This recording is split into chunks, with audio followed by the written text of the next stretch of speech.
Well, Njue, I think, one of the probabilities of today's judgment is that we are going to have a repeat of the election. Now, a repeat of the election will automatically mean that we will now delegate our responsibility as Kenyans, because we will be surrendering our sovereignty back to the Commission for the purpose of the Commission conducting the election, a repeat election. Now, Kenyans should understand one thing, that the differences between the commissioners, or the commissioner, the 4 commissioners and the other 3 and their chair, this is not a personal difference. So we must look beyond these arguments that are before court. The differences between these commissioners is on the interpretation of the law, their role and responsibilities, especially when it relates to the presidential elections. So that when the court finally settles the question, because Chebukati has taken the view that he is the supremo. He is the alpha and omega when it comes to the declaration, the tallying, the verification of the presidential elections. While the other commissioners have taken a different position. They say that they are not flower boys and they are not flower girls. So they need to be involved in the process of tallying, verification. That is the point of departure between the commissioners. So it is not a personal difference. Yet sitaki kukuona, apana. It is not that. So that once the court has determined that issue, then it will be water under the bridge. It will be something that has gone. So what we'll be expecting is now a commission that does not have an all-sovereign chairperson. No, we will be having a commission, number one, that recognizes the place of the other commissioners in the presidential election. So I think we will be over and above, the dispute that we are currently facing right now. So to the viewers at home, struggling with the thought, now, will it be the same IEBC? What will happen? Yes, it will be the same IEBC. This is an independent commission. And remember, the independence of this commission, the constitutional protection that these commissioners enjoy, including Mr. Chebukati, regardless of how ill-mannered we might think he is, or some people might believe he is, he enjoys some constitutional protection that he will conduct his business in the tenure or the timeline that has been set by the Constitution. So that even tomorrow it will be your brother who will be the Chebukati that every person is actually throwing, dirt to. Will you want your brother to just, after the dirt has been thrown to him, to be, ushered out hurriedly out of the commission? No. The reason we have this protection to the judges, even the judges, some of these, our judges today are not going to fall in very good books with other individuals, because we expect a judgment that is going to please a certain divide and displease another divide. So that the people who are dissatisfied with the judgment should not have the carte blanche, should not have the authority to just, because of the judgment, to begin the process of their removal from office. No, we protect them through a constitutional protection. We give them constitutional protection so that even you, while you will have your opportunity then you will not be at a risk, of always giving popular decisions, making popular judgments, giving judgments with favor or based on fear or vindication or ill will. No, we want people who can discharge their functions without fear or favor. Indeed. And let's now first of all set aside the Supreme Court and the nine pertinent issues that were supposed to be raised, and now the judges have to base their judgment on the same. But there's something else that is closely touching on that, and as actually we're expecting in the next 4 days, we should be having the 13th Parliament. But unfortunately, the President has not yet gazetted that, and IEBC has not gazetted the 12 nominated MPs and 20 senators as well. And I know, Maina, this is your comfort zone when you speak about politics. Indeed, I'm quite sure that today's judgment is going to play a key role in that, based on what we have seen in the last couple of days. We have seen the Kenya Kwanza side of the political divide wooing the independent MPs, and also sneaking in and plucking some of the Azimio MPs. I would like to pick your mind on the same. Troy, it's quite unfortunate that up to this point we had to gazette the opening of the 13th Parliament. I think the President of the Republic of Kenya, His Excellency Uhuru Kenyatta, needs to discharge his constitutional duty. This is actually not a favor. It is something that is within his prerogative. He needs to gazette the day. I think from the constitutional provisions, the deadline of gazettement of this, the opening of the 13th Parliament is on Thursday this week. But then we need to ask ourselves, if the President fails to gazette this day, or to gazette the opening of the 13th Parliament, what happens next? I think the only political reality then would be the parliamentarians who have been elected needs to head to Parliament. We cannot live under a political crisis, because that's what we risk going into if the President fails to gazette the day. Going into the future, I think once we elect people to offices, particularly at the presidential level, they need to be magnanimous. They need to stick to law, irrespective of their political desires and wishes. We have a country to serve. These parliamentarians, or when we have a dysfunctional parliament, there are so many things that are going to fall into place. What if, whatever the possibilities that are in front of the court today is that either an upholding of the election or nullification of the election. When you don't have a fully functioning parliament, we will be having a very serious political reality. Then it behoves on an objective person to ask himself, would Uhuru Kenyatta be wishing to go the ancient Roman Empire, who was called Emperor Nero, where he wanted to go into the grave with the empire altogether? Because that's what we are risking going into if the President fails to gazette the day. So I think he needs to serve his constitutional mandate. It is not a favor. It is not his political desire to gazette the 13th Parliament, but rather it is a constitutional duty that he needs to serve, that he was called to when he was elected back in 2017. But I want to say this. There is a question that you asked the two gentlemen there. We can't risk, as much as we are saying that it is not a personal relationship between the commissioners of IEBC, we must live to the political reality that is happening in IEBC. How did these 4 commissioners assume office? They assumed office after 4 commissioners who were politically interested or who were politically influenced back in 2017 assumed office. And that's how even these 4 commissioners assumed office. And that's why majority of Kenyans are not surprised that the 4 commissioners are behaving the way they are behaving. So if there is to be any nullification of this election, and which I pray, and majority of Kenyans are praying not to happen, is that we are going to get into a political crisis where the petitioner, in this case Raila Odinga and his supporters, are going to say that we are not going to go into an election where we have a chairman who is not per se favoring their cause. And that is the political crisis that Kenya is going to fall into. So I pray that the Supreme Court is wise enough and look at the common good of the nation.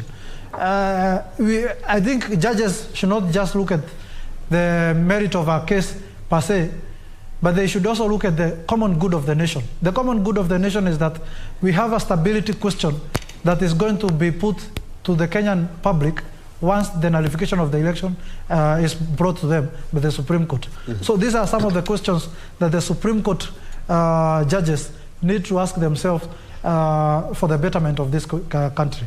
Indeed. And Wamboi, now, I would like to get your feel on the same, because Kenyans, we have a tendency of just loving the last minute. Sometimes it just forces us, just like, of course, this judgment, because of the time constraint. We have a knack of doing everything during the last minute. And we have less than 5 days.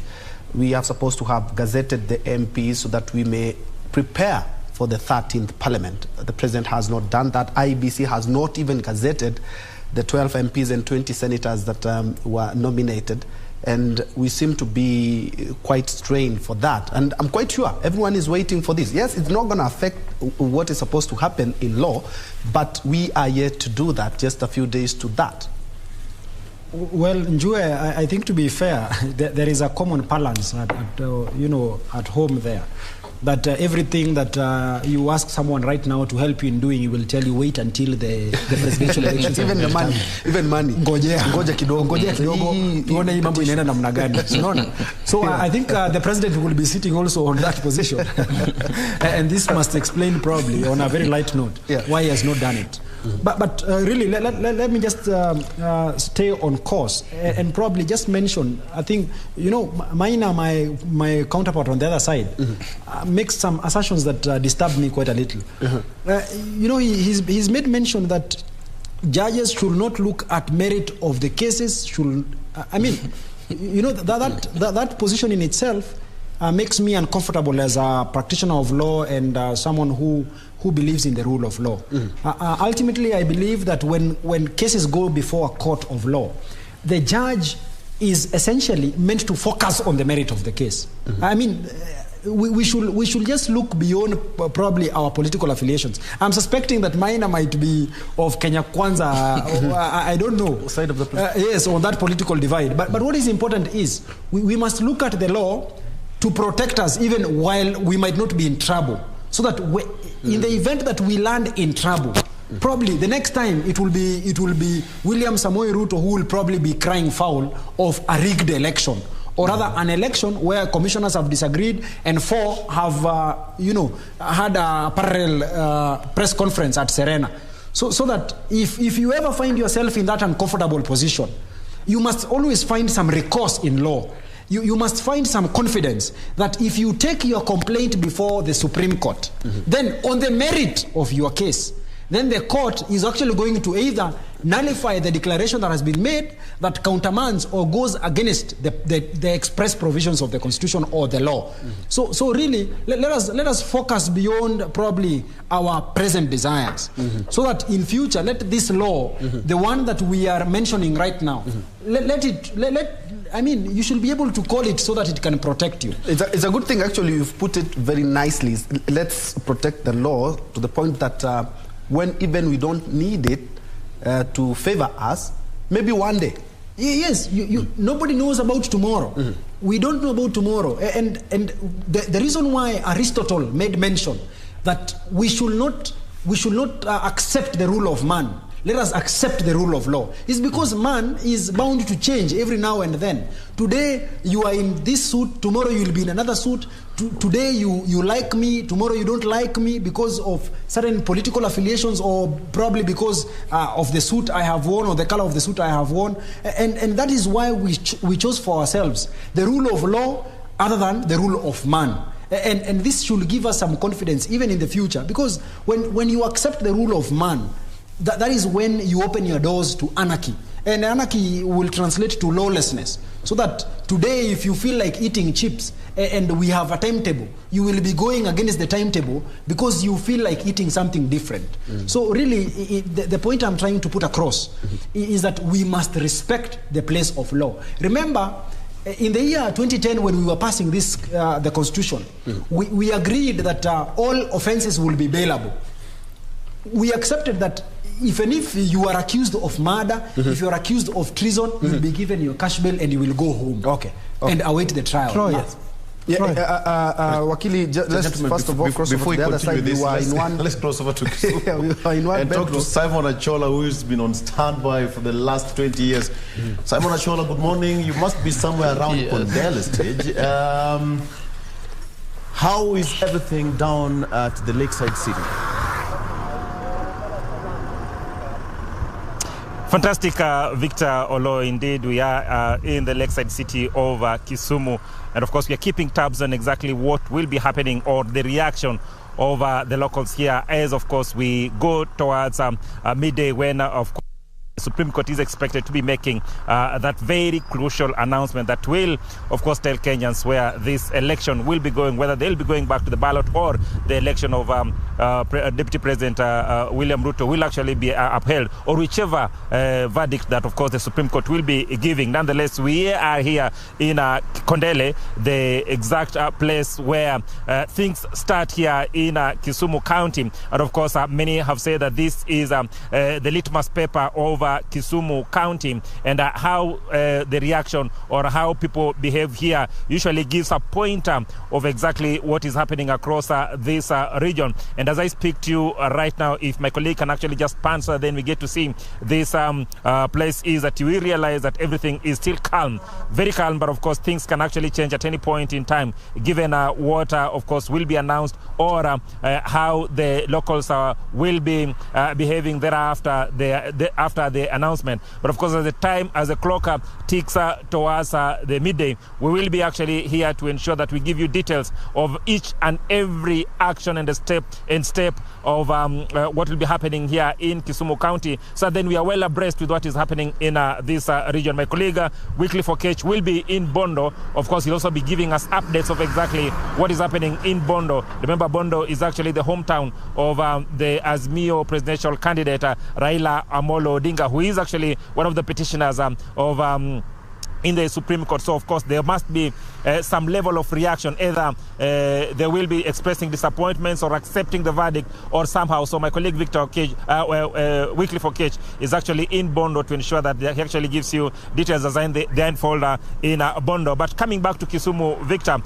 are a number of things that we're actually going to report, and one of them is the fact that there's been enhanced security, especially in government installations from our place of work, that is KBC. We've just seen a number of police officers actually being deployed at that particular station. We also seen a number of police officers actually being deployed to man various high-risk government installations in the city. And of course, this is in line with what is actually going to happen at around midday, just to ensure that everything is in tandem with the law, regardless of what, of course, the Supreme Court will actually be announcing. What you also know for a fact that the situation has remained relatively calm here in Kisumu County. Most of the businesses have actually opened. A number of them have not opened for obvious reasons. But Victor, what we have actually seen in a number of places is that most of them have actually opened and they're going about their businesses as usual. And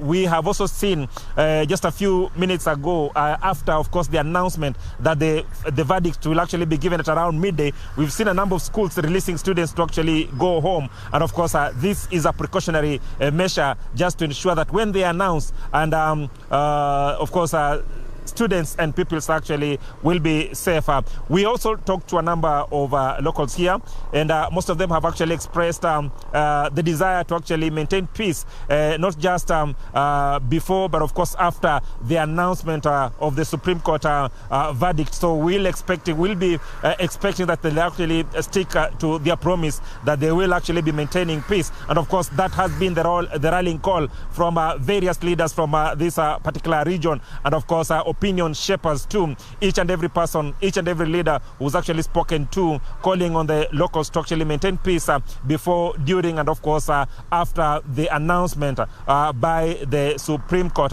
But of course, we will be watching keenly just to get to see if indeed, of course, that rallying call will be adhered to, or things will change. But of course, we are all praying that things will be calm even after the announcement has actually been done.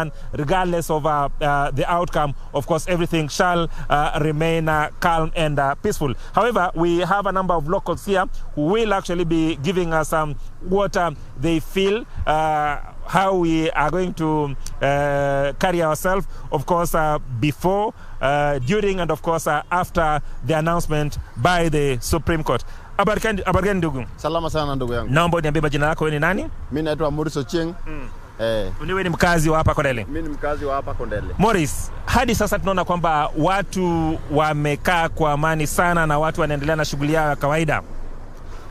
Wewe kama mkazi wa Kondele, naomba tu uniambie wito wako kwa wakazi wa eneo hili, kwa sababu tunajua hapa ndipo iwapo mambo hayaendi sawa, hapa Kisumu ndio tunaonanga mambo inaanza kuchacha. Tunaomba wito wako kwa wakazi wa eneo hili. Wito wangu, mimi kama mkazi wa Kisumu, tuko na amani, na hata ukiangalia unawezaona tuko na amani, na kila tunatarajia hapa watu wengi wako na imani na mahakama. Wanajua vizuri mahakama watatoa maamuzi sawa kulingana na sheria yetu ya Kenya. Ndio maana unaona kwa sasa watu wako na amani, watu wanafanya vitu zao polepole na hakuna vurugu yoyote hapa Kisumu. Tuko na amani. Vizuri sana Morris. Kwa wale ambao wameogopa na wako makwao na wale ambao pengine wanafikiria kwamba kunaweza kuwa na vurumai, wewe kama mkazi wa Kondele unawaambia nini?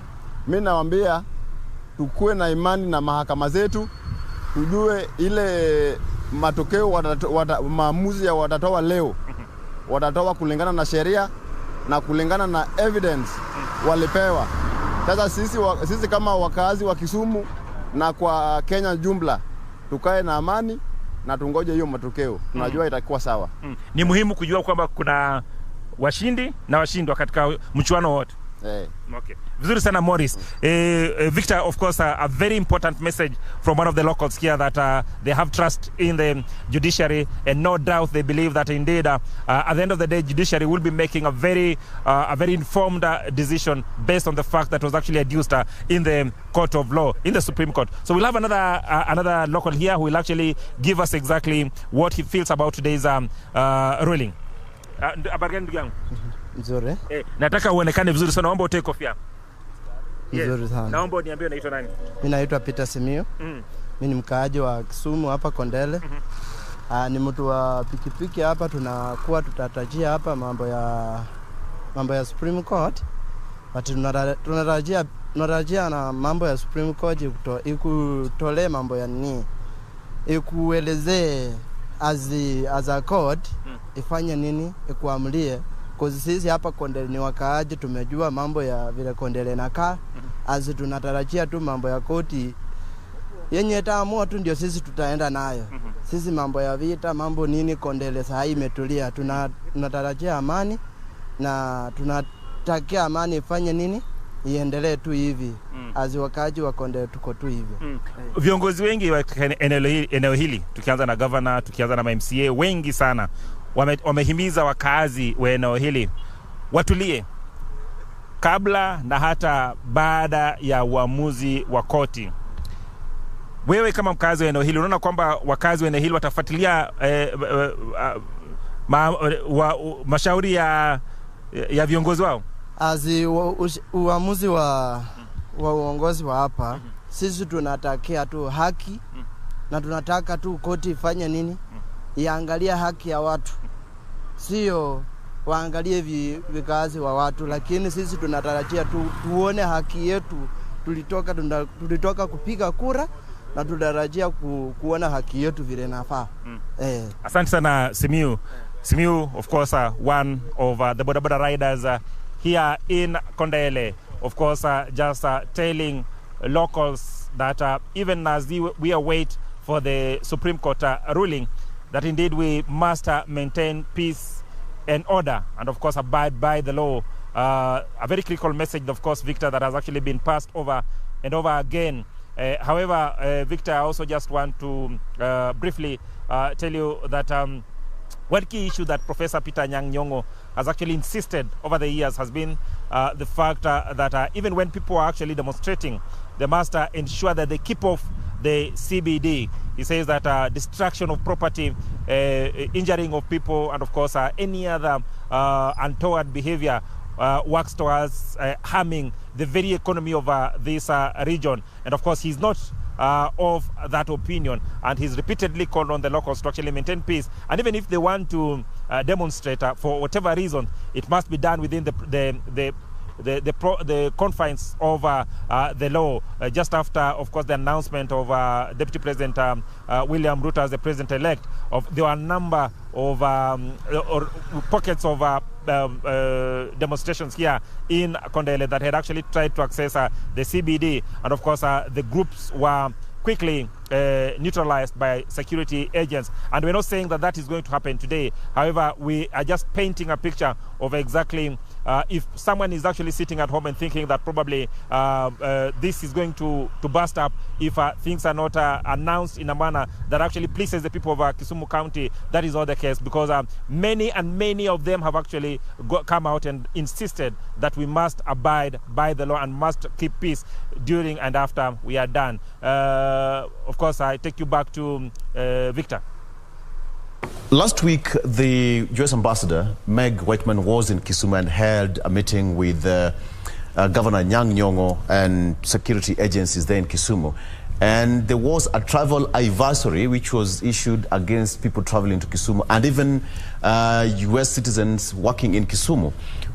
How do you think, and how did this message sink down with the residents there and even the government himself? The travel advisories that were actually issued back, the governor and of course leaders from this region have actually consistently lashed out at those travel advisories. However, they have maintained that there's need for actually to ensure that peace is maintained in this region. So that is very much in order. However, they say that this remains a very peaceful region, and it must be looked in terms of being a peaceful region and not looked in the precincts of course, what the travel advisories have actually been put out there by the U.S. government and other European nations. Simon Ashola, thank you so much from Kisumu. Please just stay on standby just in case of anything, and kindly let us know what will happen from the lakeside of Kisumu. All right. Ben Troy, before I hand it over to you, I think it's now time to exit the stage and give it to Regina, who will also sit on this seat to take this discussion to the next level. But for me, it's a good morning. Ben Troy, you can take it over. Thank you so much, Victor. And I'll begin exactly where Victor and Achola were having a conversation in terms of the travel advisory. And gentlemen, I would like you to dig into this because it's not the first time that we are having these advisories, and the good thing is that as Kenyans, we've always maintained peace during, not always actually, talking about the last two election cycles, this and the last one, we were largely peaceful. And something that always comes up when you talk about Kenya and anything big from Kenya is that if Kenya sneezes, the whole region gets that cold. And I remember, Wakili, you talked about how US had even mentioned Kenya when you talk about the electoral process. What precedent or the jurisprudence that we have in the Kenya, in our country, what can you say in relations to the decisions that we make that not only affect us, affect the region, and maybe a good example or whatever example to the rest of the world? Thank you, Ben Troy. That's a very good question because Kenya is a big brother, as a matter of speaking, in the region, and by region we mean Africa, and sometimes to the world, because what happens here is really of keen interest for the Western countries because, one, they have a lot of interests around here. The U.S. has the embassy. The U.S. embassy is it should be the largest in Africa. They have a lot of contingent around the logistical issues they deal around the region. It's coordinated from Nairobi. So if Nairobi is catching a cold, then the U.S.'s interests and the region will be affected, same to the Western world. That is one.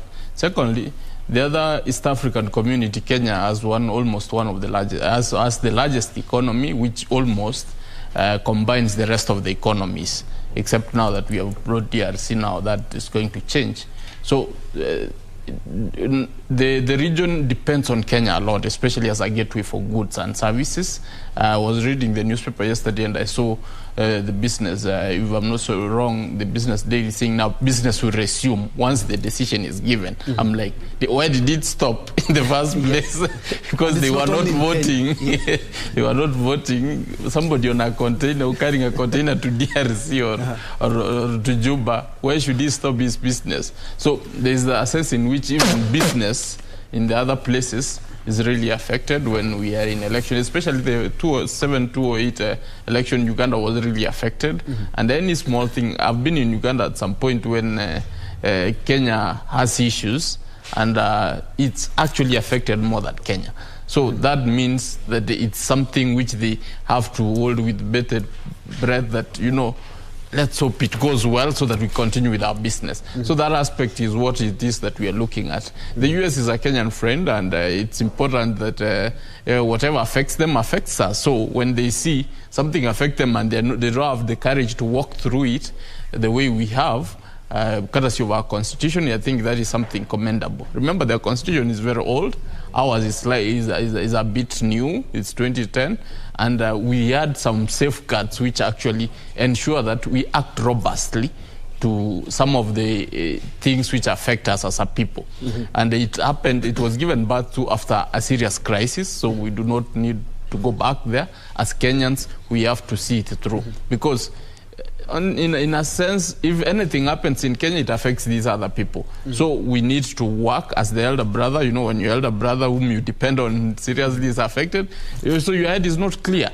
So we need, as Kenyans, first to do the right thing, then set up precedent. You see, after us annulling the election in 2017, Malawi, our good friends to the south, also had the courage to do the same thing.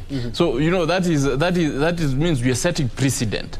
There was a communication, a silent communication from the East African community, people saying, begging Kenyans that please do a fair and verifiable election, because we are also looking at you, so that we can also be able to task our people to do the same.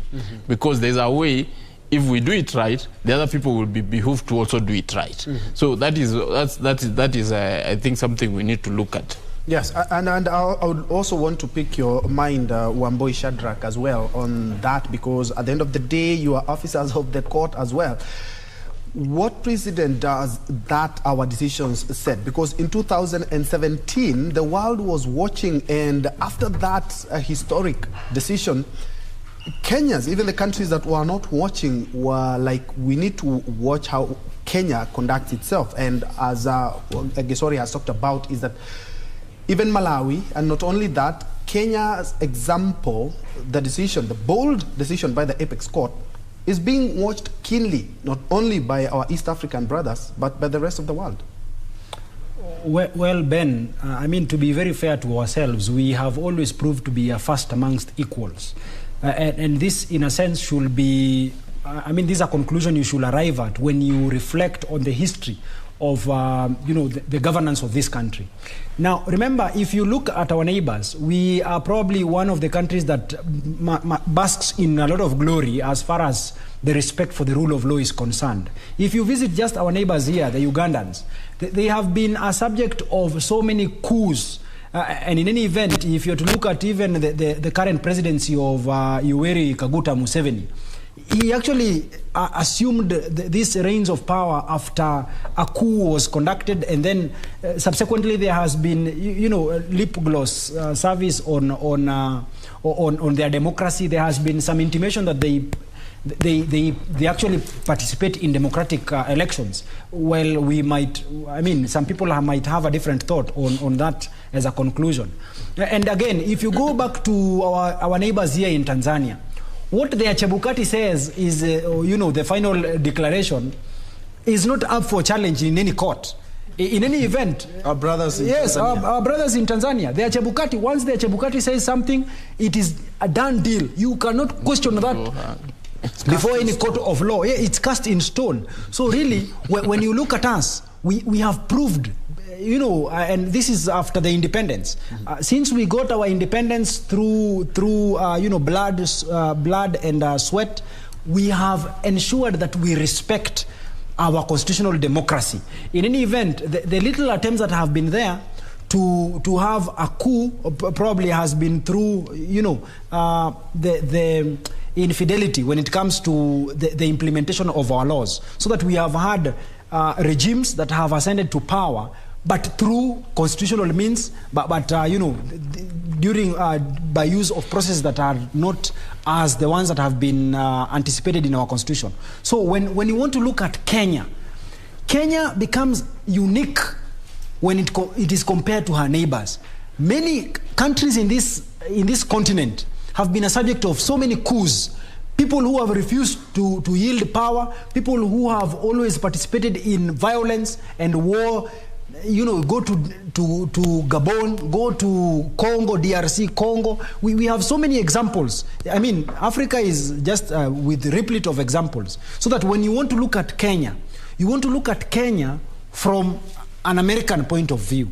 Because our constitution, it's even one constitution that has been applauded. It has received so many accolades, even from our neighbors in America. It has received so many accolades from our friends in India and even in South Africa. So that when you cannot compare us with the likes of Uganda, you cannot compare us with the likes of Gabon, DRC. No.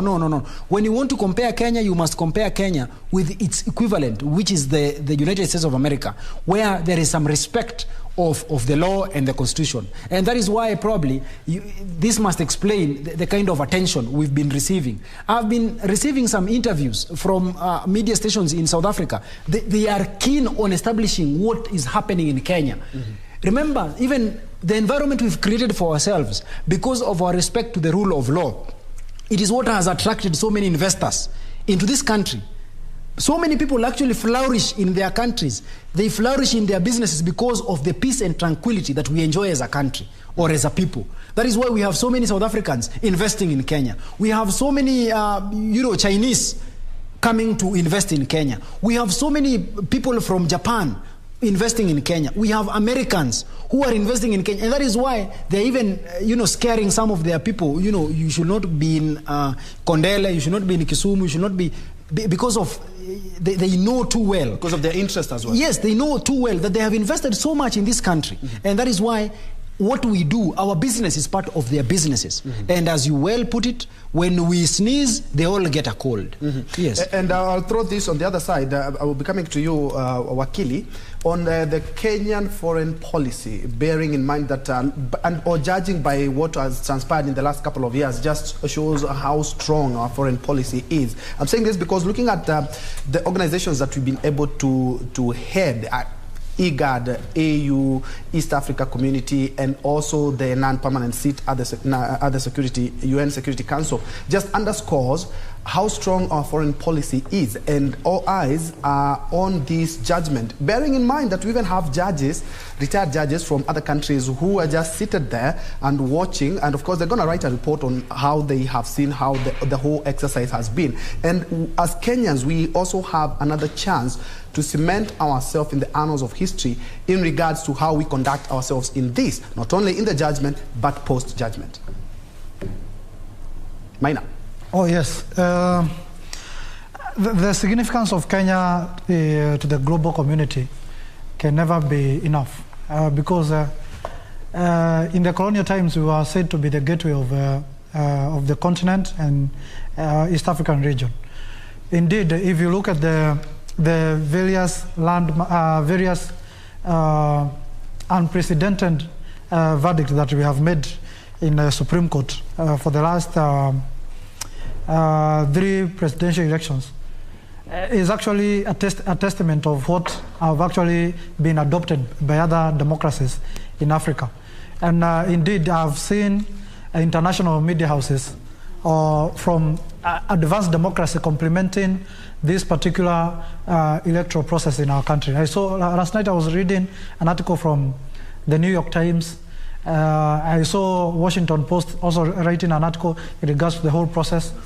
And that underpins the interest that these people have seen in our electoral process. That actually shows that our democracy has really grown. I saw them actually comparing the insurrection of 2020 on the Capitol in the U.S. Capitol, where there was the conservatives trying to dispute the elections through the unorthodox means. And they were comparing the experience then with how Kenya is handling its electoral outcomes. That is in 2017 and also 2022. That is the kind of maturity that Kenya has come into. And I must say that our constitution has really helped us in actually getting this global respect and also the regional respect from our peers in the region. And that is the kind of direction we should take as a country. Even in terms of the economy, we need to take the direction that our democracy has taken, where we have diversity in terms of the products that come from our country, and also how we govern our commercial sector, so that vibrancy can be realized and we can be able to have the strength that comes with the vibrancy of the economy. Where we are heading to, my brother Troy, is that there might be a unification of the East African region in some years to come. In fact, the drafting of the constitution of the East African Federation is underway. I think it was supposed to be out by 2023. So if as a country we get it right, how we govern ourselves and how we conduct our commercial sector, then it means even when we unify as a region, we are going to be having an upper hand in that unification in regards to offering leadership at the governance level and also at the economic level. And that's where we should head as a country. The Kenyan foreign policy is as vibrant. Remember, we have a concrete foreign policy that is documented. I think it is one of its kind in the African continent. And I think even as the next president comes, we can only improve on that foreign policy or make it even better, so that as a country we can have a country that is respected at the global level in terms of offering direction from the sectors of security, peace, and also the economic level. Because as of now, we are seen to be a regional superpower, but continentally and globally, we are still identified as a developing nation. How do we move from that status of a developing nation to a continental superpower and a global partner with the developing nation? It's by having a vibrant economy. And a vibrant economy comes with building an inclusive economy, irrespective of the strength of the enterprises that we might be holding as individual population in this country. Indeed. Thank you so much, Maina Karobia, for your time and your insight. We have been here with you since we began this broadcast 7 minutes to 7, and of course that is quite impressive. Thank you so much for your insight. That has been Maina Karobia, who is a governance and leadership expert, and has been actually assisting us in putting things into perspective as we wait the big judgment. We are just an hour shy of that judgment, and the Apex Court did send earlier this morning, notice on that, and said that at exactly noon is when they will be giving us that judgment. And now we have new energy, new strength, and we are also trying to get that gender parity. And we are now joined by Regina Manyara. Good morning, Ray.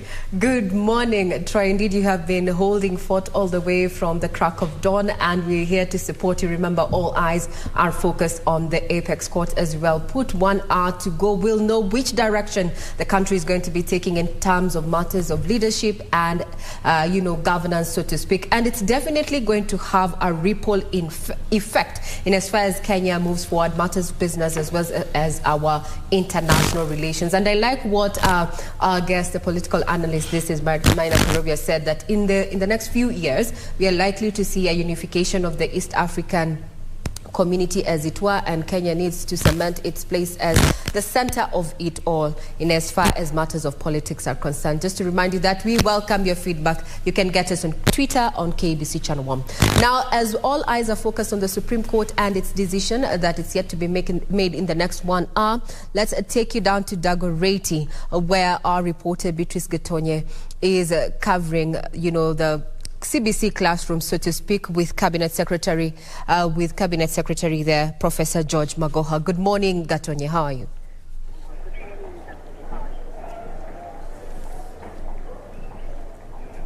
Thank you very much, Regina Manyara and Ben Troy in studio. I'm coming to you live from Dagoretti High School, where Professor George Magoha was here, the Education Cabinet Secretary. He was here to open 2 classrooms. As we all know, the CBC transition is happening next year, and grade 6 learners are expected to join junior secondary. And the CS has been busy running up and down, ensuring that the classrooms that had not been built are actually being built. And he says by Friday, Friday, the 20,000 classrooms will be ready, both in public and private schools, ready for learners come next year. He says the next government that will be coming in will find all systems go in terms of the CBC transition. And he says, as we know, in a few hours, the country is awaiting the Supreme Court verdict. CS Magoha says, however the outcome goes, or whatever the decision will be, he doesn't see it affecting the school calendar. And he further says that in case the political players decide to extend their time, there will be more consultation on how the education sector will continue operating. But he says he doesn't foresee any major challenges in terms of the students and pupils going on with their studies. He says the school calendar come next year, it gets back to normal. As we all know, due to COVID-19, the school calendar was a bit affected, and in 2023 is expected to normalize. And he says he doesn't see any major challenge in terms of the verdict that will be given today affecting those plans. Otherwise, the CS, as we all know, he's been running up and down, ensuring that the learners, especially the grade 6 who will be transitioning next year, will find all the classrooms ready.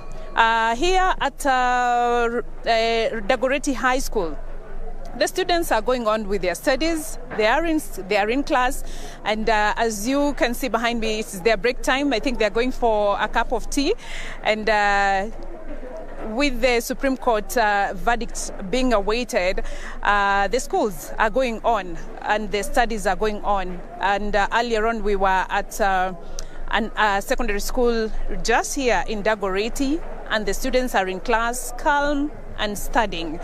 So that's what I can say as of now from the CS Magoha, and even as the country awaits for the Supreme Court verdict. Back to you in studio, Regina.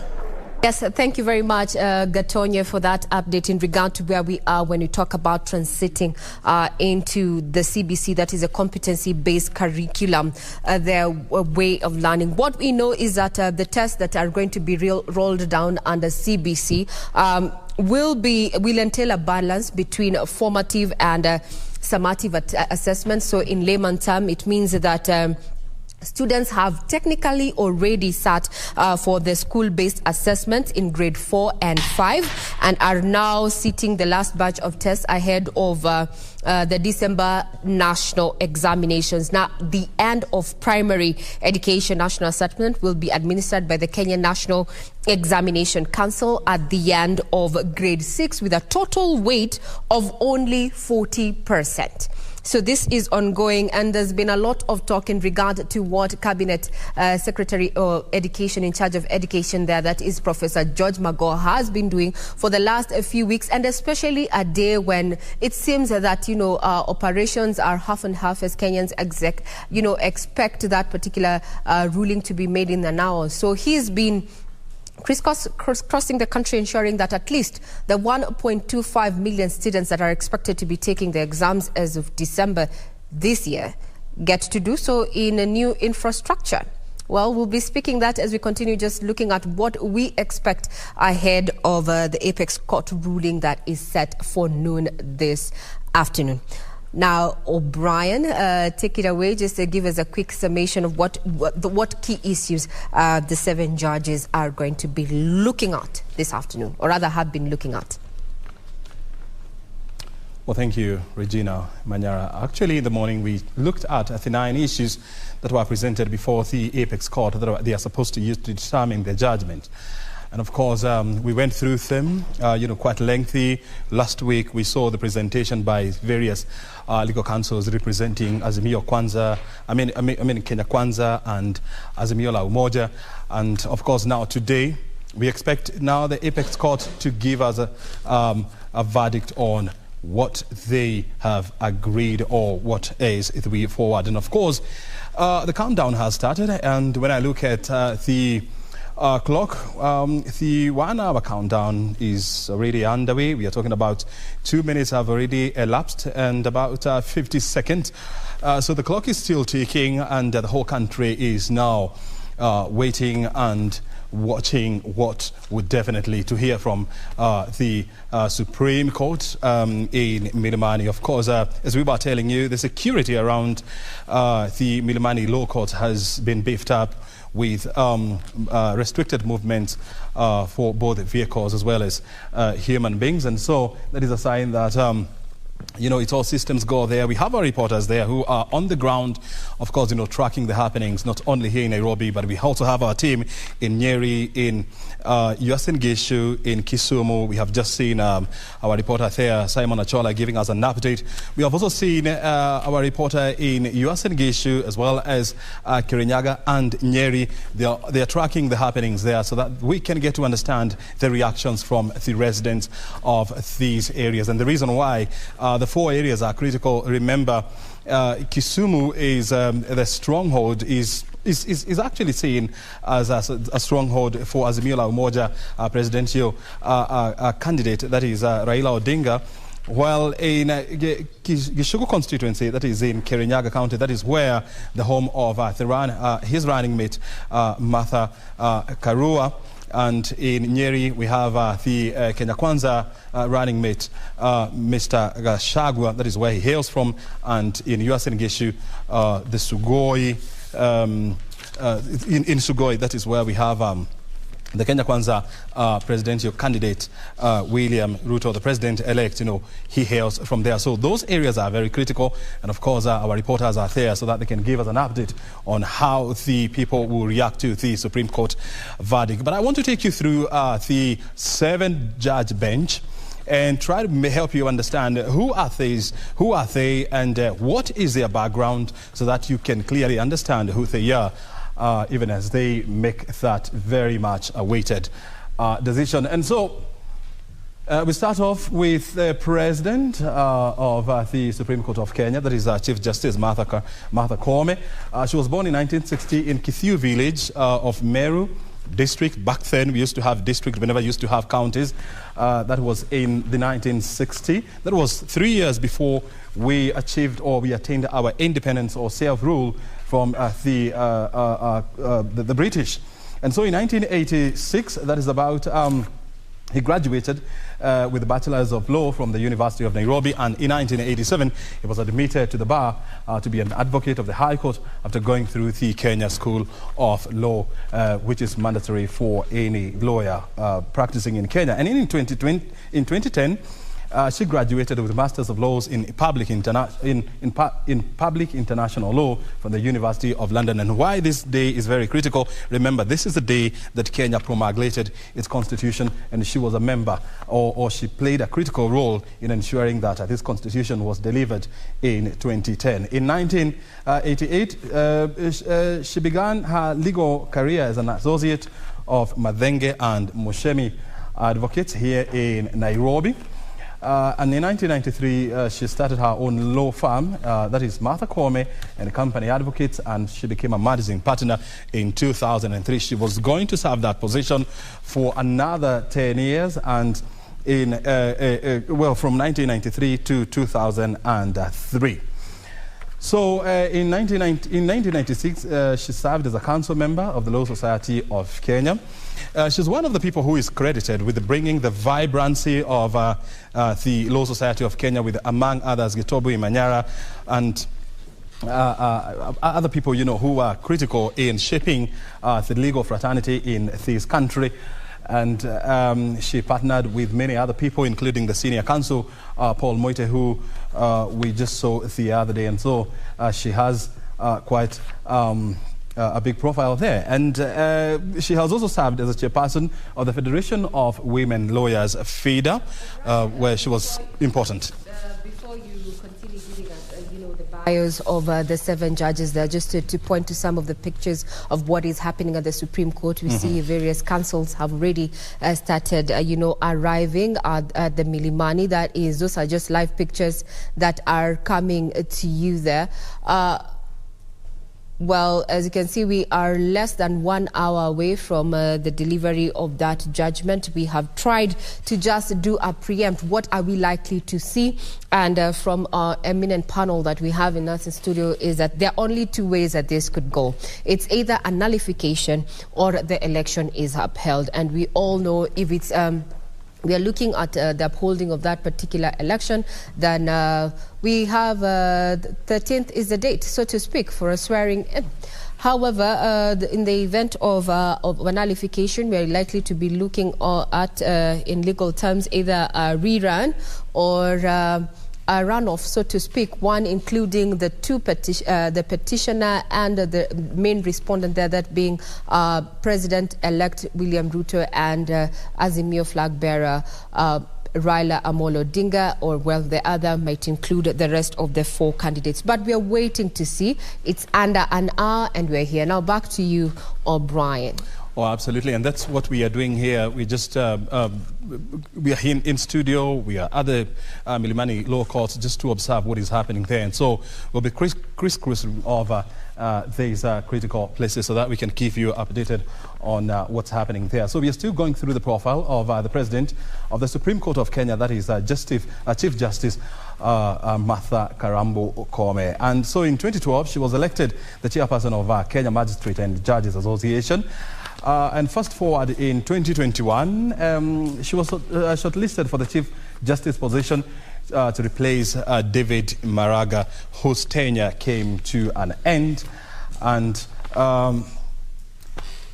apparently, she managed to clinch the position, becoming her nomination was actually approved by the Parliament Committee on Legal Affairs, and she became the 15th Chief Justice and the first female to occupy that office in independent Kenya. So in 2021, the Justice and Legal Affairs Committee, as I told you, vetted her and recommended her.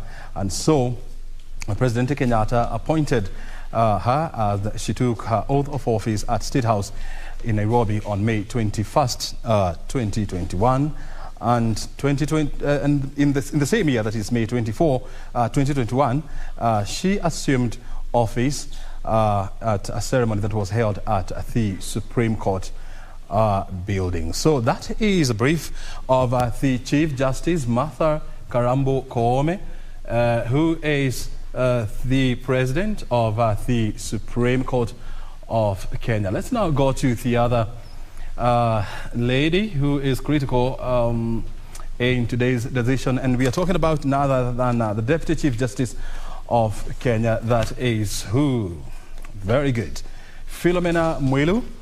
She was born in 1958 and her career spans for over 35 years. In 1984, she began practicing law in Muthoga, Gaturu and Company, and later transferred to Mutunga and Company Advocates. In 1991 to 1997, she was a senior legal manager at Jubilee Insurance Company, serving in that capacity from 1999 to 2000. She was a board secretary of the Electricity Regulatory Board of Kenya, which actually was succeeded by the Energy and Petroleum Regulatory Authority. In 2006 to 2007, she was the deputy chairperson of the Energy Tribunal. And in 2007, she was a board director of Nairobi Water and Sewerage Company. In 2008, she was appointed High Court judge, first serving in the Commercial Court Division in Nairobi and later moved to the High Court in Eldoret. In January of 2012, she was appointed the head of the Environment and Land Division of the High Court. In October 2016, she was shortlisted for the position of Deputy Chief Justice of Kenya after the holder of the position, Justice Kalpana Rawal, attained retirement age of 70 years. Justice Mwilu emerged tops in the interviews, and the Judicial Services Commission picked her to hold the office of the Deputy Chief Justice.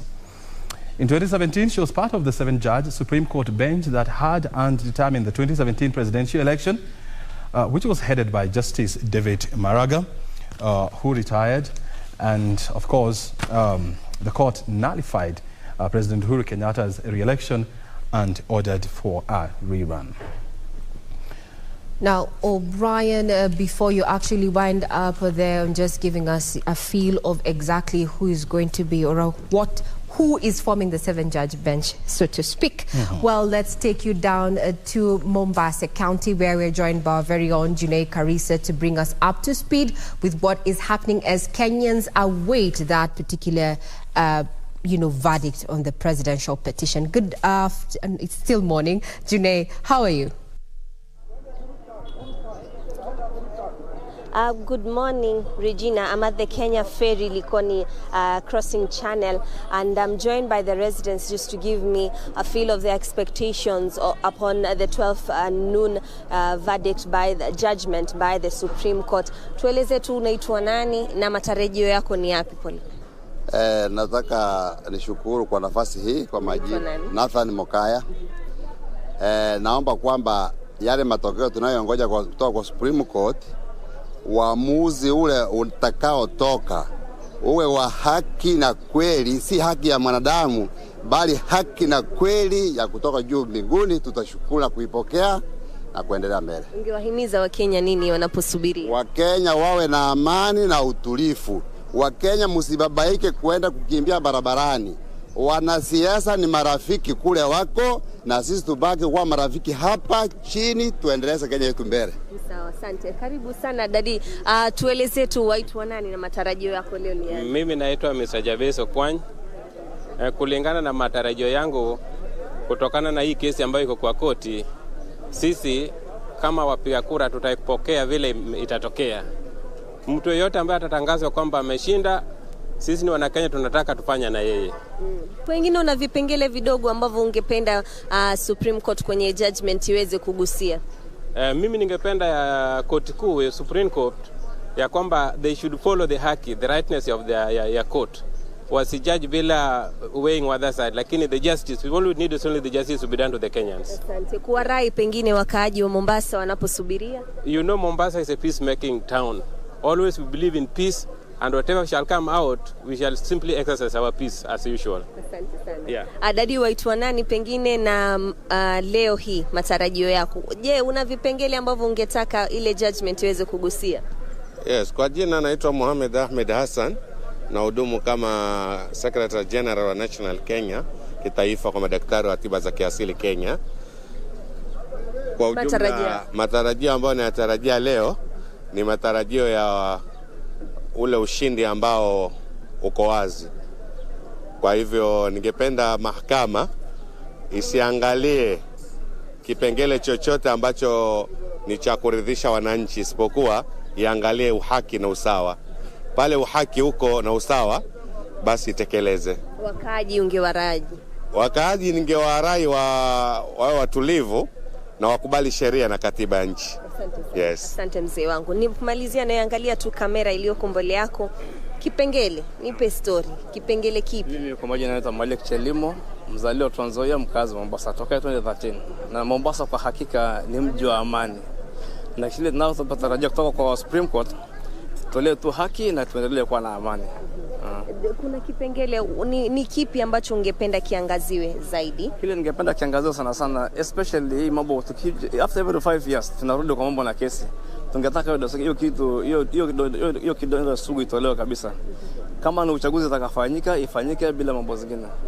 Huenda kesi ikasema kwamba pengine rais na naibu wa rais hakushinda na pengine kuna uchaguzi mwingine. Wewe ungeweza kulipokeleaje jambo? Tuko tayari kwa vyote vile, maana mahakama ya upeo na mahakama ya mwisho, na tutapokea kwa njia yote inayofaa.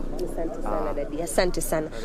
Waitwa nani? Naitwa Jackson, mkazi wa Mombasa na kiongozi wa vijana. Tupe matarajio ya kwanza, nipe story. Vipengele gani ama ni kipi ambacho unaona kinafaa kuangaziwa zaidi kwenye ile judgment itakayotolewa? Commission ya IBC Mimi sina shaka mahakama ya juu itafanya kazi yake na itatoa uamuzi kulingana na sheria. Sisi kama wa Kenya tuko tayari kupokea uamuzi wowote ule ambao mahakama ya juu itatupatia sisi kama wa Kenya. Je, unaona kwa mtazamo wako IBC ilifanya mukshili yote? Kulingana na mimi commission ya IBC ilifanya kazi yake. Sasa hizi zingine mimi naona ni kama ni commission tu ilifanya kazi yake kama vile commission yote ile inafanya kazi. Nruhusu wa mwisho, dadi waitwa nani? Na kuona na mzigo kweli, pole kwa kuchoka, jua ni kali kweli. Naomba uangalie kamera tu iliyoko mbele yako, waitwa nani na leo watarajia vipi mambo na Supreme Court? Mimi naitwa Paul Akelo Barasa. Na matarajio yangu katika Supreme Court na tarajia ile uamuzi wa court ndio mimi nitafuata, kwa sababu sisi hapa nje tulimaliza. Imebaki mambo ya court.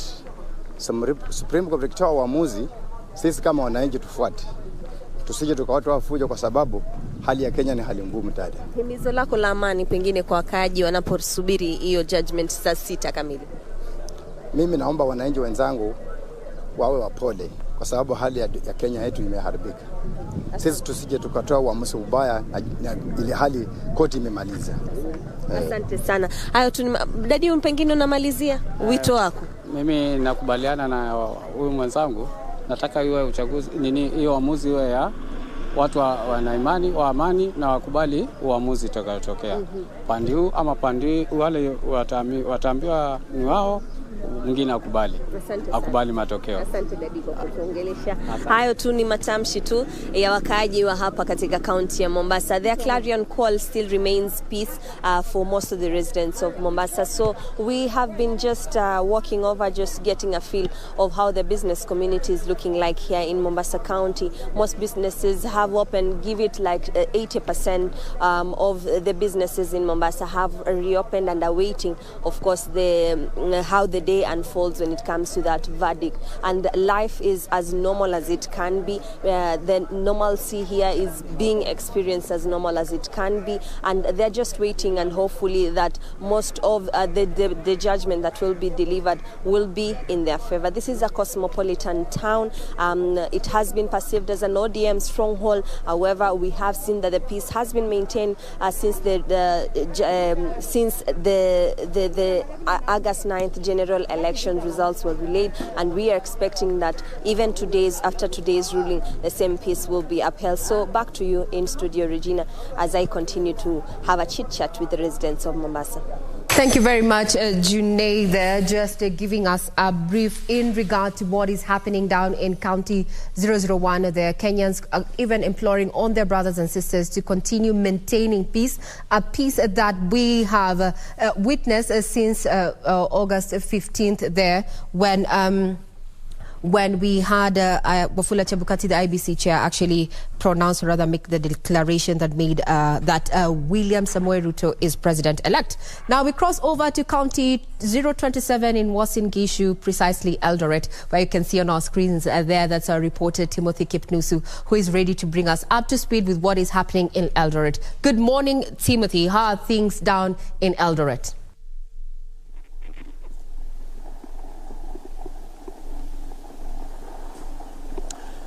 A very good morning to you, Regina Manyara, there at the Broadcasting House. Yes, indeed, I'm coming to you live from Uasin Gishu County.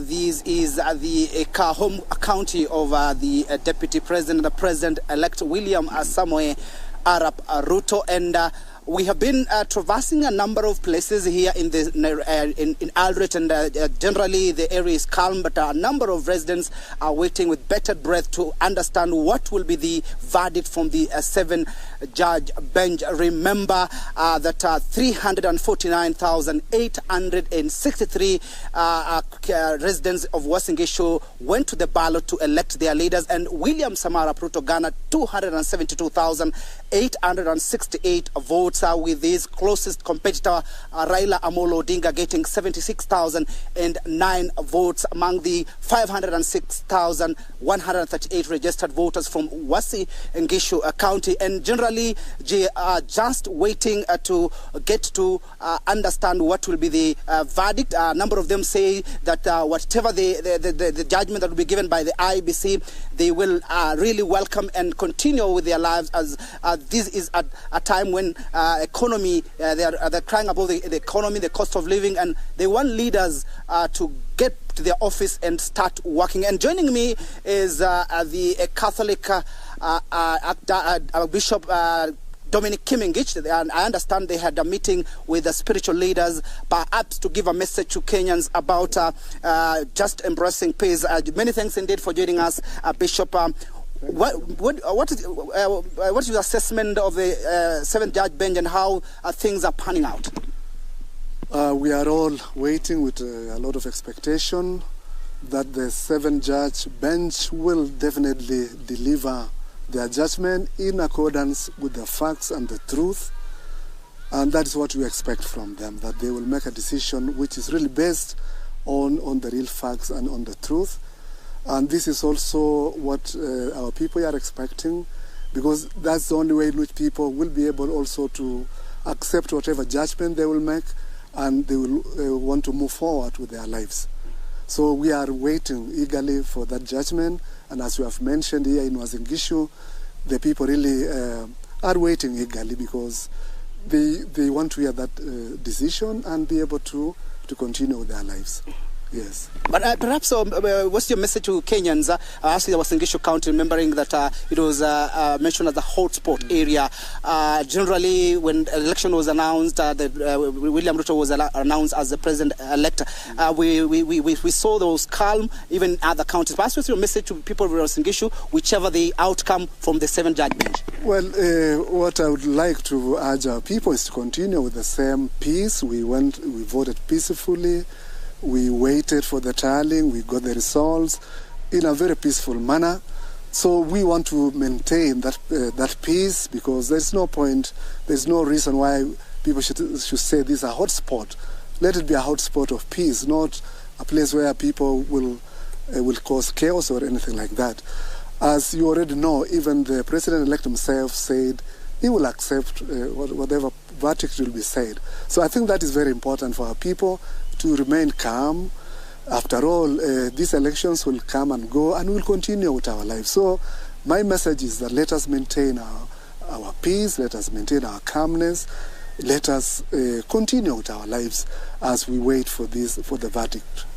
Yes. Perhaps your message to the Independent Electoral and Boundaries Commission, because anytime we go to the election, we always have a number of leaders poking holes on the electoral process. What is your message to the IBC, and of course being an independent body that conducts election in Kenya? Well, being an independent body, I believe IECB tried to do their best. Of course, just like any other institution, any other body, there's nobody who is perfect. And also using all these, even you rely on so many other people, they rely on technology. So definitely there could be some mistakes here and there. But as an independent body, we have to respect IECB. And if there are reasons, major reasons why maybe they didn't do their work, then that should be looked at. But as an independent body, we have to respect IECB and let them continue with the mandate which Kenyans have given them to conduct general elections. Mm-hmm. Yeah. Perhaps your parting shot? Well, let us remain peaceful. Let us wait calmly. It will be in the next 1 hour or two. We will know the verdict, whether the president-elect now will be declared the winner and he will continue now to be the 5th president of Kenya. Or if there's any contrary decision, we'll wait and see. Yes, but for us as Kenyans, let us remember that we are Kenyans. We have to maintain our unity. We are one family. We are one nation. Let us not allow all these things to divide us or to bring any animosity between our people. Let us live together and continue with our lives together. Yes. Many thanks indeed for talking to us, KBC Channel 1. There you have it, Regina. That is Dominic Kimengich, the Catholic, Eldred Catholic Archbishop, just making his remarks concerning the wait-and-see situation from the seven-judge bench. And of course, the most important thing is that Kenyans should remain peaceful, whatever the outcome. If the seven-judge bench will annul or affirm the win of Deputy President or the President-elect William Samoei Arap Ruto. A number of residents say they are tired of waiting and they want to go back to business, and they are saying that whoever will be elected or whoever will be mentioned as the president or whatever, if they are going to the ballot again, they say they will really welcome that idea, just to ensure that we have the president. The most important thing also they say is whoever becomes the president doesn't matter at all, but the leaders who have been elected down there, ranging from the governor, senator, woman member to the National Assembly, and the member of county assembly, those are the people they are focusing on to ensure that they have development in this particular country. From me, Timothy Kipnusu, I hand you back to studio, Regina Manyara. Now, before I let you go, Timothy there, and I know you're going to be keeping tabs awaiting that particular verdict to be delivered at noon. A quick question to the bishop there. What is his take in regard to, the role that the church, or rather the religious sect has played in regard to the August 9th polls? Maybe you can just ask the bishop that question. We really wanted you... Are you related to the Zakidmus? Well, we will be getting feedback in regard to what the bishop there has to say in as far as the conduct of the religious sect has had run up to the elections and even during the elections, and such at a time when we have heard from various denominations they are calling for Kenyans to remain peaceful as they have been. We will be getting to that. Now, some of the shots that you're seeing on screen are just live shots from Milimani there, where the Supreme Court anytime from now, actually exactly 32 minutes from now, is going to be delivering their verdict on the presidential judgment there. Now, to just give you a list, the petitioner, that is Azimio la Umoja One Kenya Coalition, had a list of 42 lawyers who were litigating on this matter, and they were led, this team, the legal team, was led by senior counsel and Governor-elect there, James Orengo. He led this particular team that comprises of Feroz Nurwarji, then Philip Murgo, as well as Okongo Mogeni. Also in that particular team, and I can see we have just seen Tom Omolo there actually cross over. This is part of the Azimio legal team. There are 42 lawyers there contracted for this particular matter. Under the case management team, we had lawyer Paul Mwangi, we had Jackson Awele, Julie Soweto, Velma Mauri, Professor Shihanya, Fred Orego, Dan Manzo, as well as Tom Masharia there. Just some a slide past there. We saw that is Dan Manzo there, who just crossed there in that particular screen. That is just some of the Azimio team of lawyers there. And as far as the Kenya Kwanza team is concerned, they contracted 54 lawyers in this particular petition, and they were led by senior counsel Fred Ngatia, leading a team of 4 first. That is Kioko Kilukumi, we had Kirago Githenji, and Professor Kithure Kindiki. Also, a part of the team, in as far as the case management aspect is concerned, included prominent counsels like Katwa Kigen. This particular team by Kenya Kwanza also featured ICT professionals there. Just to look at, the 50, we had Raymond Bet, Edmond Kiprotich, Geoffrey Rono there, Geoffrey Koech, Duncan Kichamu, who is a statistician. And as we have seen in the dailies even that we have captured, that have been captured, and the headlines there is that it's been an issue around ICT-based, the process vis-a-vis the tally, and ICT has been adversely mentioned. What you're seeing is, I think, the team from the Kenya Kwanza team there, as well as Gideon Wegai there, former AG there, walking in with a team of councils there. And that particular had made some light moments, and we began this particular petition there. And those are some of the color that we saw as we continued the coverage of the supreme battle there, so to speak. Either way, in the next 29 minutes, we are likely to see, we are seeing Wajakoya there with his durag also joining in. You can see this, we are 29 minutes to go, and we are likely to know which way the axle is going to land in as far as the presidential petition 2022 is concerned. I would want to quote some legal counsels there, what they have had to say in regard to, you know, how confident they are of a supreme victory. And I want to quote Mahat Somane. And he has been, very key in representing the IEBC there, and says there were no foreigners and no form displayed on the IEBC portal that was not the original, which includes security features. There's been conversation. What has been put on the IEBC portal? Is it a factual? Is it not? Is it a fake?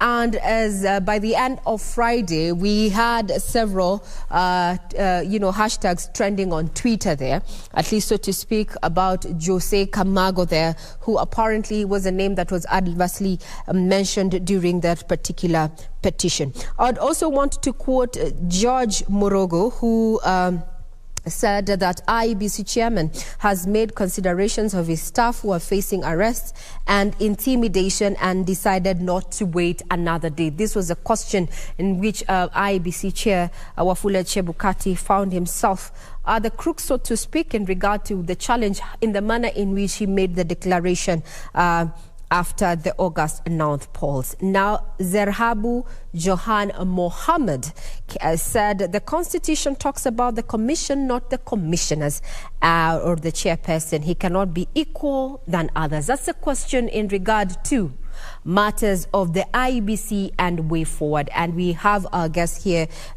who have been chipping in and giving their views in regard which way forward in as far as IEBC is concerned. And I'm talking about constitutional lawyer Shadrach Wamboi, as well as Gibson Gesore there. The question of IEBC, is this where we draw the line? Are we going to change in as far as the electoral law is concerned? After we saw what happened, we have 4 dissenting commissioners. We have a chairperson who, though criminal charges have not been leveled against them, there's been talk around, especially with the petitioner, saying that he should be found culpable of malpractice and that. But by end of today, that is exactly 26 minutes from now, we will know the direction in which we'll take in as far as the August 9th petition is concerned. From the screen, security is quite beefed up at Milimani, as you can see there.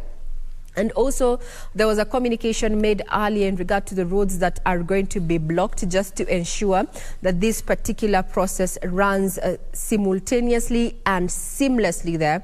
And it was made public, and including KBC Channel 1 actually carried that story to just enable you as a Kenyan citizen go by your duties, being asked to remain peaceful and calm as we let the 7-judge bench there, led by none other than Chief Justice Martha Koome, tell us which direction the presidential petition is going to take. And just to bring back this conversation back to studio, and I'd want to engage our 2 guests here just as we wait to see if there's any activity that we are likely to see from the screens that you're seeing. First one, we showed you that this was a security, the Supreme Court, where is going to be has been sitting for the last 14 days or so. Pre-trial, deciding what key issues are going to be decided. They settled on the 8th, and now there are only 2 options. It's either a nullification or a validation, upholding the elections as well. And each have ramifications in as far as leadership and governance of this country is concerned. What you're seeing is that it's down to 24 minutes before we have the Supreme Court session on, where we're waiting to have that verdict given there. From the screens, you can see councils continue getting into the chambers there.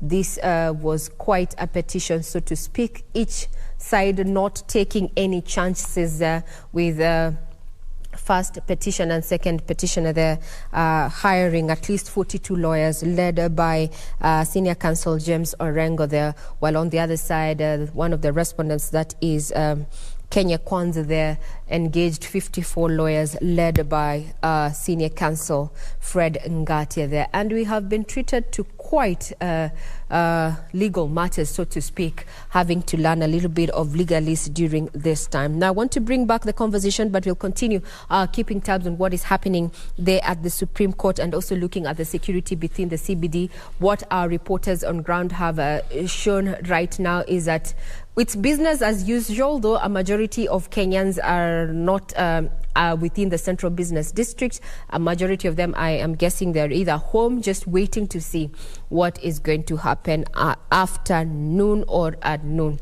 Now, Gibson Gesore as well as Shadrach Wamboi.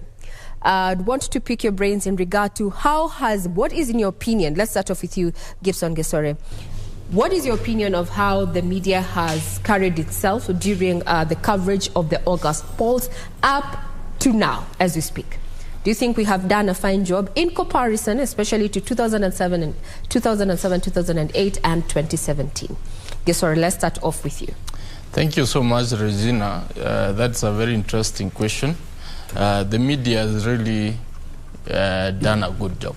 Done a good job in a sense that they have been part of the partnership in this electoral process, trying to bring the nitty-gritties or the information as it comes from the IBC or wherever it's happening. And that is something we need to actually shine light upon and say that people have spent quite a big amount of time trying to cover the election. I remember you were at Bomas, you never slept, you were telling me how tedious it was. It means that's a sacrifice you gave so that we could get the news of what was happening from the tallying center. And there were several journalists across the country, both local and international, who really burned their midnight oil to actually bring to Kenyans what is happening and where it's happening from. And looking at that sense of patriotism, that sense of being alive to duty is something which we need to commend you for. And we ask that you don't look back on that, because we really count on you so that we can be able to know or hold the government accountable, IBC accountable, and actually for news. Those are very important aspects, because once you have that, they say information is power, and you actually relay that in the best way possible. Thank you for that vote of confidence. Before I hand over to, Shadrach Wamboi to give us, his thoughts in regards to media coverage of the election to now. What you're seeing on screen is that this is the inside of the Supreme Court, the makeshift court area from Milimani, where we are expecting any minute from now. It is down to 21 minutes to noon there. We're expecting that the 7-judge bench led by Martha Koome there, the Chief Justice Martha Koome, is going to be sitting and will be delivering its verdict in regard to the August presidential petition there. What you're seeing on your screen, we're seeing some counsels there from the Kenya Kwanza team. We're seeing Professor Kithure Kindiki there, as well as IBC lawyer Mahamat Somane there, who's been very vocal in defending the IEBC, saying that there were all the forms that were displayed by the IBC portals were all original there. Also further on, I think I can see a lawyer there, Paul Mwangi, I'm not too sure, but we are going to be keeping tabs on that. And as you can see, we are seeing more councils just access the hall in which we are waiting to see, or rather where the verdict is going to be delivered from. Remember, this is the Supreme Court, the apex court of the land, and the decision that is going to be rendered in there is going to be final. And also some light moments there. You see Professor Wajakoya there. George Wajakoya is among counsels who are at the Supreme Court there, and he was among the candidates eyeing the top seat in this August polls there under the Roots party. But with the numbers there, he failed to clinch that. But we will get to know if at all the Supreme Court decides that this, to uphold this election, would say that he failed to clinch the requisite votes that were required to declare him the president, so to speak. We are waiting to see, given the constitutional timelines. Actually, with the 7-judge bench sitting at noon to deliver that particular judgment, if you go back to the time, go back in time, as per the Constitution, we are looking at around 7 days, so to speak, 14 days there. So they're exactly 2 hours before the 2 p.m. deadline. Now, Shadrach Wamboi, who is a constitutional lawyer, what is your take in regard to the coverage that the media has given the August polls, pre and up to date as we are? Well, to be fair to the media, I think on an average of 10, I will give the media 7, so that it also gives the media some room for improvement. but as far as timely reporting is concerned, I think the media has done a splendid job. It has done a splendid job as regards a balanced, reporting of issues when it comes to, matters as they are happening. But I think one thing that probably is something that we should look forward to, it's investigative journalism, so that there has been some concerns. There has been some issues about, we begin with the stalemate that we experienced between the commissioners. Perhaps we will have relied even more from the media to establish really what was the problem. Is what Chebukati has been saying really the truth, or is there something more than what is meeting the eye? So probably I think going over and above what has been quite apparent. I think the media has in the previous past told us or taught us so many things from the use of their cameras. But I think moving forward, there is always some room for improvement in everything that we do. Even with the splendid job that you people have done, the future is still ripe for exploiting other avenues or other opportunities. We need to establish so many things other than what we've been seeing just on TV. We've been seeing, some plays, people playing. We need to also get a cover of what is this that has been happening behind the scenes, so that we are treated to more. And I think this is something that we live with you. All is not lost. There is still an opportunity where you can tell us, probably, or give us, a panoramic view of what has been transpiring behind the scenes that we have not seen so far. Now, that is in regard, those are your views in regard to, how the local media has covered the August polls up to this point. Maybe as I want to rope in my colleague Brian Troy in regard to, what we're expecting in the next 16 minutes or so. How does it compare when it comes to coverage of elections between the local media vis-a-vis the international media? Because there's a conversation that is currently ongoing online that there's a lot of anticipation, and it's all not good. It's actually negative, portrayal of Kenya and this particular situation we find ourselves by a section of international media outlets. Indeed. And Ray, let me pick it from where you started out when you talked about how the media has carried itself through all the electoral process and through the petition itself. Yeah. And you bear me witness that a lot of Kenyans talked about media letting Kenyans down the day that we started tallying the results. We did a very good presidential and gubernatorial debates, but we were not as united or as one cohesive unit when it came to the tallying process, and which would have helped a lot of Kenyans cool their nerves. But away from that, the election itself and the petition, I would say we as media have carried ourselves in the best way so far. In the great words of Wakili here, is that we still have some room to improve as based to how we cover and how we write our report. Because looking at what we see the same thing, but at the end of the day, when we go down to write our story, sometimes you find some discrepancies here and there.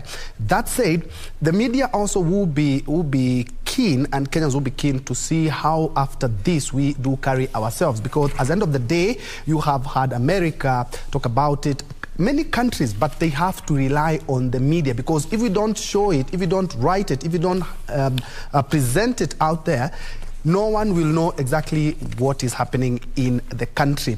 And still on the same, and I think this is something that we can have a discussion on, an interesting read written by a journalist talking about the presidential petition. Raila Odinga has been a perennial petitioner when it comes to this, and that person is arguing no matter how this goes, either his way or not, he will be credited in fighting the fight and actually trying to solidify our democracy. I don't know how Wakili Gisore you view this, but at the end of the day, despite his hits and misses, because he's had some wins and some losses as well, is that he has enabled Kenya to be a democratic country, and also single out some of the things, because in 2017, what the Apex Court talked about are some of the things that we have been able to implement in our 2022 politics. And at the end of the day, win or lose, he still be credited in solidifying our democracy. Sorry. I think, Bentroy, it's I want to thank you for raising that issue about Raila Amolo Odinga. Raila Amolo Odinga is one person who has serious temerity for democracy, if I might say that, because look at the man, look at his journey. This man has been in prison, came out, fought for the 1992 liberation. That succeeded. We appealed Section 2A, and then turns back and joins Moi's government, and then turns to throw Moi's government out, or his choice, giving rise to another liberation, whereby we had change of power. Then fast forward, we come to the 205 referendum, where he had to actually leave government and champion our cause towards liberating Kenyans through a new constitution, which had dragged on for too long. So we saw his hand in all this process. We saw it in 2007, when the election went sideways. He was able and willing to share the government, as opposed to contrary views, which were telling him you shouldn't share anything, you won. If he was somebody bad, he could not have reneged on that. Mm-hmm. He actually stands out as a statesman and says, Kenya first. I choose Kenya. I fought for this because I love Kenya, because I want to see a better Kenya. So if sharing the government with Moi Kibaki is something which is going to give us prosperity, is what I will do. And that happened. We ended up having the 2010 constitution, which is very robust, which we are enjoying.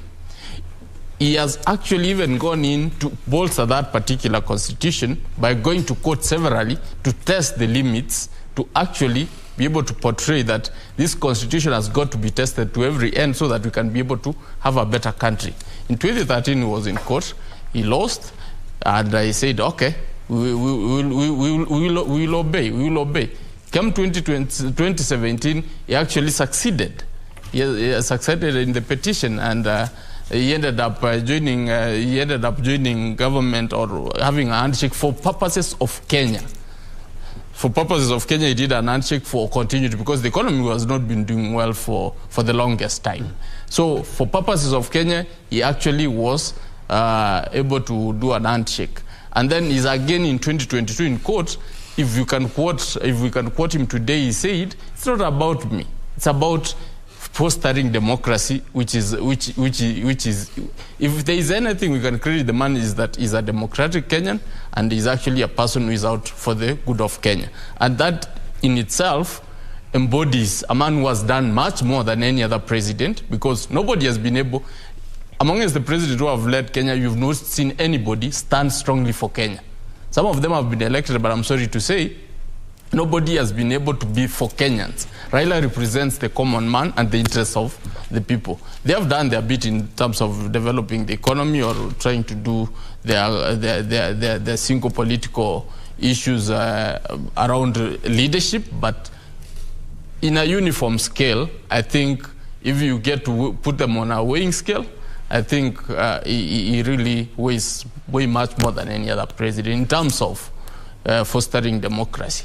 Mm-hmm. Now, Gesore, thank you for that in regard to, how we have covered. And we have seen quite sensational headlines, as you've said there, but we need to remain factual. As your colleague there has given us a 7 out of 10, giving us room for improvement. Indeed, we will work on that. But now let's find out what is happening within the Central Business District. Statistics indicate that 85% of workstations are domiciled within the CBD. Now, being September the 5th, we are joined by Hibak Sayed from CANCOM there. We can say it's the center of CBD to just bring us up to speed with what is happening as Kenyans await that particular ruling. Hibak, hi. How are things from CANCOM? Thank you, Regina Manyara. We are at the Central Business District and we're just trying to gauge what exactly is happening, especially here at the capital of Kenya, Nairobi City. We have a few people, a few businessmen, boda riders, who are just trying to get their daily means as we wait for the Supreme Court ruling. A few minutes to 12. If you could just have your opinion, sir, on what exactly you've seen. The Supreme Court is about to give a very important judgment today. Unaona vipi biashara yako imekuwa vipi na umeonaje town iko leo? Let me start by saying that my name is Dudhiman. I'm the CEO of Dudhiman Show, and I'm so much glad and happy to have this opportunity with you guys. God bless you so much for doing an amazing job. Now, let me start by saying that we are okay in town, we are operating, we are doing something so amazing. And to make the matters worse, our border riders here in Besni CBD are doing quite excellent job. I have a good friend of mine who is the national coordinator for border riders here in Nairobi, and we are happy for it. We are happy. So we are waiting to see. We doesn't know what is going to happen. We doesn't know what Kome is going to say, but we are happy because my brother is your brother. Your sister is my brother. We doesn't want to know the ethnicity. We doesn't want to know where you come from, your sister, your brother. But we live like brothers and sisters. Despite having anything or doesn't have anything, we share the little that we have. So as a border rider who is a journalist by profession, because I've worked with your media or whatever, I'm happy, we are happy. So let me just give a take to my brother and say something. Just to cut you off, Regina, we've been checking around and we've seen that the shops are mostly open. The businesses are functioning quite well. People are conducting their business as they always have. As you can see, we're at CANCOM and most of the matatus are carrying people just as they always do. People are waiting, yes, for the ruling by the Supreme Court, but people are going about their business here in Nairobi City. If maybe we could have the opinion of a Kenyan, unaonaje kuhusu hii Supreme Court ruling? Unaonaje, nini unatarajia? Okay, kwa majina ni Victor Chiteri from Kibra. Yenye ningependa tu kusema ni those results of the CJ has announced the results. Let us take as normal so that we can continue with our normal work, so that people can continue with their normal business. Thank you. Well, I'm going to have to give it back to you, Regina. We're still going to be traversing Nairobi City and maybe we'll go to another street within the Central Business District and to just see what exactly happens as the day progresses and as the judgment comes. Back to you in studio, Regina. Thank you, Hibaka, for that quick update. I can see, yes, Kenyans quite still being Kenyans, trying to make light of the situation, even as it remains, on tenterhooks. We remain on tenterhooks in regard to what we should expect come the next 6 minutes there. And we are live. We have our reporters there on ground, including Serafina Ruby, who is going to bringing us up to speed with what is happening. Kenyans asked to remain peaceful as we wait the 7-judge bench there to make a ruling in regard to the August presidential petition. What you're seeing on your screen, those are live pictures from Milimani there. We have seen various councils have arrived. We have Kithure Kindiki there, who is part of the Kenya Kwanza legal team. There is Katwa Kigen just crossing your screen there. Further ahead there, we are also having other councils who are either have been representing the respondents or the petitioners there, all looking calm. At the end of the day, we have there has to be peace and justice going forward. We are all brothers and sisters there. Now, I'd want to hand it over, rather take it to you back to you, Troy, there. We were talking about the performance and the conduct of the media during the election and even at at the point where we are right now, focusing on the presidential petition. And from Hibak Said's link there, you can see there's a Kenyan there who has introduced himself as Nduthi Man. And what I am actually proud of is that during this particular election, we did not have an issue of, sensation, so to speak, with the Githeri man aspect and such. We did not see this. We kept it to matters of fact. And I would want to say, let's toot our own horn as a media fraternity there. But it was a light moment to try and see that there was a gentleman behind Said Hibak there, calling guys to tell them, hey, you need to watch us. You need to watch us from KBC Channel 1. I'm live. Well, we also want to welcome your feedback. You can get us on Twitter on KBC Channel 1. But before we get to read what you have to say on Twitter and the expectations, we want to take you down to Kibra, where we're joined by my colleague Irene Mchuma Odim to bring us up to speed with how things are looking like in Kibera. Good afternoon.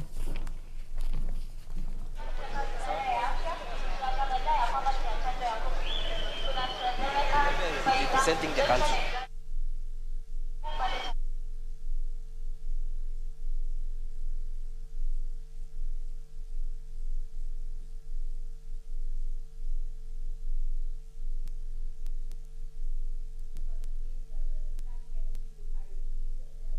Get the sound corrected, we'll be getting back to you. We are domiciled in various parts of the country just to keep tabs on what is happening as we await the much anticipated verdict on the presidential petition of August 2022 there. Security has been beefed up. A communication was made to Kenyans, especially who are operating within the central business district. Various roads were closed, including Gong Road there at the junction of NHIF there, as well as, some motorists redirected not to use the Haile Selassie Avenue there to just try and keep crowds out of Milimani there, where the 7-judge bench is going to be giving its ruling. Led by Chief Justice Martha Koome. What you're seeing is security outside Milimani Law Courts there. That is a contingent of National Police as well as a General Service Unit. And inside there, we're seeing a council made up of, various, there you go, we have Soweto there. Council Soweto there. You can see how she's already there. I would want to know what's going on through the minds of the lawyers there, both for the petitioner and the various respondents there, who over the last 2 days have exuded confidence that they're going to be carrying their day, or rather their prayers are going to be carrying the day. In the next 1 minute, we are expecting the 7-judge bench there. We are seeing Feroz there, Luigi, as engaging Professor Githu Muigai and the legal counsel there, Governor-elect, that is James Orengo. Quite camaraderie there, transpiring between the senior counsels there. So, as we say, it's all in a day. It's all in a day when it comes to matters of litigation, and that there are no permanent enemies. But we asked that Kenyans remain peaceful, and justice, we hope, is going to be served in this particular matter. Yes, that. Size enough. Look at the pictures on your screen. James Orengo there, and other lawyers who are representing different factions. And they're all seated together, they make fun together, they argue it out, they sweat it out together, and maintain the peace. That is exactly what should be happening, not only in that court, but in the Republic as well. Before we crossed over to Irene, we were talking about how despite the fact that he has had some hits and misses in presidential petition, is that he has been able to bolster our democracy in regards to electoral matters. And I would like to pick Shadrach's mind on the same, is despite that Raila has won and lost some of the petitions, he has actually helped the electoral system in the country. That was an interesting read. I was reading from a journalist as well. And on the 7 out of 10, yes, I do agree, because there are some journalists still talking about a ruling. We don't expect a ruling. We expect a judgment today because it's the final product of what they have been hearing for the last couple of days. Wamboy, I would like to pick your mind on the same. Well, there is a lot to admire from the two gentlemen who have been, entertaining us with this presidential dispute. And one thing you will give to Dr. William Samoei Ruto first is his spirit of resilience. That spirit of, when he wants it, he goes for it. That is something admirable from his humble background. That is something that you will have to admire and acknowledge. On the other hand, you must acknowledge the kind of contribution that the Right Honorable Raila Odinga has given us as a country. So many things. The laws that we currently enjoy have we actually enjoy them largely because of the contribution he has made, the kinds of pain he has had to go through.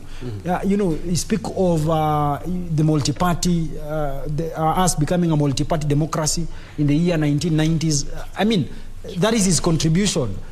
His fight against the Moi utilitarianism, that is his contribution.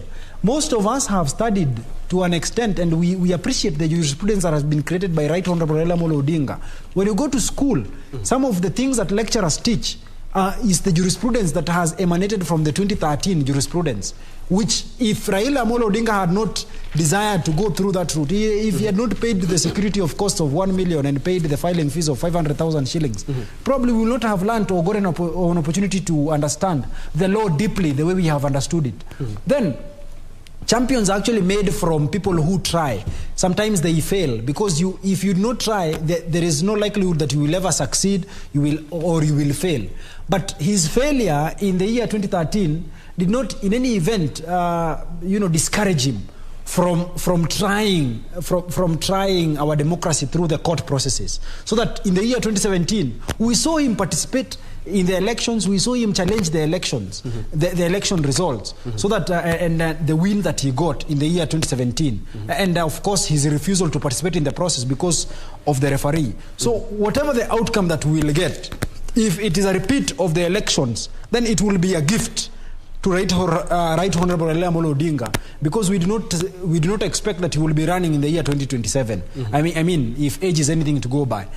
In any event, even with probably a repeat of the process, it does not necessarily mean that it is a loss to Dr. William Samoei Ruto. No, it does not mean it. It only means that probably this is just but his dream that has been deferred, so that he will have another opportunity, probably in the next or within the 60 days that are set in law, and even probably even in the future.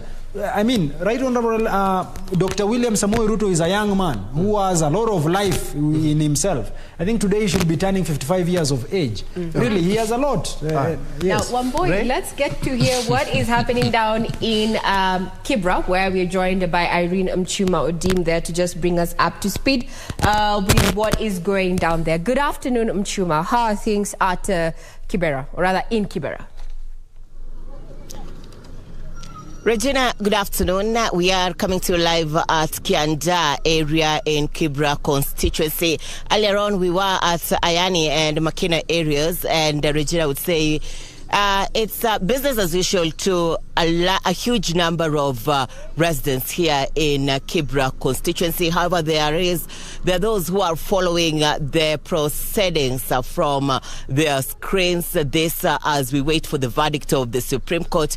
Remember, Raila Odinga, who is the Azimio la Umoja presidential candidate, is also the ODM party leader, and Kibra constituency has time and again given him a back wherever he's making a move politically. And interestingly, Regina, unlike what many people would anticipate, that many people will remain at home and not go back to the business, is business as usual for many residents here in Kibra constituency. In fact, the shopkeepers, the tailors, the welders are going on with their business as usual. The matatu operators, boda riders.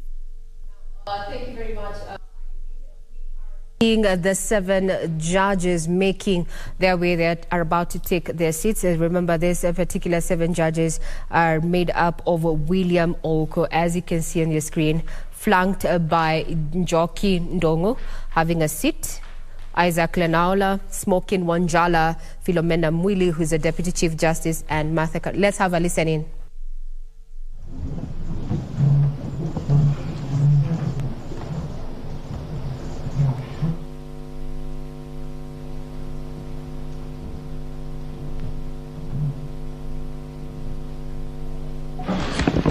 Good afternoon and welcome to the Supreme Court of Kenya for the delivery of judgment in Presidential Election Petition number E005 of 2022 as consolidated with E001, E002, E003, E004, E007 and E008 of 2022, Raila Amolo Odinga and 6 others versus William Ruto and 13 others.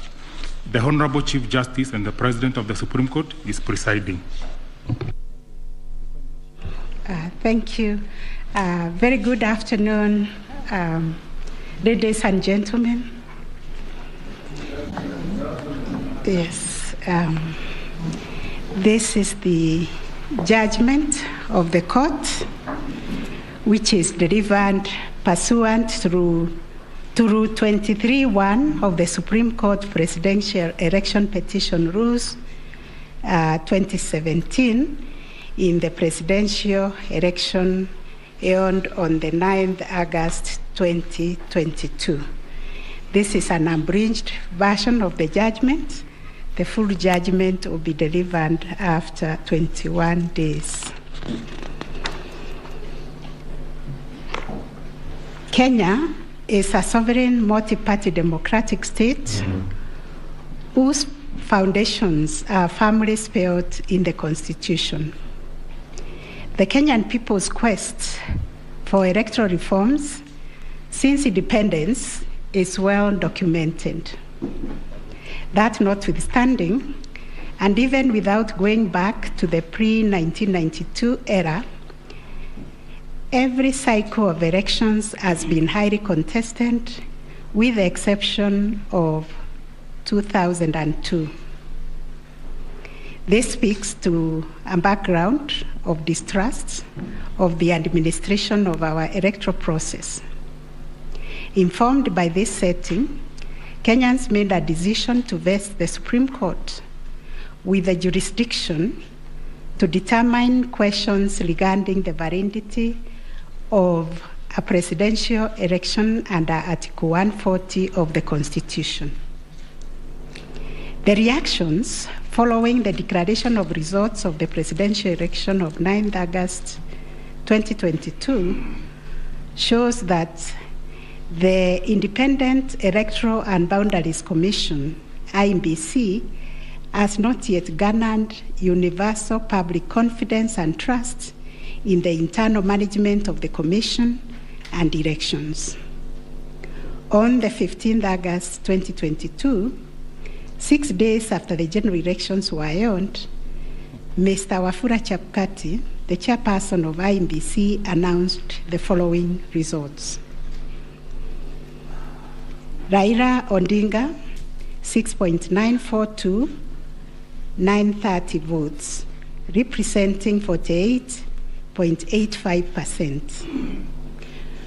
William Ruto, 7.176, 141 votes, representing 50.49%. David Wahiga, 31,987, representing 0.23%.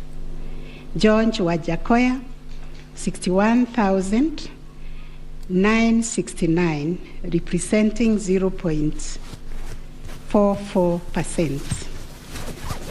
Based on the aforesaid results, the chairperson of IEBC declared William Samoei Ruto the first respondent, the presidential candidate for the United Democratic Alliance Party, as the president-elect.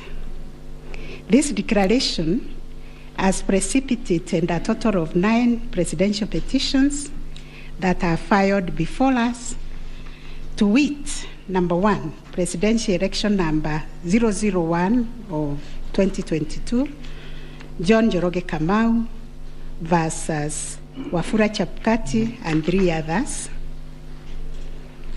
and Raila Amolo Odinga and 7 others named as interested parties. The second petition is presidential election number 002 of 2022, Youth Advocacy Africa and another versus IMBC and 12 others. Third petition, presidential election petition number 003 of 2022, Kerif Khalifa and 3 others versus IMBC and 3 others. Fourth petition, presidential election petition number 4 of 2022, David Kariuki Ngari versus IMBC and 9 others. 5, presidential election petition number 5 of 2022, Raila Amolo Odinga and another versus IMBC. 6, presidential election petition number 6 of 2022 by Moses Kuria and others versus Honorable Raila Amolo Odinga and 4 others named as interested parties. Number 7, presidential election number 007 of 2022, Okia Omtata Okoiti and others versus IMBC and others. Number 8, petition number 008 of 2022, Julia Nyoka Bichege and others versus IMBC and 3 others. And the last one, but not least, petition number 009 of 2022, Ruben Kigame Richete versus IMBC and others.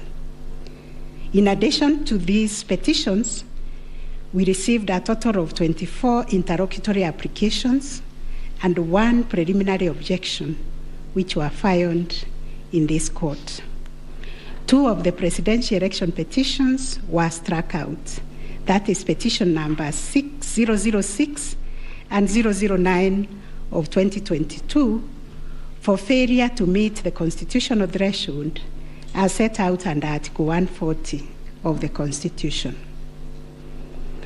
On 29th August 2022, this court also admitted 3 amici curiae briefs by the Law Society of Kenya, the Kenya section of International Commission of Jurists, and John Warubengo and 2 others.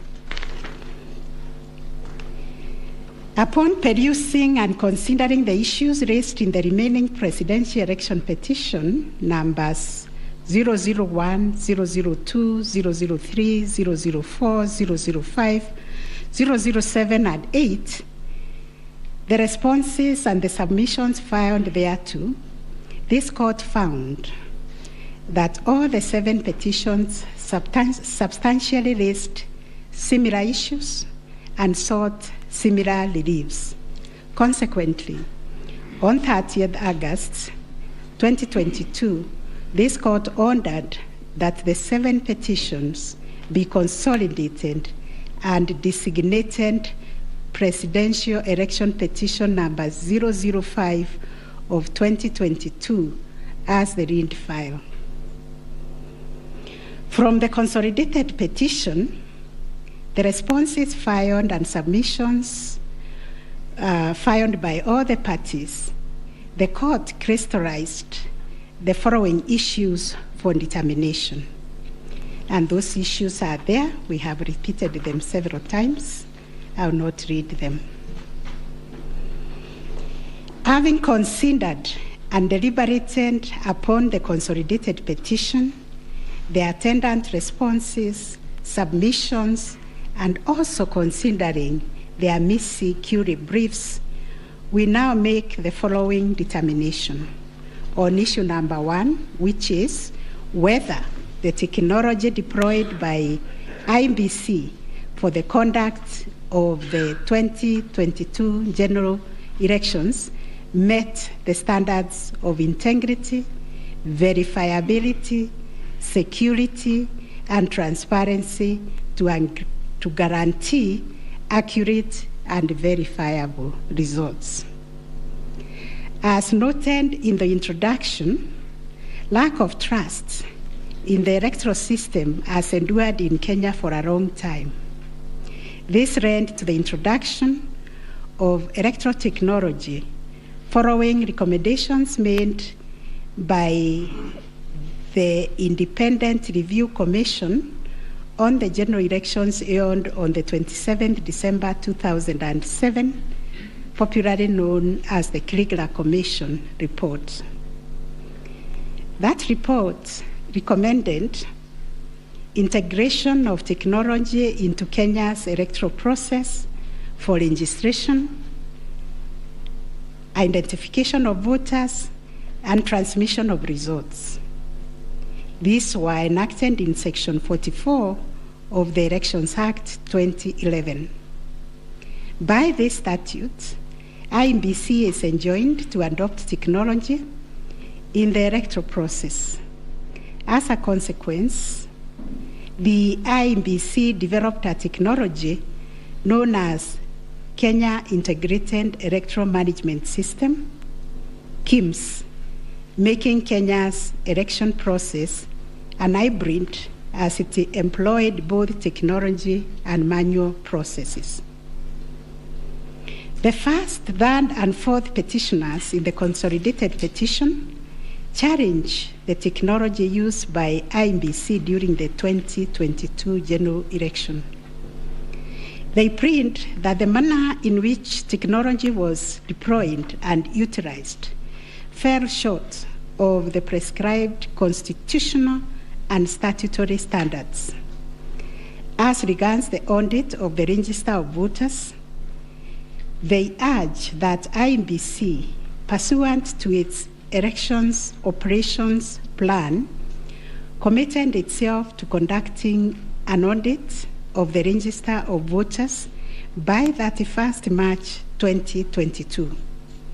To the contrary, they arrange it only publicly availed the audit report on its website on 2nd August 2022, which was only 7 days to the elections.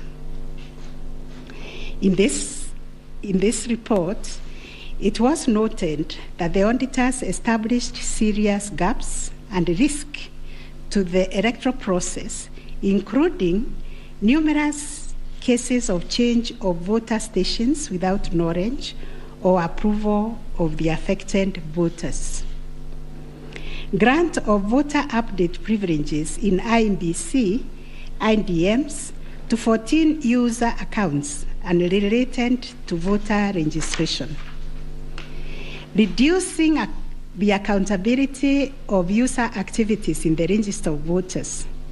Presence of 11 active generic accounts on the MBIS application and the 2 MBIS users with the same logging identification.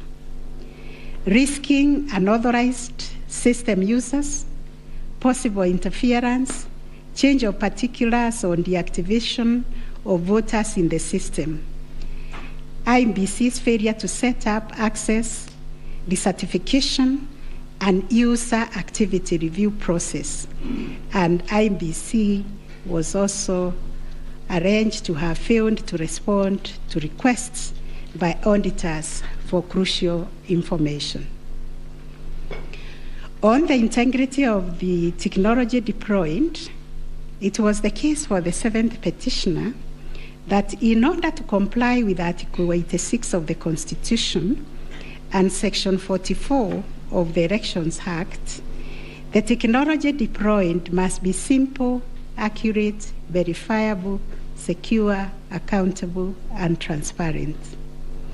On the simplicity of technology, the 7th petitioner contends that the KIMS kit failed the tests as they were not easily usable by ordinary citizens without expert knowledge. They further assert that IEBC was expected to procure and put in place a technology necessary for the conduct of the general election at least 120 days before the election and ensure consultation with the relevant agencies, institutions, and stakeholders. Furthermore, the petitioners arranged that IEBC violated its constitutional duty by delegating the design, implementation, and conduct of the KIMS components of the election to a foreign company, Smartmatic International Holdings, BV. As a result, IEBC staff and the public did not have full comprehension of the KIMS components. They conclude, therefore, that IEBC abdicated and surrendered its role to conduct elections to Smartmatic, and that IEBC vigorously fought any attempt to subject Smartmatic's activities to accountability and transparency, including the safeguards required by Regulations 61, 69, and 75 of the Elections General Regulations 2012. In response, IEBC has submitted that the electoral system met the constitutional threshold, that all the necessary information was accessed only by the authorized persons. The information was accurate, complete, and protected from malicious modification, either by authorized or unauthorized persons. IEBC maintained an audit trail on activities related to information, and that the information was available and could be authenticated through the use of various security features. In further response, IEBC contended that they engaged KPMG on 7th April 2022 to conduct an audit of the register of voters, which was submitted on 18th June 2022. In addition, it issued a briefing on the report on 20th June 2022, summarizing the thematic areas therein and disclosing its findings as well as actions taken to remedy the issues identified. It also conducted its annual audit in compliance with Regulations 11 and 12 of the Election Technology Regulations 2017 and a certification of compliance issued to it on 3rd August 2022.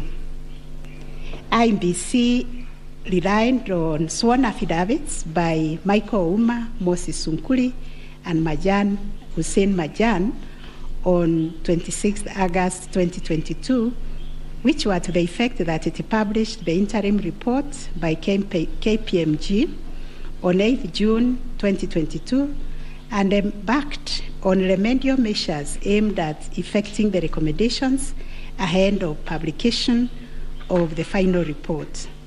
It was ascertained that it could not publish the full final audit report, as doing so would compromise the integrity and security of the electoral technology system, considering the provisions of the Data Protection Act, which imposes a duty to protect the data of Kenyan voters.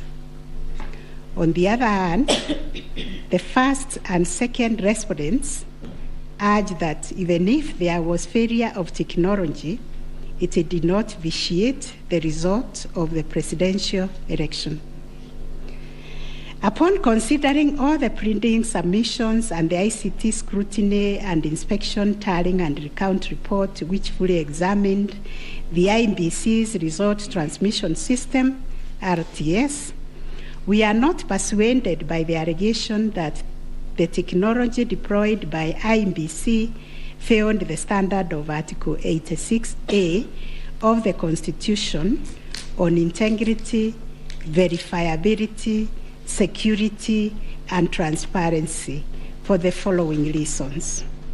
1, whereas it is true that the KIMS kit failed in 235 polling stations, 86,889 voters were granted the right to vote manually, and the requisite forms 32A were duly filed.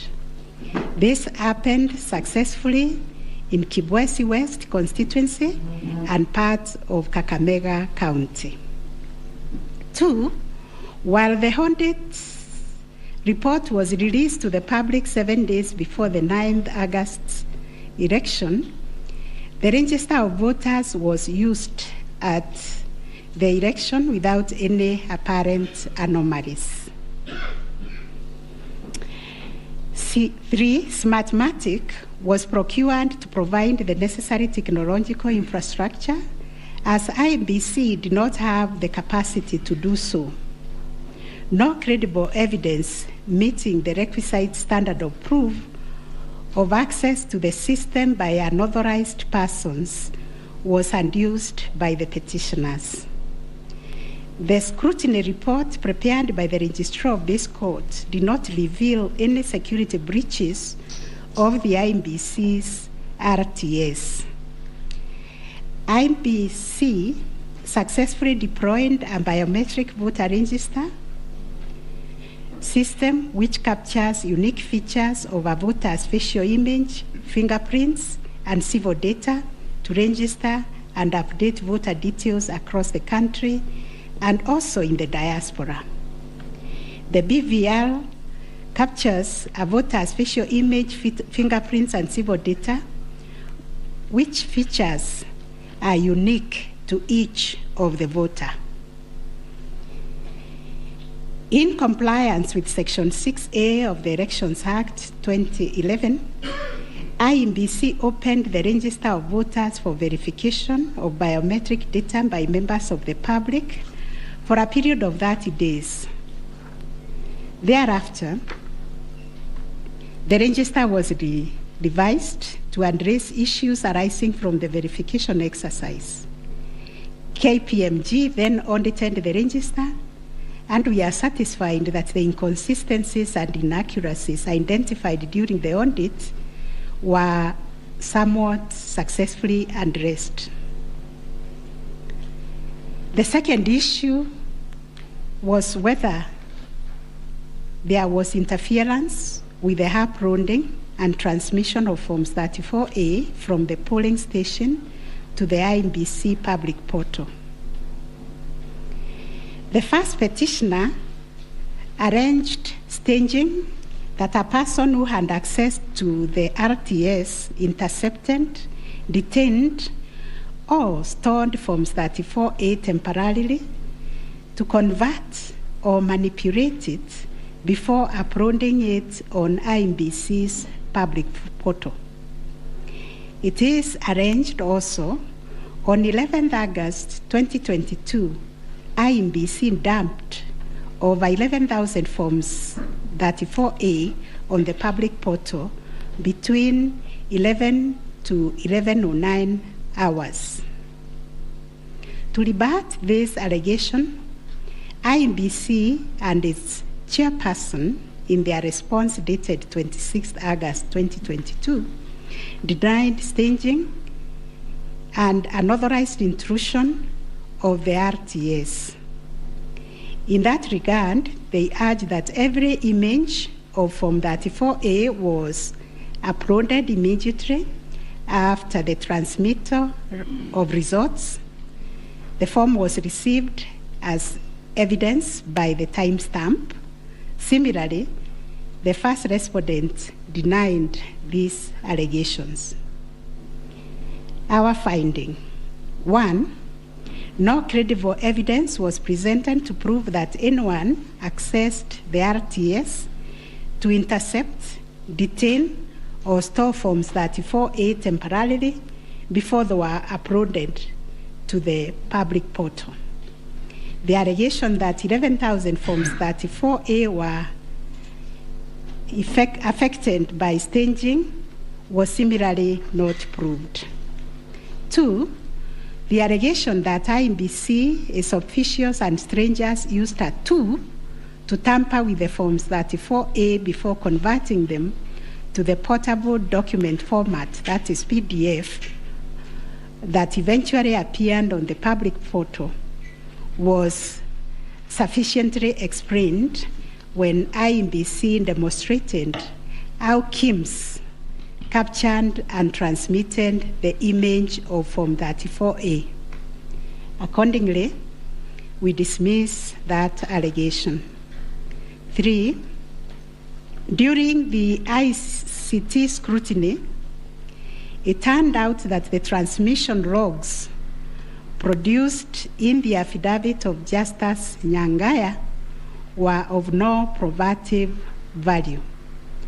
The registrar's report shows that the original Forms 34A from the contestant polling stations, which were allegedly intercepted, were exactly the same as those on the public portal, and the certified copies that were presented to this court pursuant to the provisions of Section 12 of this Supreme Court Act 2011. 4, regarding the allegation that the integrity of the public portal was compromised, this was disproved by evidence of consistent attributes such as unique timestamps, uniform PDF conversions at the polling stations, correct polling station mapping, and consistent KIMS reporting from verification to transmission of results. 6, the RTS was configured on a virtual platform network, VPN, and the SIM cards locked to a specific polling station. The server was also configured to accept results only from authorized and properly mapped KIMS kits. In our view, the petitioners failed to produce credible evidence to the contrary.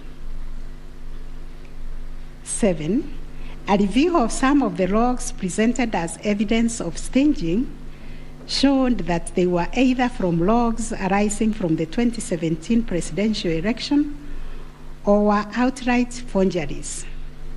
In our considered view, there was no evidence of a man-in-the-middle server configured to the IEBC's VPN network, and no evidence was produced to show that the chairperson of IEBC and staff were part of the arranged conspiracy to stage the transmission process.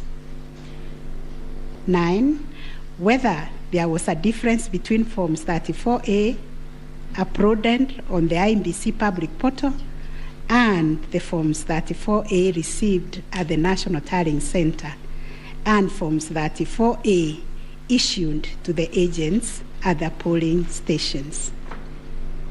On this issue, the first petitioner's case was that there was deliberate manipulation and tampering with Forms 34A, as demonstrated in the affidavits, to the effect that votes were being deducted from the first petitioner and being added to the first respondent.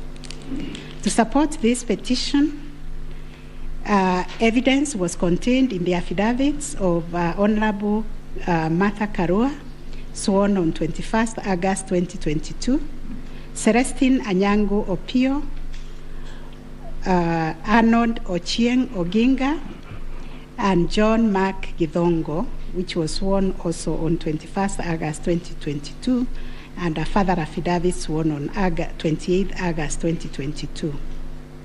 Dr. Nyangasi also swore an affidavit on 21st August 2022, and so was Martin Papa, to support that allegation of handing and subtraction of votes.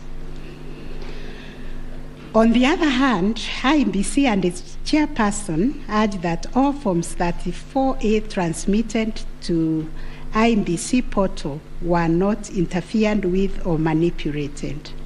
Further, that the Forms 34A signed at the polling station and issued to the agents were identical to the Forms 34A uploaded on the public portal and delivered to the National Tallying Center at the Bomas. It was contended that in any event, IEBC used the original physical Forms 34A to tally, verify, and declare the presidential election results. This court ordered scrutiny of the forms from the 41 polling stations outlined in the affidavit of Celestine Opio to ascertain the allegation of interference. And this is our finding. 1, there were no significant differences captured between the Forms 34A uploaded on the public portal and the physical Forms 34A delivered to Bomas that would have affected the overall outcome of the presidential election.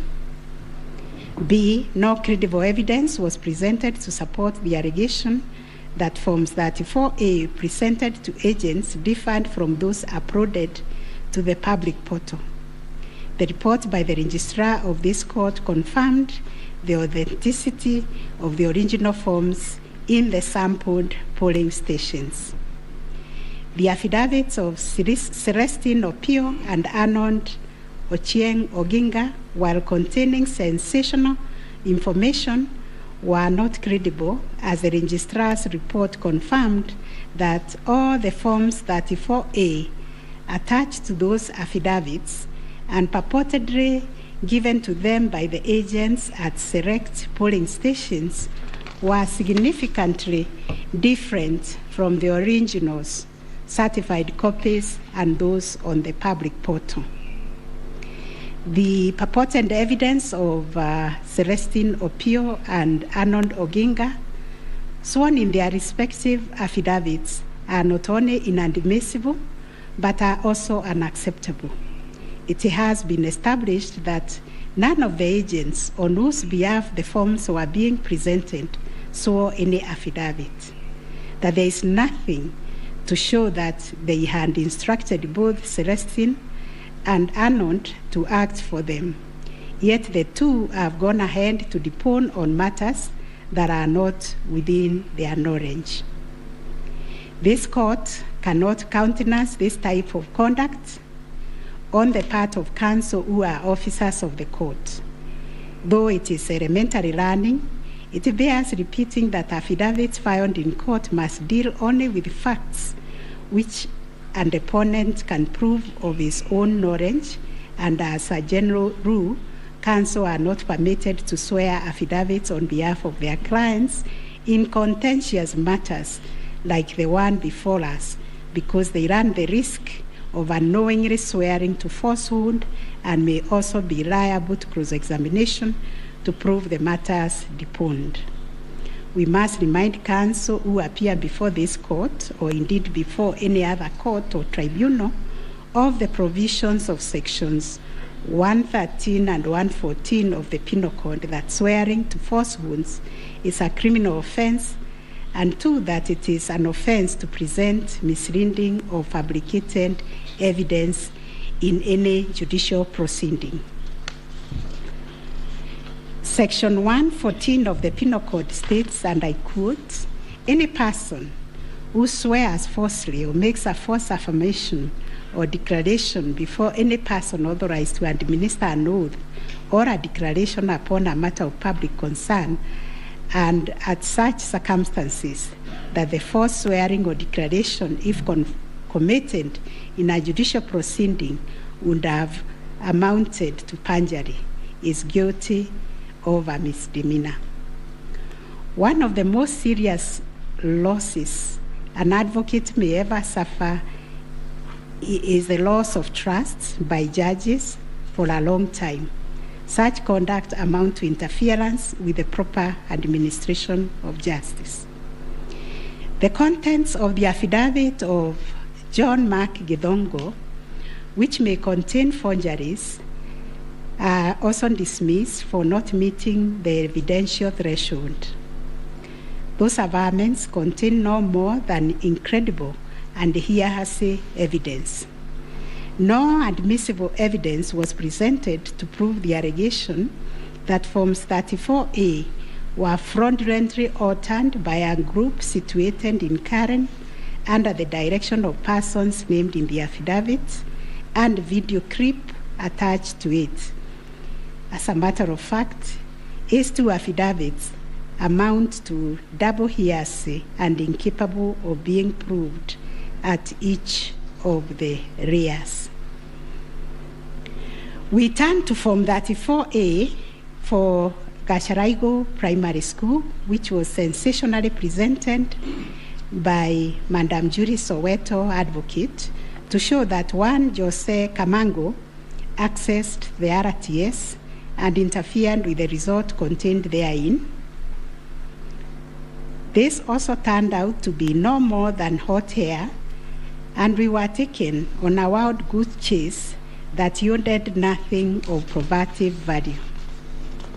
The KIMS kit relating to Songonyo Primary School, which bore the same serial number with another, was admitted by IMBC as an inadvertent manufacturer's error. We are also satisfied that the two kits and other identifying features that were markedly different, including the timestamps and polling code, and therefore nothing turns on this anomaly. Therefore, to the question whether there was a difference between Forms 34A uploaded on the IBC public portal and those received at the National Tallying Center and those issued to the candidates' agents at the polling station, we have found none. Issue number 4, on whether the postponement of gubernatorial elections in Kakamega and Mombasa counties, parliamentary elections in Kitui, Rural, Kachiriba, Rongai, and Pokot South constituencies, and electoral ones in Nyaki West, in North Imenti constituency, and Kwanjenga in Embakasi South constituency, resulted in voter suppression to the detriment of the petitioners, and especially in petition number 5 of 2022. It is common knowledge that IMBC postponed elections for various seats during the general elections of 9th August 2022 due to mix-up of ballot papers in the above-named electoral units. It is the combined case of the first and second petitioners that, in terms of Articles 136, 2A, 177(1), and 181, as read with Article 1 of the Constitution, the chairperson of IMBC had no jurisdiction to postpone elections in those areas. That Section 55B of the Elections Act is inconsistent with the Constitution and therefore void to the extent that it purports to donate to IMBC power to postpone elections in the constituency, county, or ward, contrary to the Constitution, and the postponement undermined the conduct of free, fair, credible elections by depriving the voters an opportunity to vote for all the candidates on the dates stipulated by the Constitution. The petitioners further contend that the postponement of elections and the overall effect of suppressing voter turnout in the electoral units in question, which was prejudicial to him. Both the first and third petitioners also believe that elections were deliberately postponed in Kakamega and Mombasa counties. It was arranged that these areas are considered to be first petitioner strongholds, and as such, the postponement of elections worked to his disadvantage and handed that benefit to the second respondent. These assertions were denied by IMBC and its chairperson. They, however, admitted that they experienced confusion with the printed ballot papers and explained that they only discovered the mix-up on the eve of the election when the ballot papers were being distributed to the polling stations. That as a practice, ballot papers can only be opened on the eve of the election day to avoid any mischief, and that by the time the mix-up was discovered, it was logistically impossible to print and replace the ballot papers in time for the elections. For this claim to succeed, it must be demonstrated first, IEBC and no authority in law to postpone the elections, and secondly, that the postponement was deliberate and calculated to suppress voter turnout so as to affect the result by reducing the petitioners' overall votes. We've looked at the provisions of Section 55B of the Elections Act, which provides for circumstances when elections can be postponed in a particular electoral unit, including in cases of emergency. We are therefore satisfied that on the basis of the foregoing provision, the third respondent and the requisite power to postpone election in the constituencies, counties, and wards in question. Concerning the allegation of voter suppression, we note that voter suppression is generally recognized as a political strategy which takes many forms, but whose practical effect is ultimately to reduce voting by deliberately discouraging or preventing targeted groups of people from exercising their right to vote and thereby to influence the outcome of an election. It therefore goes against the letter and the spirit of Article 38, which guarantees every citizen the right to make political choices based on universal suffrage. As regards this allegation, it has not been shown that by postponing elections in the named electoral units, IEBC acted in bad faith or was influenced by irrelevant factors and considerations. From the explanation tendered, we are satisfied that the postponement was occasioned by a genuine mistake, which in our view could have been avoided and the members and staff of IEBC been more diligent when they went to inspect the templates in Athens, Greece, where the printing of ballot papers was undertaken. In the absence of any empirical data, we cannot find a basis upon which to conclude, as a matter of fact or evidence, that the postponement affected voter turnout, as a consequence of which the first petitioner alone, as a presidential candidate, suffered disadvantage. At any rate, the nature of the ballot being an individual decision and secret, there may be other factors to which the turnout in the named units can be attributed. From the evidence on record, however, it appears to us that 2022 general election recorded one of the lowest turnouts since the introduction of multi-party political systems some 30 years ago. If there was a low voter turnout, it affected all the 6 categories of candidates, and its explanation, in our view, lies elsewhere, but certainly not a calculated suppression.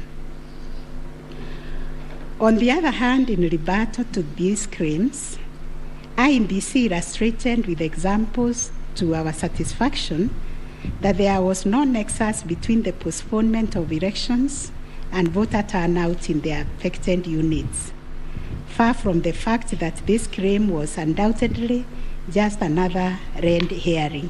It has nothing to do with the question under review, and accordingly we reject it and hold that there is no proof that the postponement resulted in voter suppression to the detriment of the first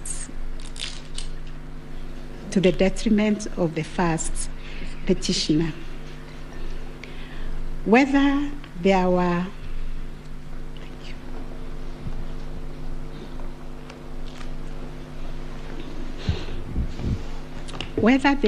unexplainable discrepancies between the votes cast for presidential candidates and other elective positions. Issue number 5. The first petitioner was categorical that there was systemic ballot stuffing in certain counties, mainly in the Rift Valley and central parts of Kenya, where, according to him, a total of 33,208 votes were cast for president only, without corresponding votes for the other elective positions.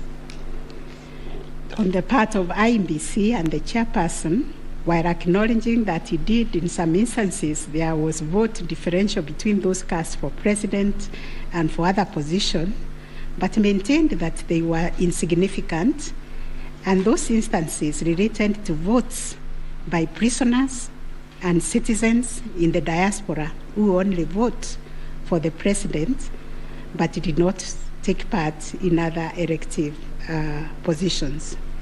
The differential also includes rejected ballot papers and stray votes which do not count as valid votes. The well-established principle that the person who asserts a fact must prove it casts the burden upon the first petitioner to demonstrate that there were instances of ballot stuffing of such a magnitude as to justify the nullification of the presidential election. Ballot stuffing, which is an illegal addition of extra ballots, is a type of electoral fraud aimed at swinging the results of an election towards a particular direction. Not a single document has been presented by the first petitioner to prove systemic ballot stuffing. A figure of 33,208 votes relied on in this claim is based on unproven hypothesis that since the number of votes cast for the president is higher than those for other positions, then, without more, it must follow that there was fraud. We find that fraud is a serious criminal offense, and it must be proved beyond reasonable doubt under Section 5N of the Election Offences Act. It is indeed an offense for a person to vote more than once in any election. IEBC has provided a plausible explanation for the vote differential, citing categories of voters who only vote for the president, such as prisoners and Kenyans in the diaspora. There were an insignificant number of stray votes whose combined effect cannot justify nullification of the election. Finally, on this point, a general election in Kenya comprises of 6 different separate elections held concurrently on the same day. Such elections are held by secret ballot, and one cannot predetermine the voter turnout or how voters will vote in each election. None of the parties has flagged anything so significant that it would have affected the outcome of the presidential election vis-a-vis the other 5 elections held on the same day. We find, therefore, there were no unexplainable discrepancies between the votes cast for the presidential candidates and other elective positions. On issue number 6, whether IEBC carried out the verification, tallying, and declaration of results in accordance with Article 138, 3C, and 138.10 of the Constitution. This issue arises from the printings in all the petitions as consolidated. Based on the said printings, the affidavits sworn in support thereof, and the written and oral submissions by parties, two viewpoints regarding the meaning, scope, and application of Article 138, 3C, and 10 of the Constitution have been advanced. On the one hand, the petitioners submit that pursuant to the foregoing provisions, the role of verifying and tallying of votes as received from polling stations countrywide is vested in the Commission as a corporate entity and not the chairperson of the Commission. It is their argument that the chairperson cannot undertake this task to the exclusion of other commissioners. They submit that the language of Article 138(3)(c) does not envisage a situation where the chairperson can arrogate to himself unfettered authority to verify and tally the results at the National Tallying Center without involving the other commissioners. Such action, they contend, would not only be unconstitutional, but would be sufficient ground without more to nullify an election of a president-elect. In support of their argument, the petitioners cite the Court of Appeal decision in IMBC versus Mainakiai and 5 others as affirmed by this court in the case of Raila 2017. The petitioners further submit that Regulation 87(3) of the Election General Regulations is unconstitutional to the extent that it purports to vest the power of verification and tallying in the chairperson of IMBC. On the other hand, the first, second, and third respondents submit that power to verify, tally, and declare results of a presidential election at the National Tallying Center is the exclusive preserve of the chairperson of IMBC. According to them, there is nothing unconstitutional about Regulation 87(3) of the Elections General Regulations. The said regulation the respondents submit makes no mention of commissioners other than the chairperson. At any rate, the respondents argue Article 138(3)(c) of the Constitution does not envisage a situation where it is the commissioners who personally undertake the task of verifying and tallying the results as entered into the thousands of Forms 34A. Such an undertaking would be humanly impossible, they submit. For good measure, the respondents submit that Section 11A of the IMBC Act provides that the chairperson and members of the Commission are responsible for the formulation of policy and strategy of the Commission and oversight.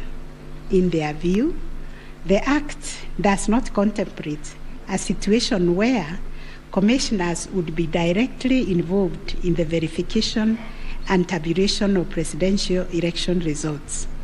The task of verification and tallying, as stated by the respondent, is executed by the staff of the Commission under the direction and supervision of the Commission Secretary, who in turn reports to the chairperson. As to whether the chairperson acted unilaterally in verifying and tallying the presidential election results at the National Tallying Center, the petitioners claim that indeed this is what happened. It is the petitioner's case that the chairperson published an illegal Gazette Notice number 4956 of 2022, in which he designated himself as the presidential returning officer, a position unknown in law and the Constitution. Having done so, the petitioner states that the chairperson proceeded to conduct the verification and tallying process to the exclusion of other commissioners, each of whom he had assigned territorial roles and related to the verification and tallying exercise. On his part, the chairperson of IBC submitted that although he has the exclusive authority to verify and tally the presidential election results as received at the National Tallying Center, He did involve the other commissioners in the exercise before eventually declaring the final results. He submitted that he did this in the spirit of teamwork. The chairperson of IEBC states that indeed the 4 commissioners were involved in the preparation of the 9th August general elections from the time of their swearing into office all the way to the verification and tallying of results at the National Tallying Center until they withdrew from the exercise just when he was set to declare the final results. Having considered all the parties' submissions, we find that pursuant to Article 138(3)(c) of the Constitution, the power to verify and tally presidential election results as received at the National Tallying Center vests not in the chairperson of IEBC, but in the Commission itself. The latter carries out this exercise through its secretariat staff, technical personnel, and any other persons hired for that purpose under the oversight and supervision of the chairperson and the other members of the Commission. In line with this court's decision in Raila Amolo Odinga versus another versus IEBC and 2 others, as reported in 2017 Kenya Law Report, popularly known as Raila 2017, and the Court of Appeal decision in IEBC versus Maina Kiai, we also find that the chairperson cannot arrogate to himself the power to verify and tally the results of a presidential election to the exclusion of other members of the Commission. Indeed, Article 138(10) of the Constitution, although the power to declare the result of a presidential election after verification and tallying is vested in the chairperson, he does so only as a delegate of the Commission. Consequently, to the extent that Regulation 87(3) of the Elections General Regulation purports to vest the power of verifying and tallying presidential election results as received at the National Tallying Center solely on the chairperson to the exclusion of other members of the Commission, the same is contrary to and inconsistent with the provisions of the Constitution. That said, we, however, take cognizance of the fact that the 4th, 5th, 6th, and 7th respondents, referred to as the 4 commissioners, actively participated in the verification and tallying exercise from the beginning up to and until just before the declaration of the result by the chairperson. They took turns announcing the results as verified and tallied, and were present and active during the actual verification and tallying at Bomas. An example is when one of them, Justice Nyangaya, stood on the podium to announce to the public results and also announced an adjustment that had been occasioned by errors of tabulation. The events of 15th August 2022, therefore, came as a surprise. As the public waited for the chairperson of IEBC to declare the final result, sporadic violence broke out at Bomas. The violence swiftly was contained by the security forces, but there was unexpected drama as 2 different factions of the Commission began to emerge. Kenyans found themselves watching an appalling split-screen scenario on their television sets. On one part of the screen was the chairperson readying himself to declare the results in accordance with Article 138(10) of the Constitution. On the other part of the screen were the 4 commissioners on the ruins of the Serena Hotel, Nairobi, from where they announced that they would not own the results that were soon to be declared by their chairperson. The 4 commissioners informed the public of their rejection of the yet-to-be-announced results, terming them opaque, due to the manner in which the chairperson had been conducting the verification and tallying exercise. In his affidavit dated 25th August 2022, Justice Nyangaya affirmed that the chairperson's actions during the tallying and verification exercise at Bomas made it difficult to ascertain the total number of votes cast and the actual number of votes attained by each candidate, so as to enable him authoritatively state the commission and declared accurate results. All the petitioners have anchored their arguments for the nullification of the 9th August presidential election in Taharia on the walkout from the Bomas by the 4 commissioners. They contend that by rejecting IEBC's results on grounds of opaqueness of the verification and tallying process, they called into question the credibility of the entire election. They further submitted that being in the majority out of the 7-member commission, their view should prevail and the election should be nullified. It is the petitioner's argument, therefore, that a dysfunctional commission cannot deliver a credible election. We note that apart from their 11th hour denunciation of the verification and tallying process and their averments regarding the conduct of the chairperson, the 4 commissioners have not placed before this court any information or documents showing that the elections were either compromised or that the result would have substantially differed from that declared by the chairperson. Critically, they have not explained why they participated in a verification process when they knew that it was opaque up until the last minute. Indeed, at the Serena Hotel press briefing, the 4 commissioners acknowledged that thus far the entire election had been managed efficiently and credibly. The chairperson on his part did not make matters any better by maintaining a stoic silence, even as things appeared to be falling apart. All this, in our view, points to a serious malaise in the governance of an institution entrusted with one of the monumental tasks of midwifing our democracy, an institution that obviously needs far-reaching reforms, of which we shall say more in our detailed reasons. But are we to nullify an election on the basis of a last-minute boardroom rapture, the details of which remain scanty and contradictory between the chairperson of the commission and some of its members?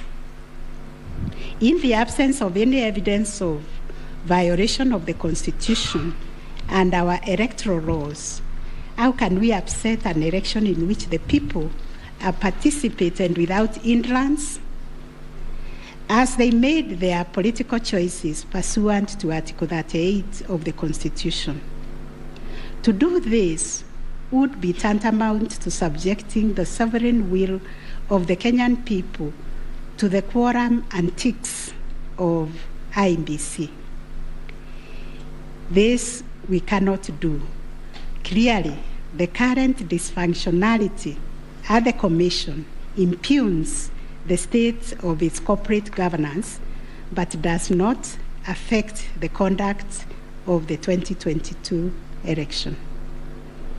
In view of the foregoing, we are satisfied that notwithstanding the divisions apparent between the chairperson and the 4 commissioners, IEBC carried out the verification, tallying, and declaration of results in accordance with Article 138(3)(c) and 10 of the Constitution.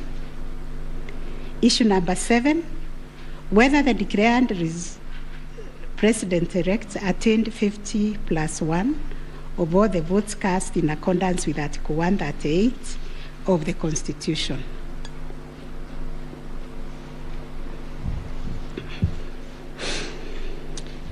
The first second and third petitioners averred that the first respondent did not garner 50% plus one of the total votes cast, and therefore did not meet the threshold provided by Article 138(4)(a) of the Constitution.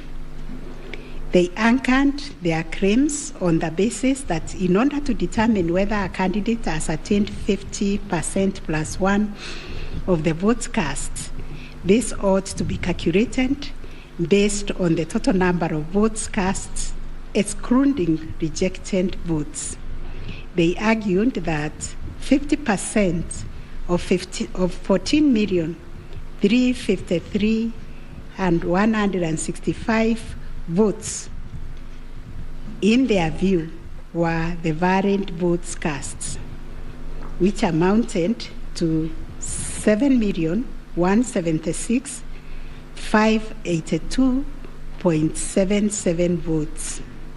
They therefore contended that by attaining 7.176141 votes, the first respondent did not meet the constitutional threshold to be declared president-elect. Supporting the claim that the first respondent did not meet the 50 plus 1 constitutional threshold was the sixth petitioner. His contention was founded on the backdrop of a press briefing issued by the chairperson of IEBC after the official closure of voting on 9th August 2022. According to the sixth petitioner, the chairperson of IEBC announced that the voter turnout was 65.4% of the total number of registered votes based on the verification of the KIMS kits which were functional during the process of voting. In addition, the sixth petitioner urged that the voter turnout of 65.4% did not include some 238 polling stations where the KIMS kit had malfunctioned, necessitating use of the manual register. It was therefore urged that the minimum number of votes cast could not be less than 14,466,779.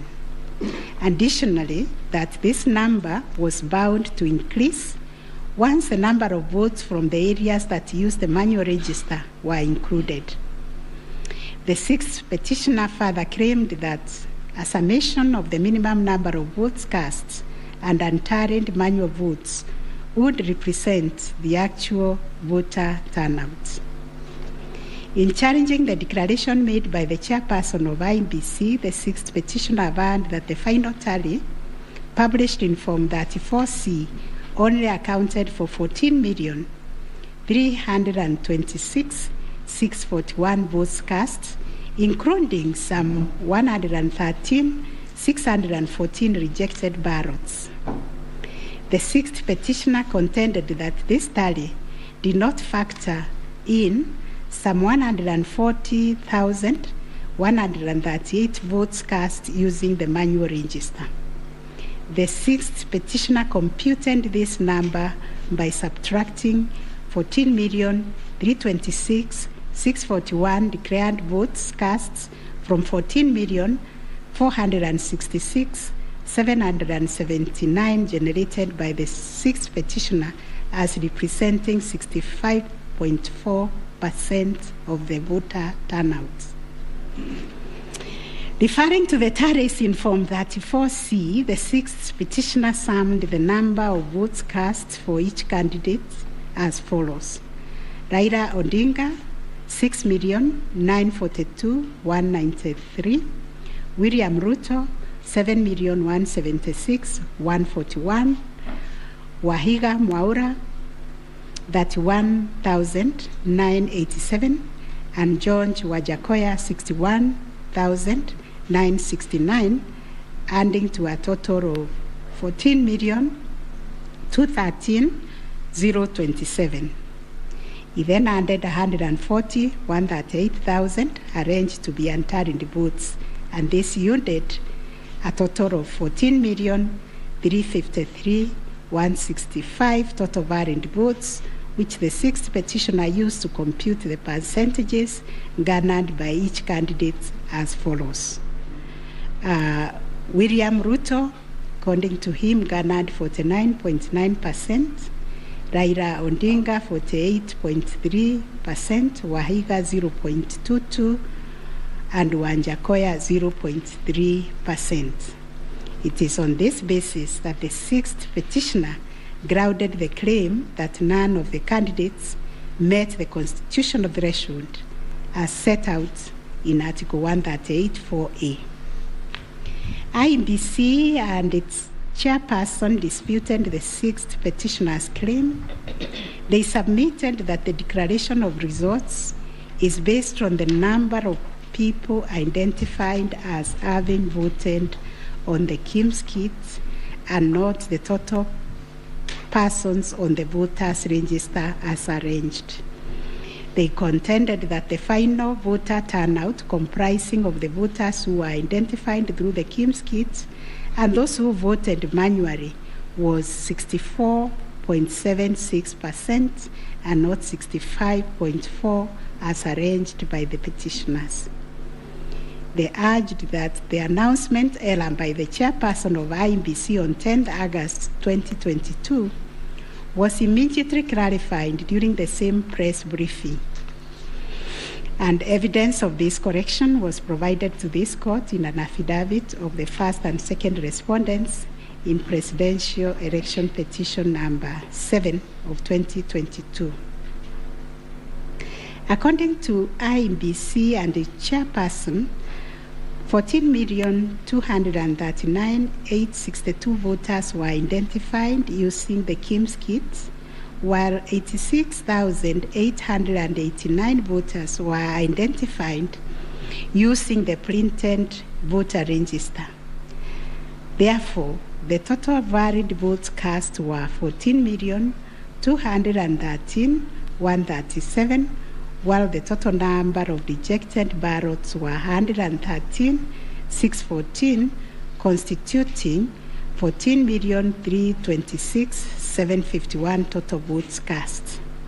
They illustrated that the first respondent garnered 7.176141 votes against 14,213,137 total valid votes cast, yielding a percentage of 50.49 to meet the requisite constitutional threshold for a candidate to be declared president-elect. In the upshot, the percentage attained by each candidate was as follows: Raila Odinga 48.84%, William Ruto 50.48%, Waiga Mwaure 0.22%, and George Wanjakoya 0.43%. IEBC and its chairperson also submitted that the KIMS kits malfunctioned in 235 polling stations, necessitating the use of the printed voter register. In these polling stations, backup KIMS kits were later deployed for purposes of results transmission. The first respondent, in response to the question of 50+1 constitutional threshold, maintained that he attained the threshold under Article 138(4) of the Constitution as elaborated by the IEBC and the chairperson. This court has considered the differing formulas and threshold arguments presented by various parties to this petition.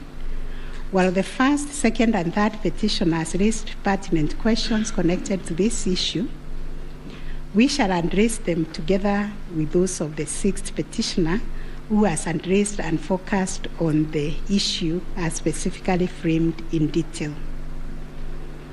It must be restated that the case made by the sixth petitioners concerns a data-specific threshold as enunciated under Article 138(4) of the Constitution, that without attainment of which there can be no declaration. This data-specific threshold is what this court declared in John Arun Mwau and 2 others versus IBC and others. Petitions numbers 2 and 4 of 2017, consolidated, referred to as the ultimate yardstick for determining the winner in a presidential context. In Raila Odinga and 5 others versus IBC, petition number 5, 3 and 4 of 2013, this court asserted that rejected ballot papers do not constitute a vote cast to be included in calculating the final tally in favor of a presidential candidate. We are not persuaded by amicus curiae's brief, that is Law Society, who attempted to persuade us to consider our position on this finding. We reiterate that rejected votes cannot be taken into account when calculating whether a presidential candidate attained 50% plus 1 of the votes cast in accordance with Article 138(4) of the Constitution. Similarly, in the same Raila 2013 case, the court further laid down the parameters of burden and standard of proof in electoral disputes. More specifically, the burden and standard of proof required in disputes challenging the outcome of a presidential election. And this is what the court said, I quote, in the case of data-specific electoral requirements, such as those specified in Article 138(4) of the Constitution, for an outright win in the presidential election, the party bearing the legal burden of proof must discharge it beyond any reasonable doubt. The question that follows was whether the petitioners challenging the attainment of 50% plus 1 constitutional threshold and the computation by the 6th petitioner in general met the standard of proof settled by this court in Raila 2013 case. The premise of the 6th petitioner's percentage computation was a press briefing made by the chairperson of IBC on 10th August 2022, when the evidential burden shifted to IBC and its chairperson, as it does in election cases.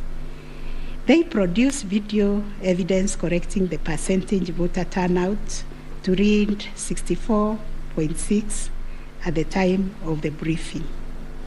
This percentage, however, did not include reports from all the Kim's kits and 86,889 voters who were identified manually using the printed register of voters.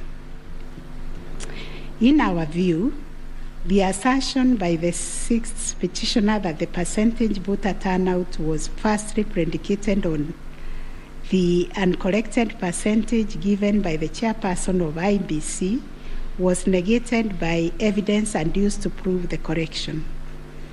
Secondly, the 6th petitioner based his percentage of voter turnout on the total number of registered voters, while the chairperson of IBC made reference in the press briefing to the number of registered voters who were identified through the Kim's kits progressively.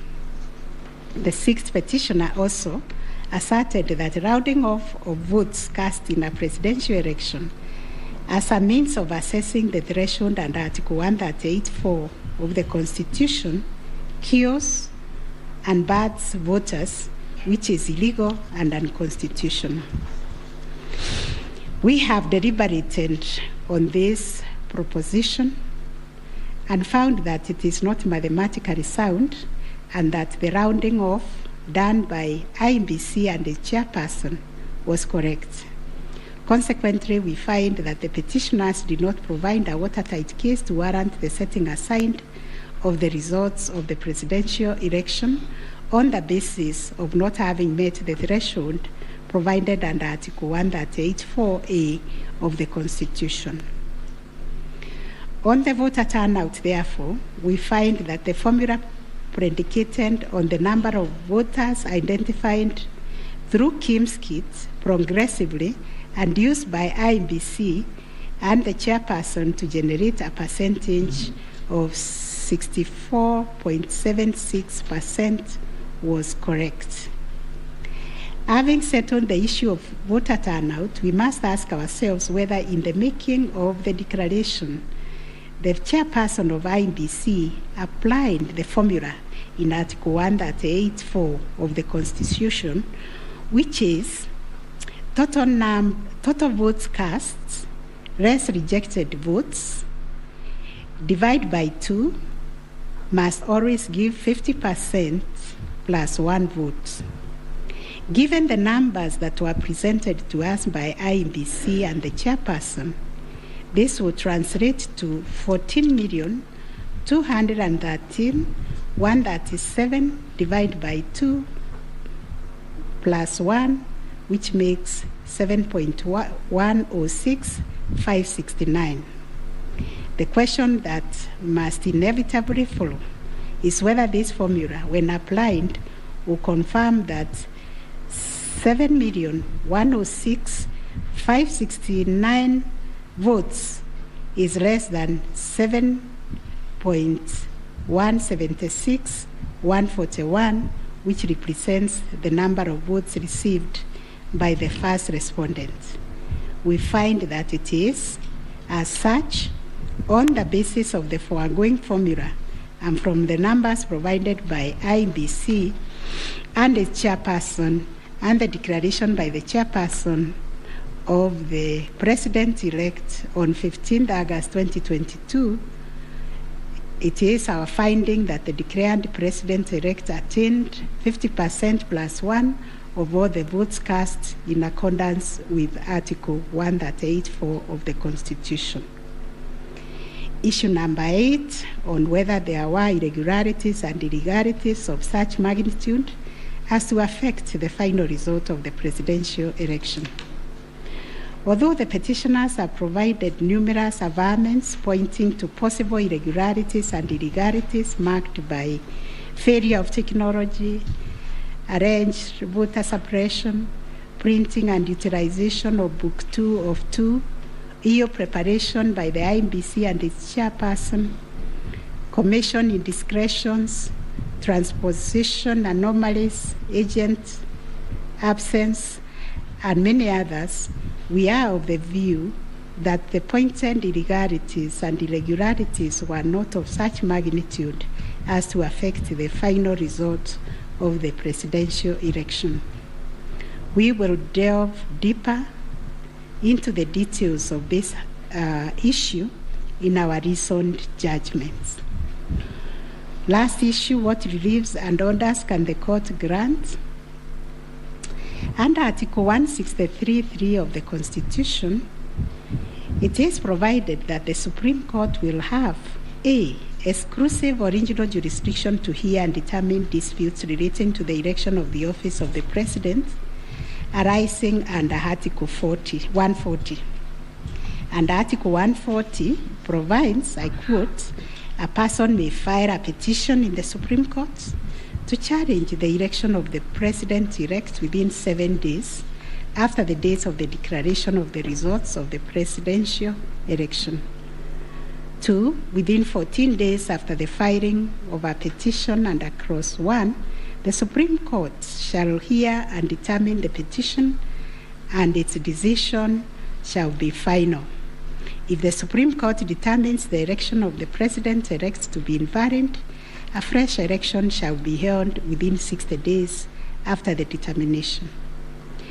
In exercising its jurisdiction pursuant to these provisions, the court sits as an election court with a mandate to determine the validity or otherwise of the election of the President-elect.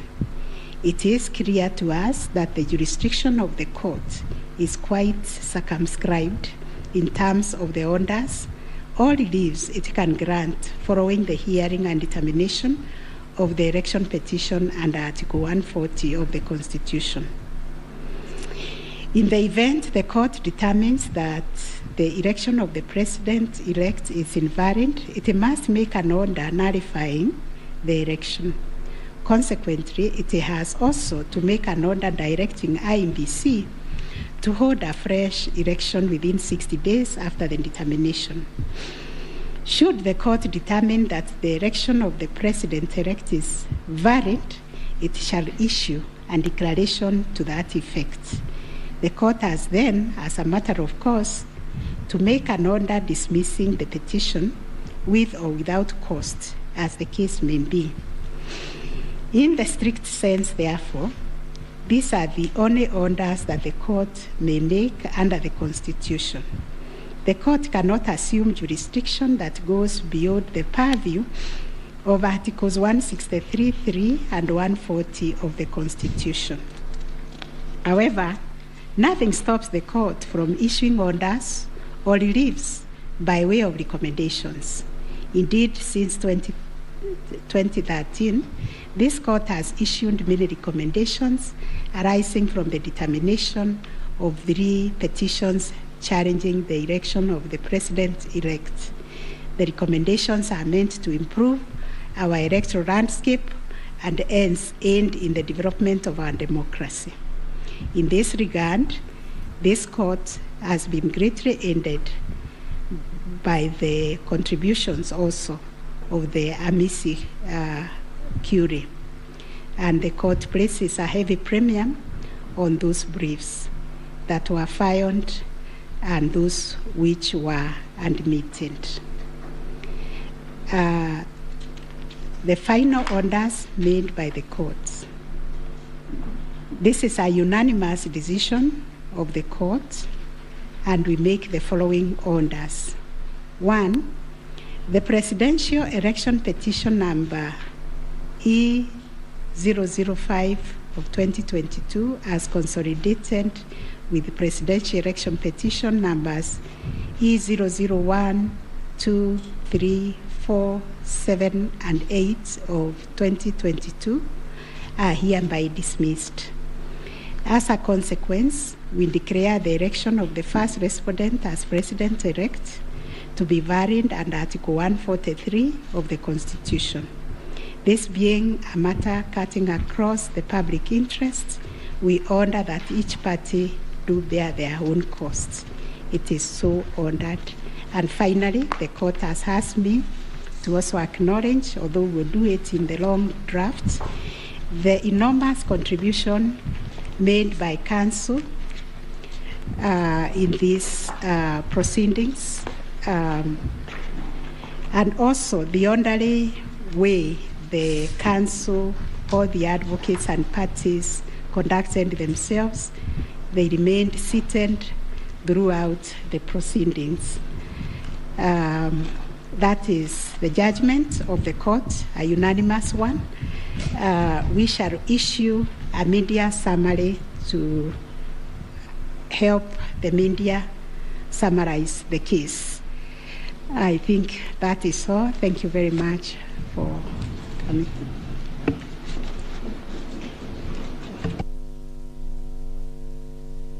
My Lady, Madam Chief Justice, and the learned judges of this court, again, I am requested by my colleagues to thank you most profusely for your labors into delivering this judgment, listening to all of us, and giving our nation this judgment so that we may move forward. Thank you, and God bless you. It may please the court. It is not true that I asked the Attorney General Emeritus to talk on our behalf. Next time you should talk to me. Let me similarly, on behalf of the lawyers for the counsel for the first and second petitioner, thank the court, and it has been a journey, worthwhile journey, sitting through these proceedings, and we thank the court for your patience and for the delivery of this judgment within the time stipulated. We thank you.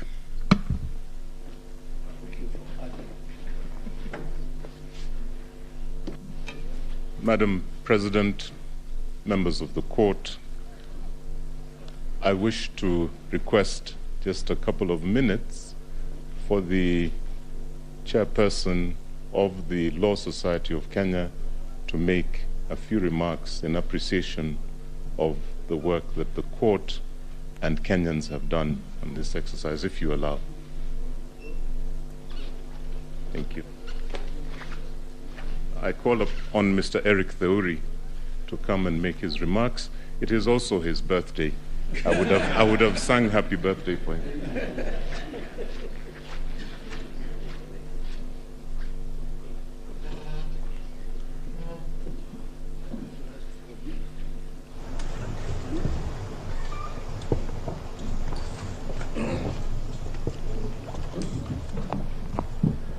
My Lord, the Chief Justice of the Republic of Kenya, the President of the Supreme Court, the Deputy Chief Justice and all the Justices of the Supreme Court, I think it would only be fair that I make my remarks after Counsel for the Respondents, Senior Fred Ngatia, makes his remarks to the Court.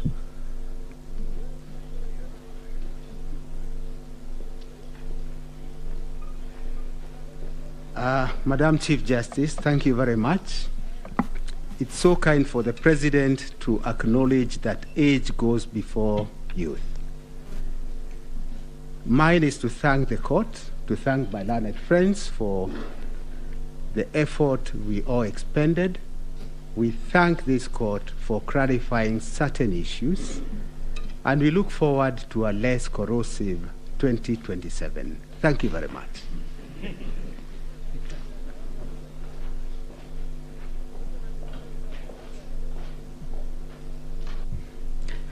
Madam Chief Justice, Madam Deputy Chief Justice, it's so nice to have two madams at the same time, and members of the court. Since there are only men talking, I decided that I should become a woman and talk. It's becoming too much of a male affair in here. But on behalf of I think we were the third petitioner, I wish to thank you, and you've clarified the Regulation 87.4, which I was feeling very passionately about, that it was unconstitutional from what I've heard. But thank you very much for the time you spent, and we do apologize if at times we looked like hooligans. I mean, you have said we behaved well, but we didn't behave as well as we should have. But thank you very much for your time and for delivering this judgment.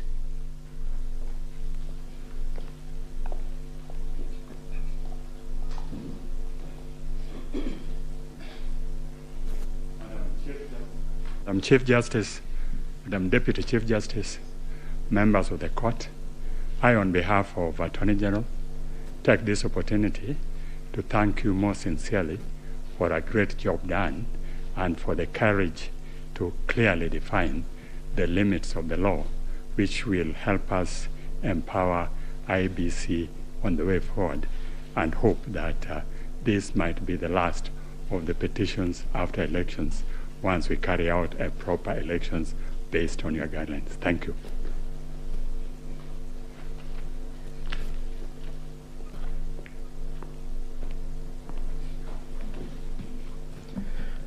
The Chief Justice and the Justices of the Supreme Court, on a light note, my members would be extremely worried if we take the submissions of Senior Counsel Orengo that this should be the end on account of fees.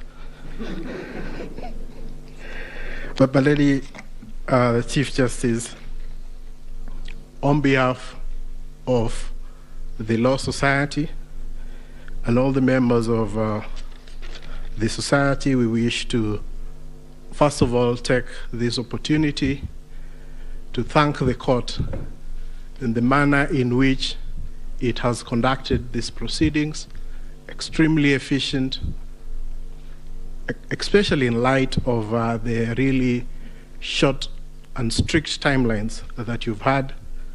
But the management of the proceedings, the manner in which the court adopted a somewhat inquisitorial nature to the conduct of these proceedings is something that as a society we have noted, and we wish to commend the court.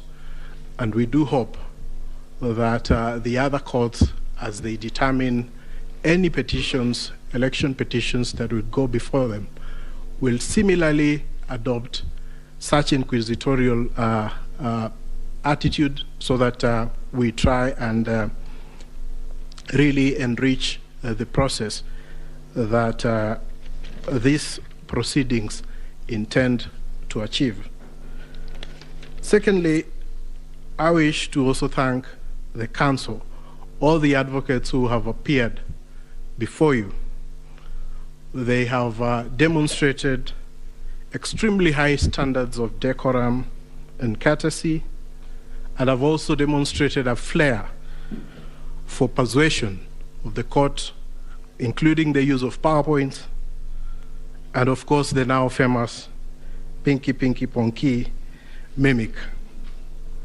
But all that really, I'm sure, has demonstrated, especially to the younger members of the society, how to conduct themselves before the court and how to really prepare a persuasive brief. And we thank all the advocates who appeared before this court for the good work that they have done. And of course, as a society, we feel extremely proud that they have been able to raise the profile of the advocates in this country a notch higher from their presentation. So, my lady and my lord, it's not lost to us that at the end of these proceedings, and once we are able to get your judgment after 21 days, that it is democracy and the Kenyan people who are the winners. The decision today, in a way, validates the choices that were made by the Kenyan people on the 8th of August, and they also help to build confidence in the institutions that manage the elections and the court. We recognize that no country is born as a democracy, and that it is a process, and the process of challenging an election, as has happened before this court, is part of the processes of building confidence within the electoral system. And we thank all the petitioners for choosing to challenge the results before this court. But at the end of the day, Kenya stands tall as a beacon of democracy, and we are very grateful that we've had this opportunity also as a law society to appear before the court and to give an amicus brief which the court has had time to consider. So we thank you and we wish you a good day. I know it has been a long 14 days, but you can rest, and we'll be looking forward to the decision that you deliver within 21 days. Thank you so much, my lady and justices of the Supreme Court. Thank you, Mr. President.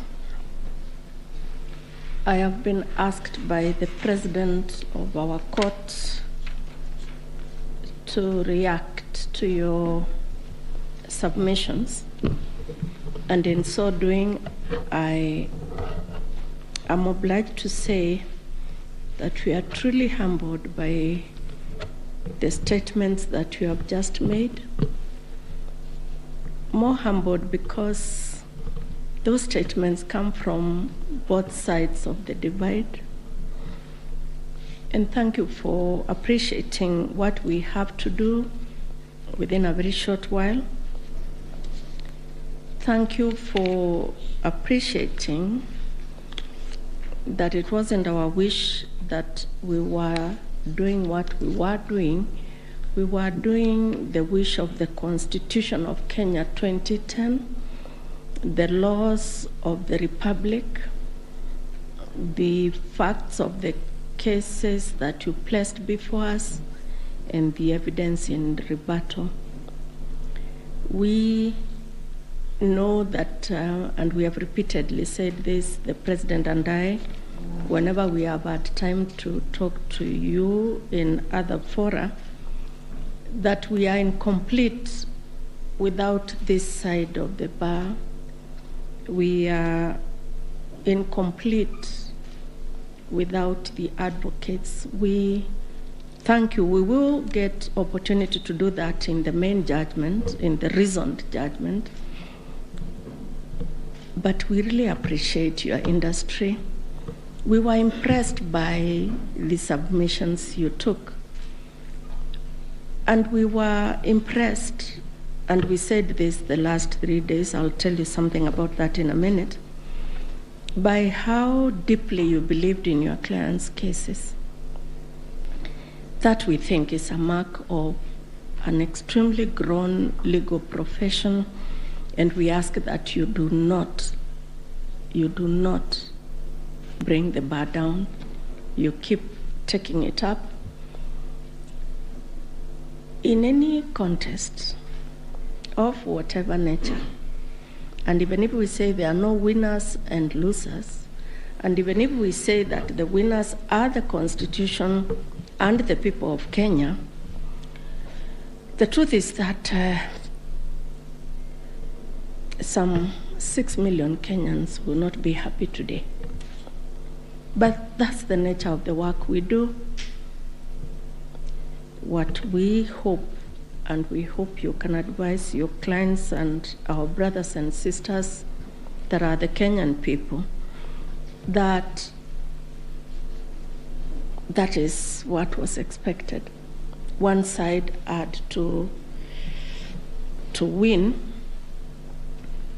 One side had to be in total or a great extent of compliance with the Constitution and electoral law than the other side. That's how we saw it. We thank you very much. We, the 7 of us, have not slept since we parted company on Friday. I think it is showing on our faces. And we thank you that you appreciate that we work under difficult circumstances, especially because of time. As ground rules, we agreed when we left you here on Friday that we would not pick any of your calls. A lot of you called us, but we just couldn't pick your calls.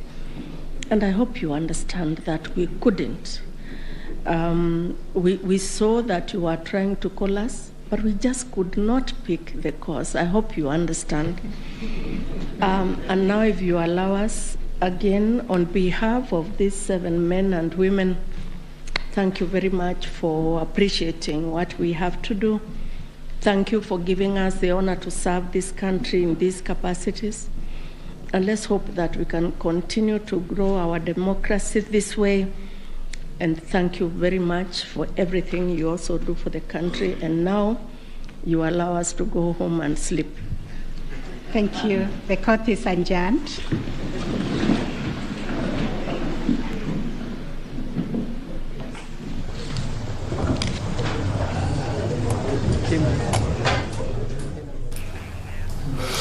Very well, there you have it. William Samoei Arap Ruto is officially Kenya's 5th president after that win. His win was affirmed by the Apex court there. They say once you've cleared the bush, you cannot hide it in it anymore. Well, the Apex court judges have cleared the 9 bushes that were standing between William Ruto and his win, and given the clean bill of health to the Independent Electoral and Boundaries Commission. While there are some issues here and there at the IEBC, yes, but that did not warrant the annulment, and they have affirmed that democracy and Kenyans are the winners. All the 7 judges, it was a unanimous decision, all the 7 judges have upheld that win. Ray? Ray? Indeed, yes. I was just thinking about those 9 bushes there. And there was one of the issues that rather came out, and this one we actually even saw. We actually saw that.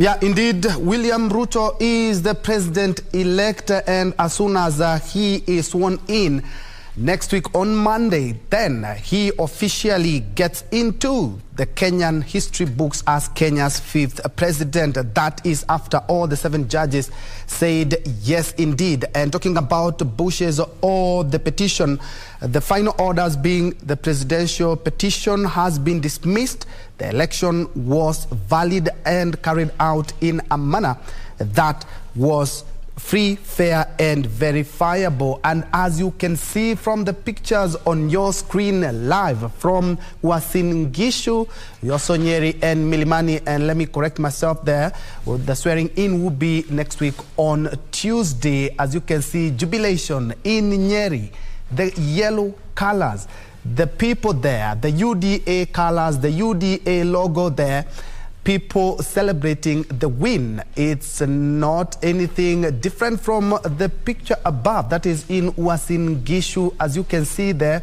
people had to brave the heavy rain, the heavy downpour in Uasin Gishu to ensure that they listen keenly to one of their own, William Ruto, hailing from that county. And as I had alluded to earlier, is that all the 9 issues have been dispensed with. And talking about the technology failing and integrity verifiability, that has also been dismissed. Actually, one of the key issues that all Kenyans we were looking at is the 50+1. And from what the judges have talked about there, giving us calculated and verified reports say that yes, indeed, William Ruto did hit the 50%+1 as required by the law. And also, did the irregularities affect the final outcome? Yes, indeed, there were here and there, but that did not warrant the irregularities did not warrant the annulment of that presidential election. Was there interference, transmission of Form 34A, uploading of Form 34A? No evidence presented, according to the 7 judges, to show interference on the form before or during the uploading. That has also been dispensed. And also, they're talking about the postponement of the election in 8 electoral units. That has also been acted upon and said it was a genuine mistake. And IEBC should have examined the template, but it was not a calculated move to suppress voters in the 8 electoral units. Another issue that has been dispensed with is whether the IEBC tallied verified results as required in Article 138.3 and 138.10 of the Constitution. Yes, indeed, they did that. Right? Now, some of the issues there, and I'd want us to zero in on that one of the 5th, actually the number 5 of the issues, whether there were unexplainable discrepancies between the votes cast for the presidential candidates and other elective positions. This is an issue that has perennially been questioned whenever we've had presidential petitions. We saw this happen in 2013, we saw this happen in 2017, and also now in 2022. But now issue number 6 on the conduct, and this heavily lied on the conduct of the IEBC as the agent that was in charge or in as far as oversight is concerned, whether IEBC carried out the verification, tallying and declaration of results in accordance with Article 138.3C and 138.10 of the Constitution. Here we had the 7 judge bench actually go further to even issue a recommendation, and I'd want to paraphrase there with the CJ, their Chief Justice Martha Koome, saying that there are far-reaching reforms required of the IEBC, and thus pointing at serious grievances in as far as governance of the IEBC is concerned. However, no information shows that the election was compromised, and also questioned the participation of the dissenting 4 commissioners there, questioning why they participated up until the last minute. And very curiously there, she further pointed out and said that it was a last minute, an 11th hour boardroom rapture. I'd want to bring in the views of our lawyer here, Gibson Gisore, in regard to that particular issue, the verification, tallying and declaration of results and the implications it has therein into the conduct of the IEBC and also the conduct of the chair. These have been adversely mentioned by the petitioners and now the judges while actually doing the pronouncement of the verdict therein. So what is your take in regard to that, Gisore? Regina, I think first, before I go into into answering your question, let me congratulate William Ruto the 5th, because that is now a momentous occasion for the country, because there has been an issue. We have been through this electioneering period for the longest, now that we have a president-elect, substantive. Now, talking about a president-elect, our viewers, what you're seeing on your screens is live pictures from the current residence there. We are also having live pictures from the, that is Nyeri Jubilation, as you can see. Kenyans celebrating now the Supreme Court there, unanimously upholding the election of William Ruto as the 5th president. He is currently William Ruto president-elect. We expect that the swearing in is going to take place within 7 days after this particular judgment has been made. That makes it effectively September 13th. That is Tuesday. On your split screen there, you're having different views there. We have Nyeri there in celebration. We are having sights and scenes also from current residents, and we are also having pictures from Uasin Gishu County, County 2, 027 there, and in Eldoret. Seemingly a calm crowd there celebrating that particular decision by the IEBC, by the Supreme Court there, upholding the election of William Ruto as president-elect. His swearing-in ceremony will be on the 13th of September, 7 days after the pronouncement there by the 7-judge bench there, led by none other than Chief Justice Martha Koome. 9 issues were brought forth, and they failed the test of time, so to speak, to have a nullification of his election there. Now, Gisore, you were giving your opinion in regard to the impact. Yes, as I was saying, I want to congratulate William the 5th. Now, sorry, let me interject there. Let's have a listen in to lead counsel, senior counsel, and Governor-elect Siaya James Orengo there in Mani. Are we all right?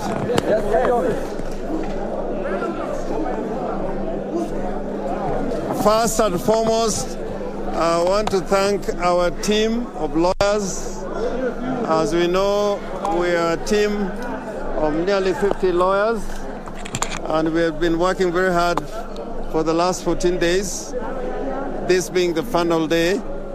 Secondly, we want to thank our clients, the petitioner number 1, Raila Amolo Odinga, petitioner number 2, Martha Karua, and other eminent persons in this team, including senior counsel Stephen Kalonzo Musyoka, for having their trust and confidence in this team of lawyers to prosecute their case in petition number 5, which has been consolidated with other petitions, and put their case before the Supreme Court.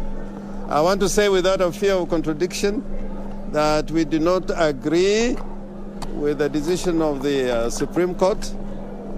Like Al Gore, I will say we accept the decision, but we do not agree with it. And I'm saying this as a seasoned practitioner that courts sometimes make mistakes which have to be corrected over time. Courts make political decisions. As you know, in the United States of America, there has been a long-standing case that has been held as universal truth of jurisprudence involving women's rights, Roe versus Wade. It took them 50 years to overturn that case because of a Republican Congress and a Republican president and a Supreme Court that was basically appointed by Republicans. And therefore, I want to say, yes, in accordance with the law, we got to accept this decision. as the law of the land, but I think it is a very ideological decision. I think there are a lot of what was said in the judgment, and we'll have time when the judgment comes out to put out a critique. But all it means is that in our jurisprudence, the petitioners will always have a big burden to carry when you have an electoral commission which is not open and transparent. The best way for this court to have made a decision was with the servers to be fully opened and all the election materials be placed before the court, as would happen in a case where justice has to be rendered. As you know, and I am saying this again without fear of contradiction, we wanted a comprehensive audit of not only the technology that was applied by the Electoral Commission, but we wanted a proper audit. Although time was of the essence, but I think we had sufficient time to carry out a proper audit, including looking at the issue of the foreign intruders, the Venezuelans, which you'd notice the court avoided in making any comment about those intrusions and invasions of the system, the technology, the IT structure. That again, the court did not refer to, but probably in the judgment, the recent judgment that is coming on the 21st, they will say something about it. And therefore, I want to end by saying the rule of law should prevail. The court normally has the last word in making a statement as to what is the law of the land. But as citizens who are sovereign, we're entitled to disagree, and disagree very vehemently. I think the court, in conducting the proceedings during the hearing, I think they were patient. They listened to us. It is only the outcome that we do not agree with. Finally, I think our clients, the two petitioners, Raila Amolo Odinga and Martha Karua, may be addressing another press conference, but we are happy to talk to you on this issue. And have a watertight case, but we saw them talking about forgeries and wild goose chase. Did that surprise you? No, I mean forgeries. When the DCI, the Director of Criminal Investigations, what do we put before the court? A lot of it was from an agency of government. I didn't see them talking about similar incidents in matters concerning the Independent Electoral and Boundaries Commission. That's why I was saying it was a little ideological. They were looking for things on which to destroy our case, but similarly not taking sufficient time to look at what happened on the other side. And that will be another story for another day. Would you admit you might not have been well prepared for this case? We were very well prepared. I think compared to 2017, we were a lot more well prepared. What would be the 2 or 3 points of mistake that you say the court might have made mistake on that? Fundamental. In 50% plus 1, I think they were ideological. We are using the baseline of total registered voters in the land as against those who turned out to vote. If you read any legal material on what should be a turnout, including the Black's Law Dictionary, turnout is normally based on the registered members in a country as against those who turn out to vote. So there are so many other examples we can take up. And seeing what is your take, given you lost on all grounds? Yeah? On all the key 8 issues you lost? The issues that the court formulated, but we're quite happy to live with it and talk about it another time. Philip, you want to say something? Just on the idea that we lost on all 8-9 points, we find it incredible that that could be the holding of the court. In more than several of those cases, we had overwhelming evidence. As my senior counsel, Mr. Orengo says, the servers were not opened. The involvement of the Venezuelans for a full month before, half a month before the elections and up to the 16th of August was not explained. No, it wasn't even offered. We perhaps are a little distressed on the over-reliance of a registrar's report that has no input from us. That report was completely silent on the failure to open the servers. The servers, repeat, the servers have all the answers. The exact role, we provided evidence that the Venezuelans were downloading documents, creating documents, and generating documents. None of that was touched. But as my colleague says, we hope they'll address all this in the final judgment. As somebody has said, it's incredible that we could lose on all points and they could win on all points. But as Senior has explained, it's probably the ideological aspect of this judgment. Are you still confident on the 21st it will be a different one? No. They have tied their hands. They can't get out of it. They have given their final decision. It's now a question of them finding the reasons for those findings and justifying them. It's not always easy, but I think they have some time to do it. The other thing that I found a little bit disturbing is the presentation of the Form 34A by somebody I really respect as an advocate, Julie Soweto. It was described as hot hair, but you could see when that evidence was being adduced before the court, how engaged even the justices were. So I found it rather odd for them to describe it as hot air. I think that's why I'm saying this is ideological, because they would have said on the evidence presented, we find there was more weight as to the evidence which was adduced by the other side.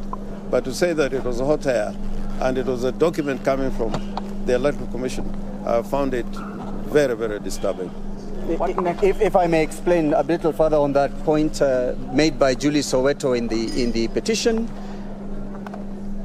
that gentleman, Camargo's name was not supposed to be on Form 34A. If at all he was involved in this election, he was involved on the technology side. So to find it anywhere near a Form 34A raised more questions than answers. There was silence. And of course, on the issue of the famous 34A that Julie was describing, it was found to have been signed by the agents of UDA and UDM on the 7th, which is before the elections. No mention was made of that. So many things, many questions, perhaps more questions than answers, but it is the decision of the court. They have to live with it just as we have. Is that all? Thank you. Professor Agenda may want to say something. Okay. Sawa.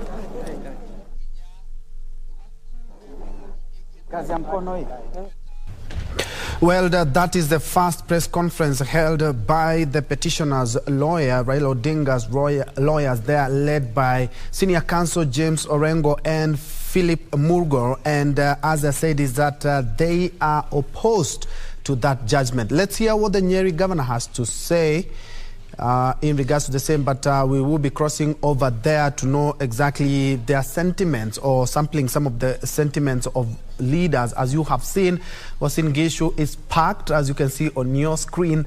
There are also, as you can see, in Nyeri as well. Earlier on, we had a live feed from the president-elect residents in Karen, but the live picture that you can see on your screen is live from Uasin Gishu, where it is the home of the president-elect William Ruto. And indeed, as you can see, they have braved the rain to just listen up to the whole judgment by the 7 judges, and they are elated. As you can see, earlier on they were dancing to that, but as the lawyers representing the petitioner have talked about, is that despite the overwhelming evidence, they say that without any fear of contradiction. They do not agree with the decision and say that mistakes are to be corrected over time, challenged availing of election materials for comprehensive audit, but they say that they will look at the judgment keenly after the 21 days that the judges have talked about, so that they may give a more detailed report on the same. They say they were more prepared than the year 2017. Ray, they say that they were even more prepared than 2017. Yes. And looking at all the issues were trended on by the 7 apex judges for a unanimous decision as well. Indeed. And yes, Troy, yes, that is something that has come up there from senior counsel James Orengo there, who was leading a contingent of at least 42 lawyers, for the Azimio la Umoja One Kenya coalition there, putting off some of the prayers that they wanted. And they're saying, well, history has taught them something else, something new.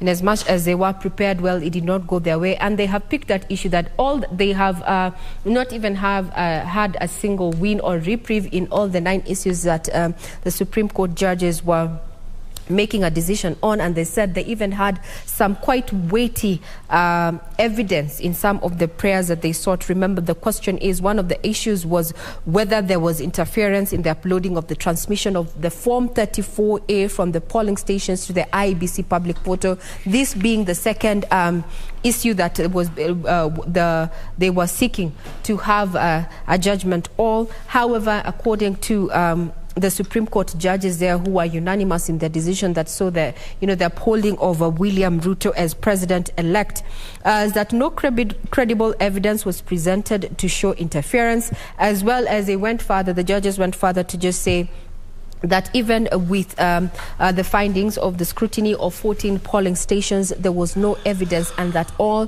the forms that were uploaded at the portal vis-a-vis what they found after scrutiny of the 14 polling stations is that the documents that were uploaded by the IEBC portal vis-a-vis what was found after that scrutiny that was ordered by the Supreme Court is that the documents were original and did tally. Then also they said that another issue that took is that whether there were unexplainable discrepancies between the votes cast for the presidential candidate and other elective positions, while declaring the judgment there, that are reading out the judgment, is that yet this is Martha Koome there said that this was an unproven hypothesis and there were no rendering them insignificant discrepancies to have the 7-judge bench annul, or rather nullify the election of William Ruto as president-elect in the August 9th polls. Those are just some of the live pictures of what is happening in various parts of the country, including Nyeri, Uasin Gishu, and a bit of CBD there. We'll be having a listen into what is happening in Karen, where we understand that leaders under the UDA, the Kenya Kwanza coalition there, are meeting, having a meetup there, lunch, and maybe we are expecting that President-elect William Ruto is going to be addressing the leaders there as well as the public, being his first address officially after the judgment that has been delivered there by the apex court there. Now, among the issues that came up was, for determination was the issue on the verification, tallying and declaration of results at Troy there. And this bordered on also the conduct of the IEBC as an oversight body when it comes to matters of election, as well as the conduct of the commissioners and the conduct of the IEBC chair. Therein, we saw the apex court give recommendations, quoting and saying that their far-reaching reforms are required within the IEBC, and maybe this is something that we are likely to see prioritized once the president-elect has been sworn in on September 13th. This happens to be Tuesday there, given that after delivering that particular verdict is that no information shows that the election was compromised, and also questioning the participation of the dissenting 4 commissioners there, and quoting that, other than seeing a last-minute boardroom rapture, and I'm using the words carefully there as used by the Chief Justice there when delivering this particular judgment. So Troy would want to have this conversation then. Are we seeing what key areas should the President-elect, once sworn in, based on the issues that have been raised in this particular petition? Maybe we can rope in our panel here that has been with us since morning and is still here with us, pre and post judgment. Troy. Indeed. For me, if you ask me as a journalist, one thing I would actually urge the president is to unite Kenyans. Of course, every election leaves some groups that divide, some divisions here and there, and I believe that would be a good platform to start from, reaching out to the other side so that Kenyans, looking at the election cycle in Kenya is quite extended, and it would be good if we put all matters, politics and election aside, and then have a working government. That's me. And of course, we can bring in our experts. We are joined by two lawyers. We have been having Gibson Gisore, who is a constitutional lawyer since morning, and we also have Henry Kurauka, who is also a constitutional lawyer. And perhaps we have not even touched on how you guys have perceived that being officers of the court. Henry. Yes, thank you very much. I do agree with the Supreme Court. Courts do not determine matters through speculations or hearsay or assumptions. The court are guided by facts, law, and merits of each case. And you can see the judges have been able to answer all the issues that were raised by the same court. And I do agree that their findings are illegal because they are the only two alternatives, either to validate or invalidate the elections. That is the power of the court. The other thing I would like to state is that for the entire judgment, that's where we may find the recommendations. That is within 21 days. We will be able to read the entire judgment and try to see the recommendations brought by the Supreme Court. These recommendations may be done by the government, HIBC, which is an independent organ, or our parliament, because some may require legal amendments. The other thing I would like to say is that courts do not conduct the elections. It is the IEBC, and therefore it would be unreasonable to expect the Supreme Court to declare any person as elected. Finally, Ben, I would like to say that now we have leaders, and congratulations for the leaders who have been elected. What we need now is to embrace constitutionalism, core values, whereby the leaders are able to adhere to the rule of law, to embrace the good ideas of governance, core values, integrity, and to act in good faith, because they have a time to serve Kenyans. And for Kenyans, this is the time now, I want to say, back to green. We go back to our usual activities, our day-to-day, because at the end of the day, people of Kenya are the sovereign according to our constitutions. So we have to embrace peace, we have to be, brotherly and sisterly, and ensure that no violence or any activities that may affect our peace. Perhaps I would take this opportunity to say congratulations to our President-elect, who will be sworn on 13th of September, which is a public holiday by dint of the presidential assumption office. And just a quick one. What stood out for you as a lawyer and in regards to that judgment, and bearing in mind that all judges affirmed and all issues were thrown out? Yes, one thing that came out very clearly is the unanimous judgment. It is very rare to find the judges agreeing on every aspect, every issue in the pleadings. The second thing is their analysis and their findings in all the issues. it came out very well.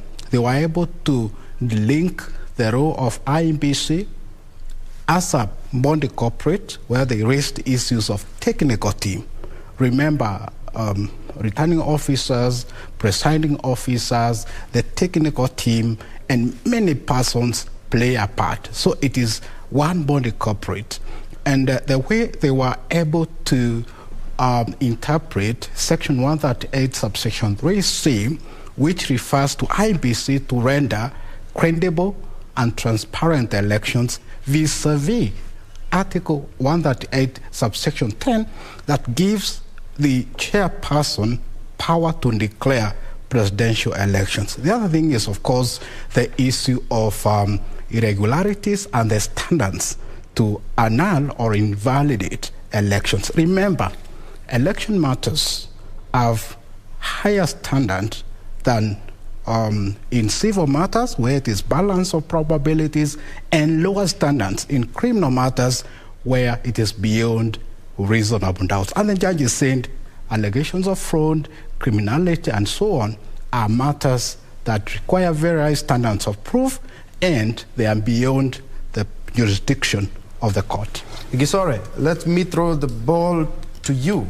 What really stood out in that judgment that has just been delivered by the 7 judges? For me, Bentro, is the fact that we've been here with you analyzing this election, and I think I've been very consistent that I really didn't see any much of an issue with this election.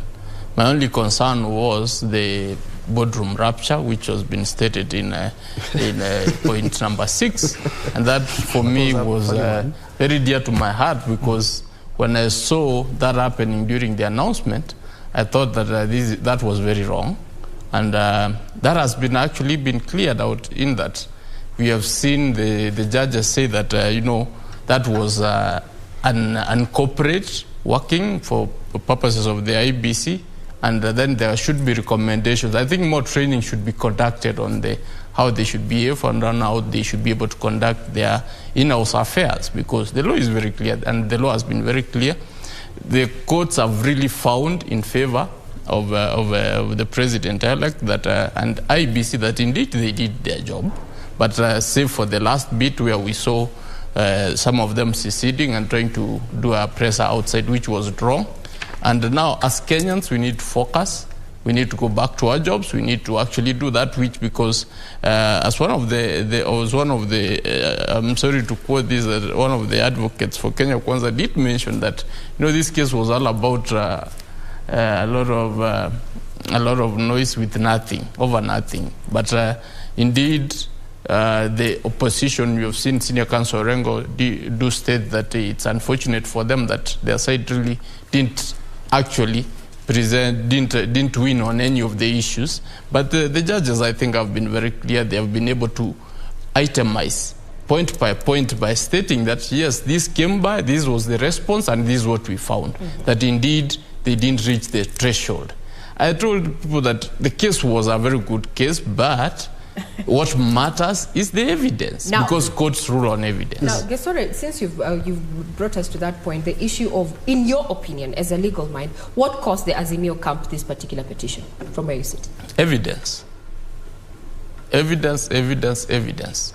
But everything they claimed to have had, actually, if we just go back to what Senior Counsel Orengo said, and also Philip Murko there, part of the team there, they said that in some areas they had concrete evidence. This evidence did not move the court that indeed it was qualitative enough.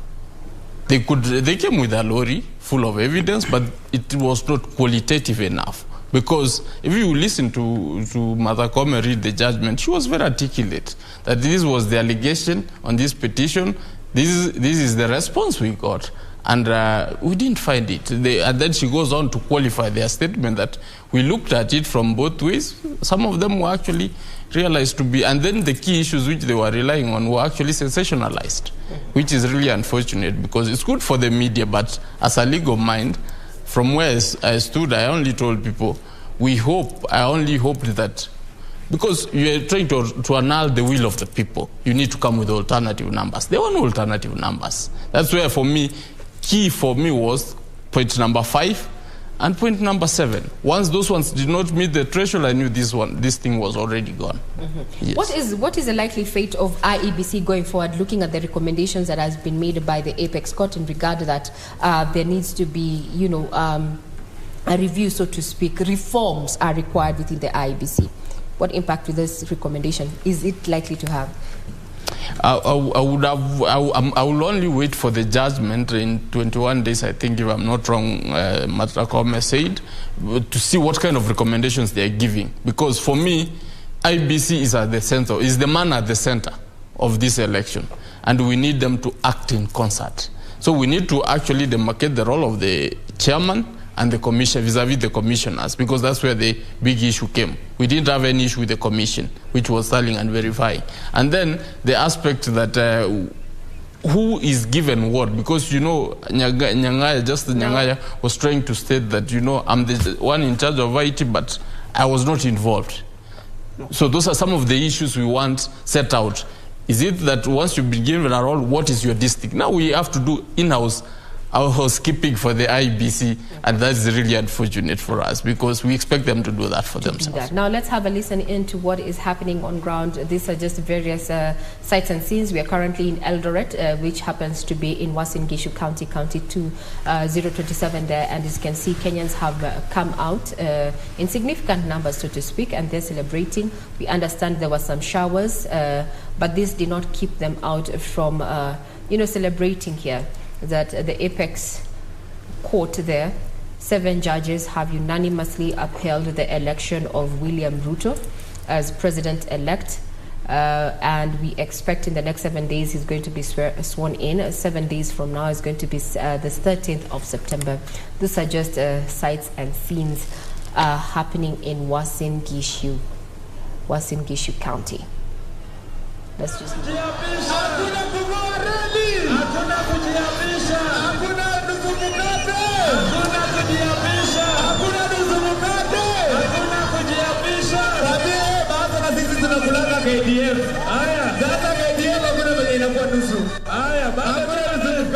nataka muwapatie ile wimbo ya William ya kusema Bwana usehemu yangu, rafiki yangu wewe katika safari.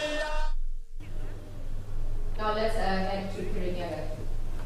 Yeah, indeed, those are live pictures from Uasin Gishu, but let's cross over now to Kirinyaga County. We noticed there were some celebrations as well.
An opinion and also just some sights and sounds and also reactions of residents in Kirinyaga, where as you can see they're just celebrating. We heard Uasin Gishu and in Nyeri. I saw somebody ask what the governor was speaking about there, but unfortunately he was speaking in the local tongue.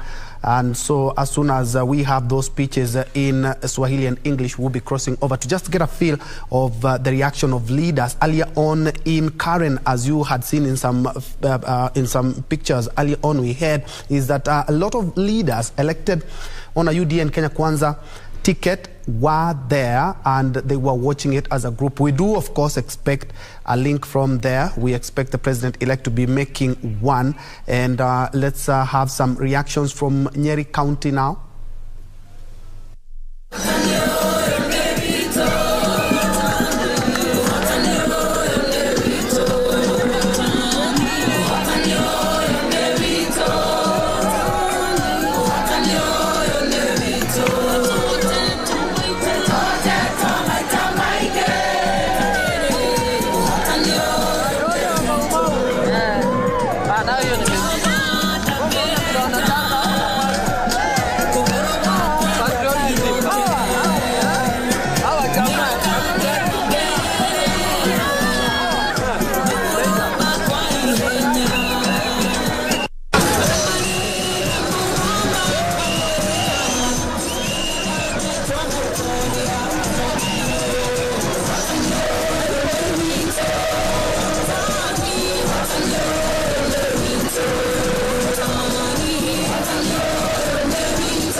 And that is Nyeri Governor Mutahi Kahiga there leading there.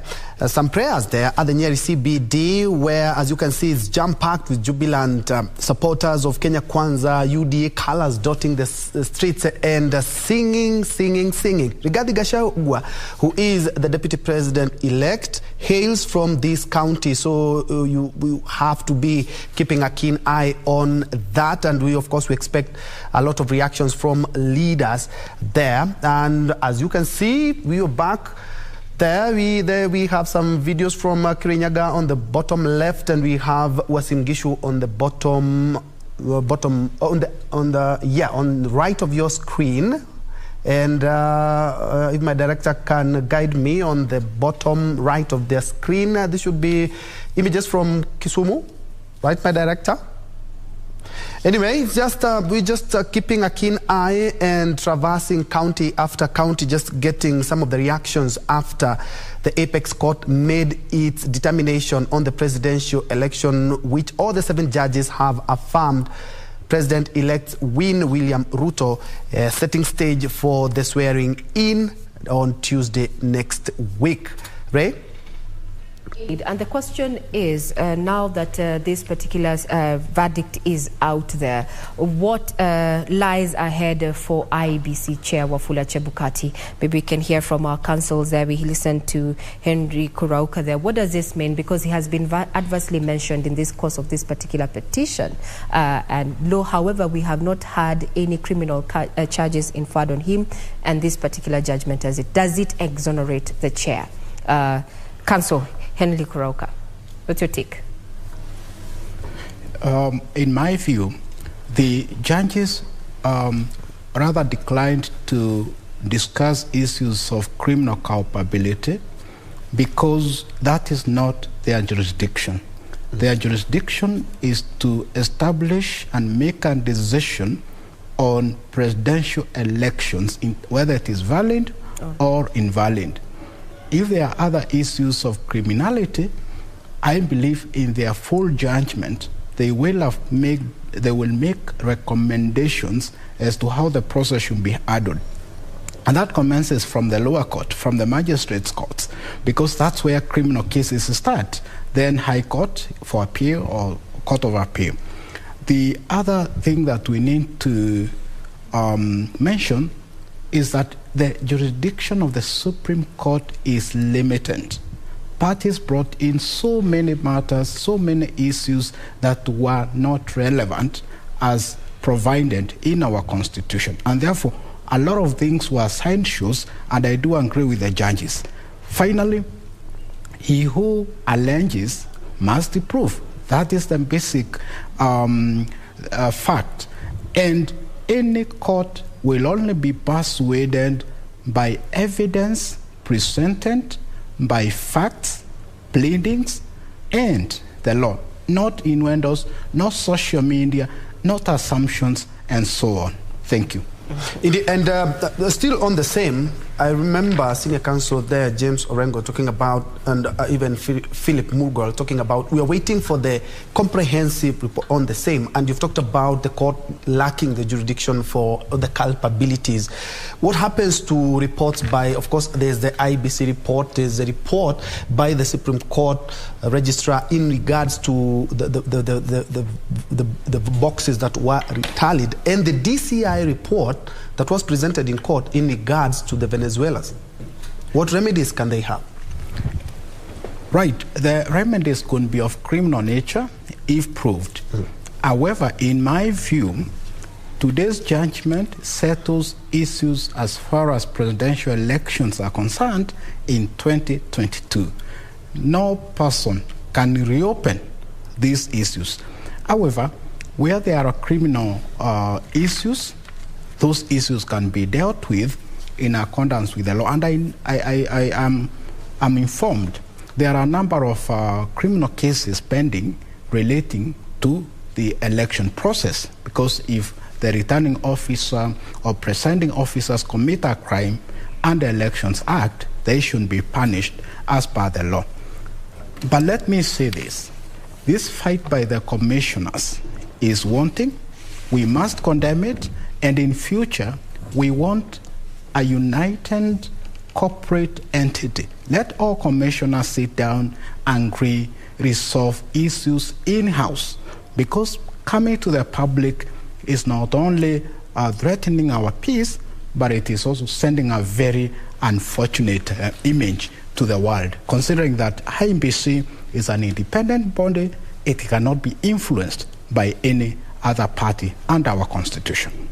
Indeed. And perhaps to come to you, Gisore, I know this is not the right time to bring this up, but it's something that, of course, it has to be heard. That is, of course, there was a petition that had been filed in court even before the petition by Raila Odinga. There was a petition filed in court in regards to the swearing in of President-elect. What happens? It's still pending in court. Bentro, I guess, yes, there was that petition, I think, was it by Senior Counsel Kibe? Kibe, yes. Kibe. It was the advocate representing. Mm-hmm. I really haven't heard much about it. Mm-hmm. I am not sure whether it was even given a date, or if it was given a date, was it before this period or after? Because if it's given after, mm-hmm. then it means the swearing in will just go on if there were no conservatory orders. Mm-hmm. We could only be discussing about it if there were conservatory orders issued, that indeed that cannot be able to go on till that matter is heard and determined. Mm-hmm. But in the event that there was no indication or any intimation from the court that that is the issue, that they are issuing conservatory orders for the swearing in of the president-elect and the deputy, then it means the process will go on as usual, and then the matter will later be heard and determined with whatever orders which will be issued. Then, of course, it means it didn't move the court to see that it was necessary to issue orders to stop that particular swearing in.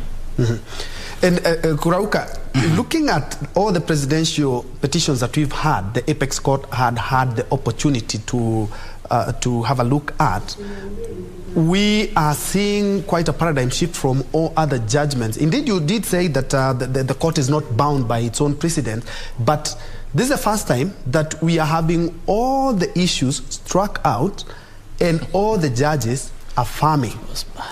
Yes, and I commend the Supreme Court for that. Indeed, the IMBC chair appears to have followed the last Supreme Court judgment to the latter. Mm-hmm. That was his greatest defense. He came with it, he said, I complied with each and every recommendation. I disagree with my colleague. As far as presidential election is concerned, mm-hmm. today it is the end of the game. There is nothing that can stop the swearing and assumption of powers mm-hmm. of our new president. Mm-hmm. On the 13th of this month, expect Dr. William Samoei Ruto to be our president. That cannot be changed. And you see the Supreme Court in the BBI case mm-hmm.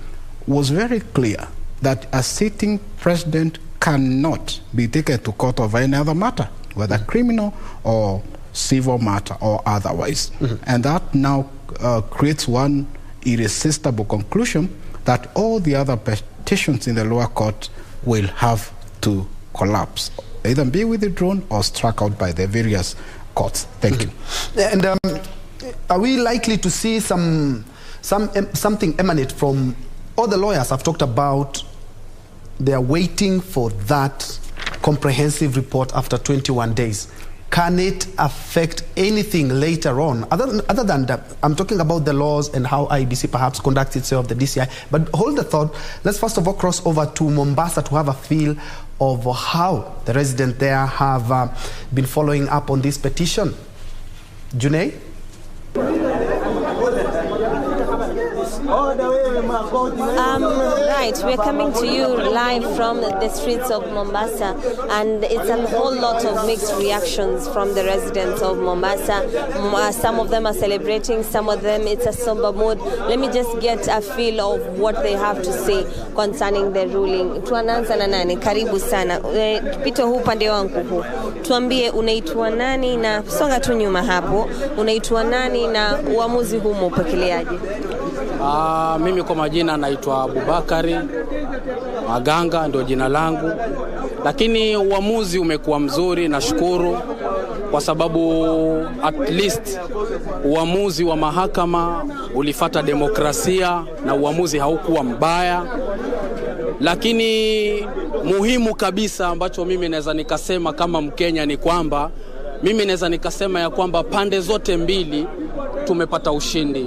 Upande wa baba na upande wa Ruto sote tumepata ushindi kwa sababu sisi ni wa Kenya.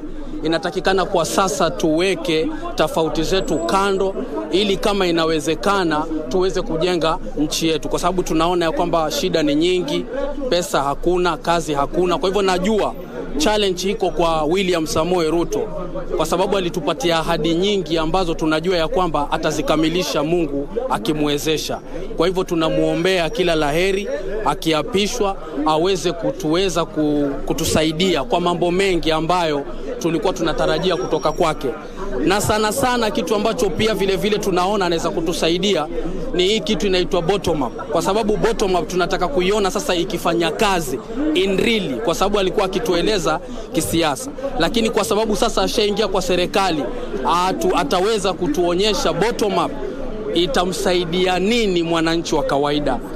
Na kitu ambacho pia vile vile sisi kama wakaaji wa Mombasa tunamuomba sana Ruto aweze kutusaidia kama itawezekana, aturudishie poti kutoka kule ije huku, at least zile kazi na zile offices ziwe zinaweza kuja huku, at least Mombasa yetu iweze kufanya nini, iweze kuamka.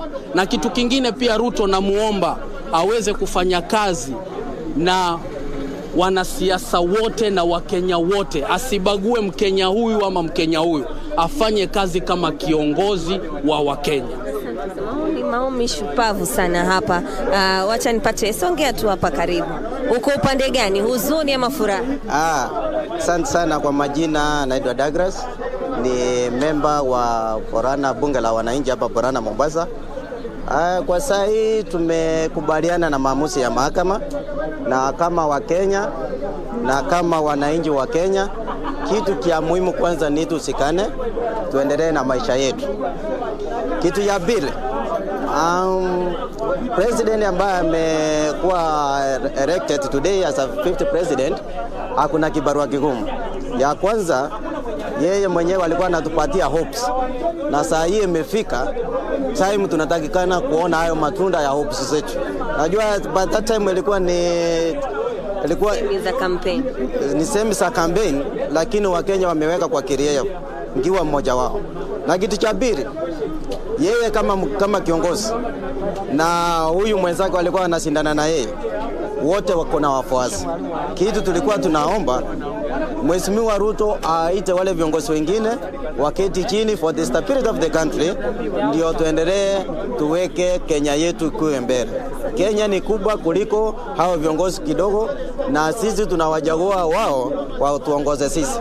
Kwa hiyo majaji kutoka hapa bunge la wananchi Borana, na malizi hapo. Songea hapa, tuambie jina lako tu na utuambie hivi leo umeipokeaje. Songa nyuma tu kidogo dadi. Tuambie unaitwaje. Songa nyuma tu. Waitwaje na umepokea vipi? Mimi naitwa Ahmed Shikuku, mkazi wa Mombasa. Nimepokea matangazo hayo kwa uzuri sana. Kwanza nawaombea sana wale majudges kama watakuwako 2027 2032 watoe uamuzi kama huo kwa mtu yeyote ambaye atakuwa hajaridhika. Na kwa wale ambao walikuwa wamepeleka hii kesi mahakamani, walikuwa wamesema wanataka kujua ukweli. Wako tayari kukubali matokeo lakini wajue ukweli. Ukweli wameambiwa, na kama hawajaambiwa naomba mahakama iwapelekee copies ya ile judgment yao, wasome waelewe ili watumie hii judgment kujirekebisha kwa sababu ya kesho. Natarajia uongozi wa William Ruto hapa katika kaunti ya Mombasa itabadili nini?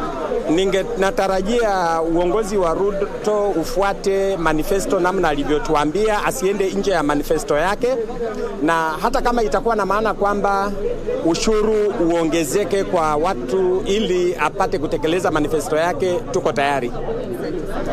Asante. Niambie tu unaitwa nani? Umepokeaje? Uko wapi kwanza? Uko kwa huzuni ama umefurahia? Mimi nimepokea haya matokeo kwa furaha kwa sababu hivyo ndio nilikuwa natarajia na hivyo ndio imetokea. Lakini ile ningeweza kusema kwamba katika election hakuna ruhusa. All of us we are winners because mwenye amechaguliwa hawezi kuja kuongoza watu wa UDA na watu ni ataongoza wa Kenya kwa uchumura. Na sisi Kenya tuwajua hii nchi imeenda mpaka uchumi umeenda chini kabisa, na huo uchumi tukienda kwa supermarket hatuna watu wa ODM, hatuna watu wa Simio, sisi wote ni familia moja.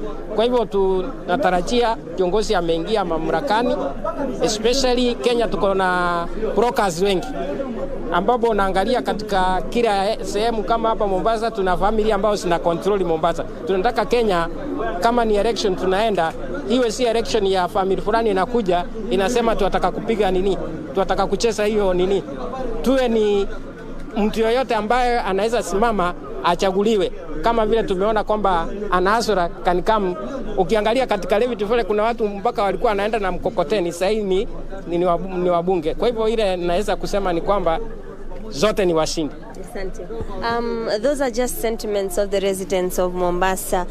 One key point that I have noted is that there is no winner or loser in this race, and that every side, depending whether they were supporters or losers in this election, they should come together and work and to move Kenya forward. So I'm still with the residents of Mombasa County. I'll be bringing you more feedback or more of their celebrations, or some of them I know, I have interacted with them, they have not received the results well, so we'll be bringing you these reactions a little bit on with the bulletin. Back to you in studio. Thank you, June Karisa, sampling some of the sentiments of residents of Mombasa live from the CBD. And from Mombasa, of course, they're optimistic that the president now will ensure that inclusivity and reach out. Quite some powerful sentiments there. Let's now cross over to Kirinyaga County, where we have our own Khalid Abdullahi, who has been keeping a keen eye on the happenings at the Supreme Court live from Kirinyaga County and joins us with this report. Khalid? Sadakta kabisa mwenzangu Ben Troy, njoo huko studioni katika makao makuu ya shirika la KBC kule Nairobi, na tunakujia moja kwa moja kutoka kaunti ya Kirinyaga, hususan katika soko la Kirogoya Market, ambapo baada ya mahakama ya upeo kutupilia mbali ile kesi ambayo iliwasilishwa na kinara ama kiongozi wa Azimio la One Kenya kutupiliwa mbali, siku hii ya leo kulikuwa na sherehe ya cha haja hapa katika eneo la Kirogoya, ambapo wakazi katika eneo hili wameonekana kusherehekea uamuzi wa mahakama ya upeo. Na katika pita zetu tumepata kuwaona kuwa wakisherehekea vigelegele, nderemo, vifijo ya aina yake imeonekana hapa katika soko la Kirogoya. Na nataka tu nikupatie tu taswira kamili, kwani sitaki kutumia mate ilhali wino uko. Nataka kuongea na moja ya wawakilishi wa eneo hili ambapo anafahamika kama Eric Muchina, angalau atupatie tu maoni yake na ni nini hasa wanatarajia. Karibu sana kwa KBC, shirika la KBC, angalau utupatie maono yako na jinsi taarifa hiyo imekufikia. Kwanza kabisa ni kuwashukuru wakaaji wa Kerugoya. Majina ni Eric Muchina, mwakilishi wa wodi eneo la Kerugoya. Kwanza kabisa tulikuwa na matumaini makubwa sana, na tukasema leo ni leo, asemaye kesho ni muongo, na tumeshukuru majaji 7 ambao wametoa uamuzi siku ya leo na wakaidhinisha kuwa rais wetu wa 5 ni si mwingine bali ni William Samoei Ruto, ambaye ni kinara wetu wa chama cha UDA. Kwa hivyo watu hapa ni shangwe na ndemo, kwa sababu waliomba, wengine walienda fasting, wengine pia walikuwa na matumaini makuu. Lakini kwa siku ya leo, hata venye tumeona kwa koti la upeo ambalo ni Supreme Court, tumeona masuala yale ambayo iliwasilishwa na watu wa Azimio ni masuala ya ambayo haikufikia, ambayo masuala ilikuwa ya uongo, ambayo masuala ilikuwa ya fitina, ilikuwa mambo mingi ambayo pia siku ya campaign kinara wetu pia alisema vile tu alisema sisi tuko na Mungu na wananchi, lakini wale walijigamba wakajipiga kiburi, wakasema tuko na deep state, sijui tuko na nini, tuko na... Nataka nikukatiza hapo katikati. Yes. Tumeona kuwa baada ya uchaguzi wa Kenya wamedumisha usalama, hususan pia sasa hivi. Je, unawahimiza nini wa Kenya katika maeneo tofauti? Kwanza kabisa hapa Kerugoya niliwaambia supporters wangu pia wa viongozi wengine baada ya uchaguzi na baada ya rais mteule kutangazwa yeye ni mshindi, tunashukuru wa Kenya wote, hata wenye wako Kisumu, hata wenye wako Kibira. Hatukuwaona wakingoa reli, hawakuchoma manyumba, walidumisha amani.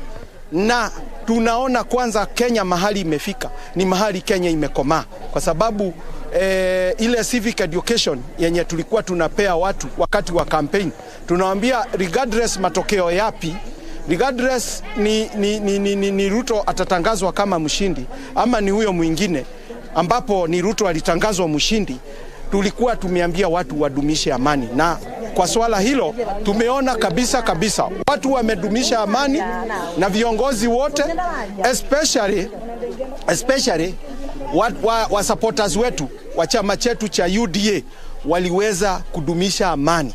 Tuliweza kuambia tugojee matokeo ya Supreme Court, tugojee majaji 7 vile watafanya uamuzi, tukawaambia watulie na wakatulia, na tumeona kwamba wametulia mpaka hali siku ya leo.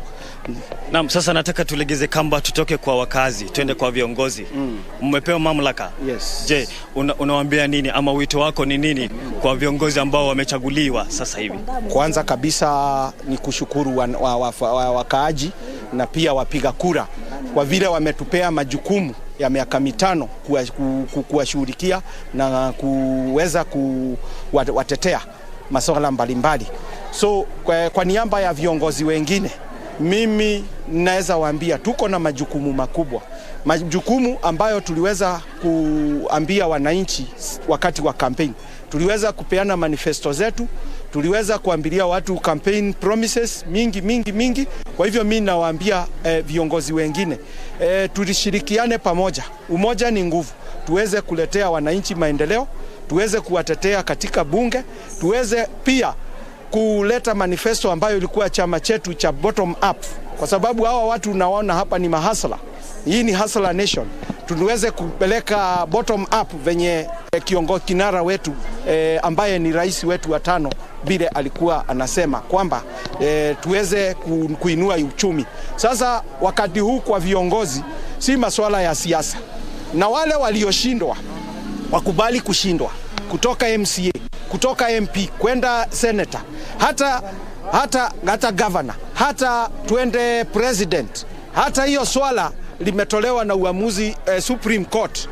Ni vizuri mzee wetu Raila Odinga akubali matokeo ya Supreme Court, asiturudishe kwa ati, kwa sababu justice, vile wimbo wa taifa unaimba, justice be shield our and defender.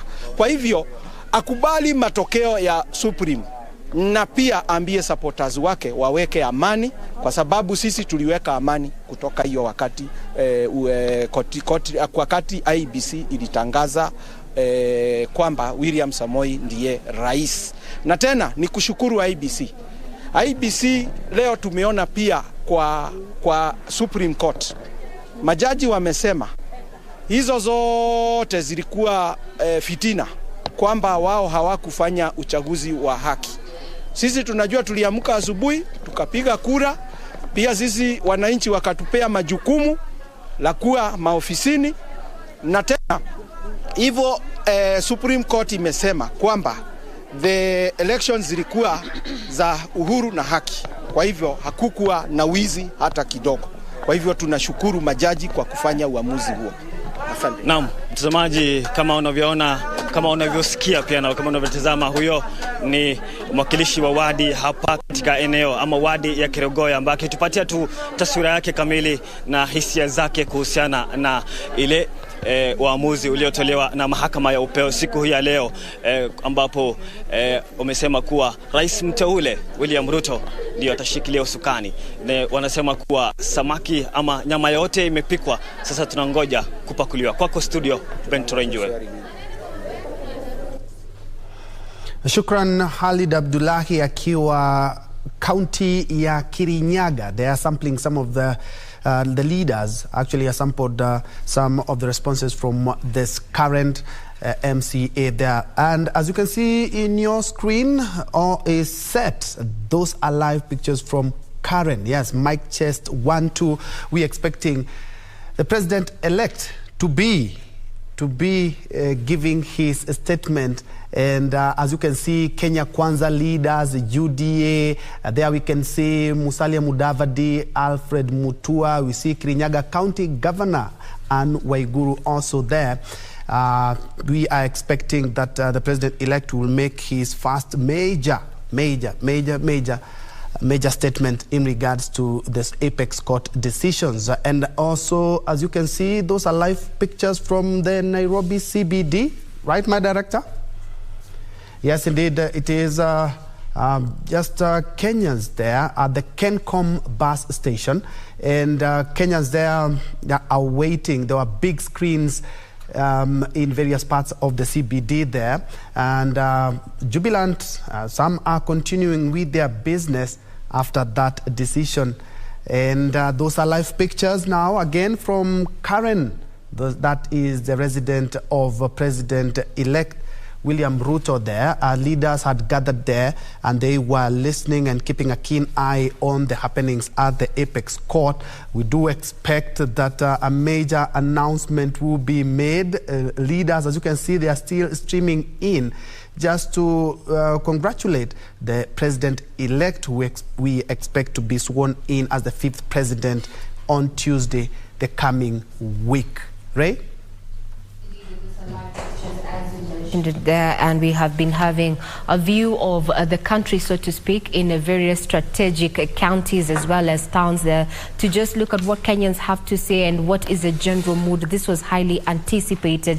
Noon was a time that was slated to have the decision, and the decision has been rendered unanimously, so to speak, by the Apex Court that has upholded the election of William Ruto there as president-elect. Those are live pictures from Karen, where we expect that the president-elect William Ruto is going to be giving his address, the first after the delivery of the judgment in this petition. This particular petition had 9 issues, among them the issue of interference, whether technology deployed by the IEBC in the elections met the standards of integrity, verifiability, security and transparency. All the 7 judges there unanimously making the decision and saying that all the 9 key issues, there was no substantive evidence to nullify the election. And such, we have William Ruto as the president-elect. And those are live pictures from Karen, where he's expected to take to the podium anytime from now to address leaders under the Kenya Kwanza coalition there, as you can see, as well as affiliate members who are already at the current residence, anticipating to hear from the president-elect, William Ruto there. That's the residence. And we can see contingent of security apparatus already there. We can see GSU as well, some plainclothes police there, just trying to ensure that the stage and the area itself is secured, awaiting that particular address. We're also having leaders there. As you can see, we're zooming in on Kirinyaga governor-elect there, as well as Ken Lusaka there. We're also having some members of the communication team under Kenya Kwanza there, led by former journalist Mohammed Hussein there. We're also seeing Alfred Mutua and ANC leader Musalia Mudavadi there, among the Kenyans who are eagerly anticipating the first address there, so to speak, after the delivery of the judgment of the presidential petition after the August 9th polls. Earlier on, we were just having views from Kenyans across the country. We gave you a look of how things are looking at in Eldoret Town, Uasin Gishu County, as well as Nyeri there and Kirinyaga, and also just a sneak peek into activities down at Kencom area, the Central Business District, where we have our reporters who have been just keenly looking at how the country is looking at. Now we soon let's have a listen into what Kipnusu has for us there down from Eldoret, Uasin Gishu. Kipnusu, good afternoon.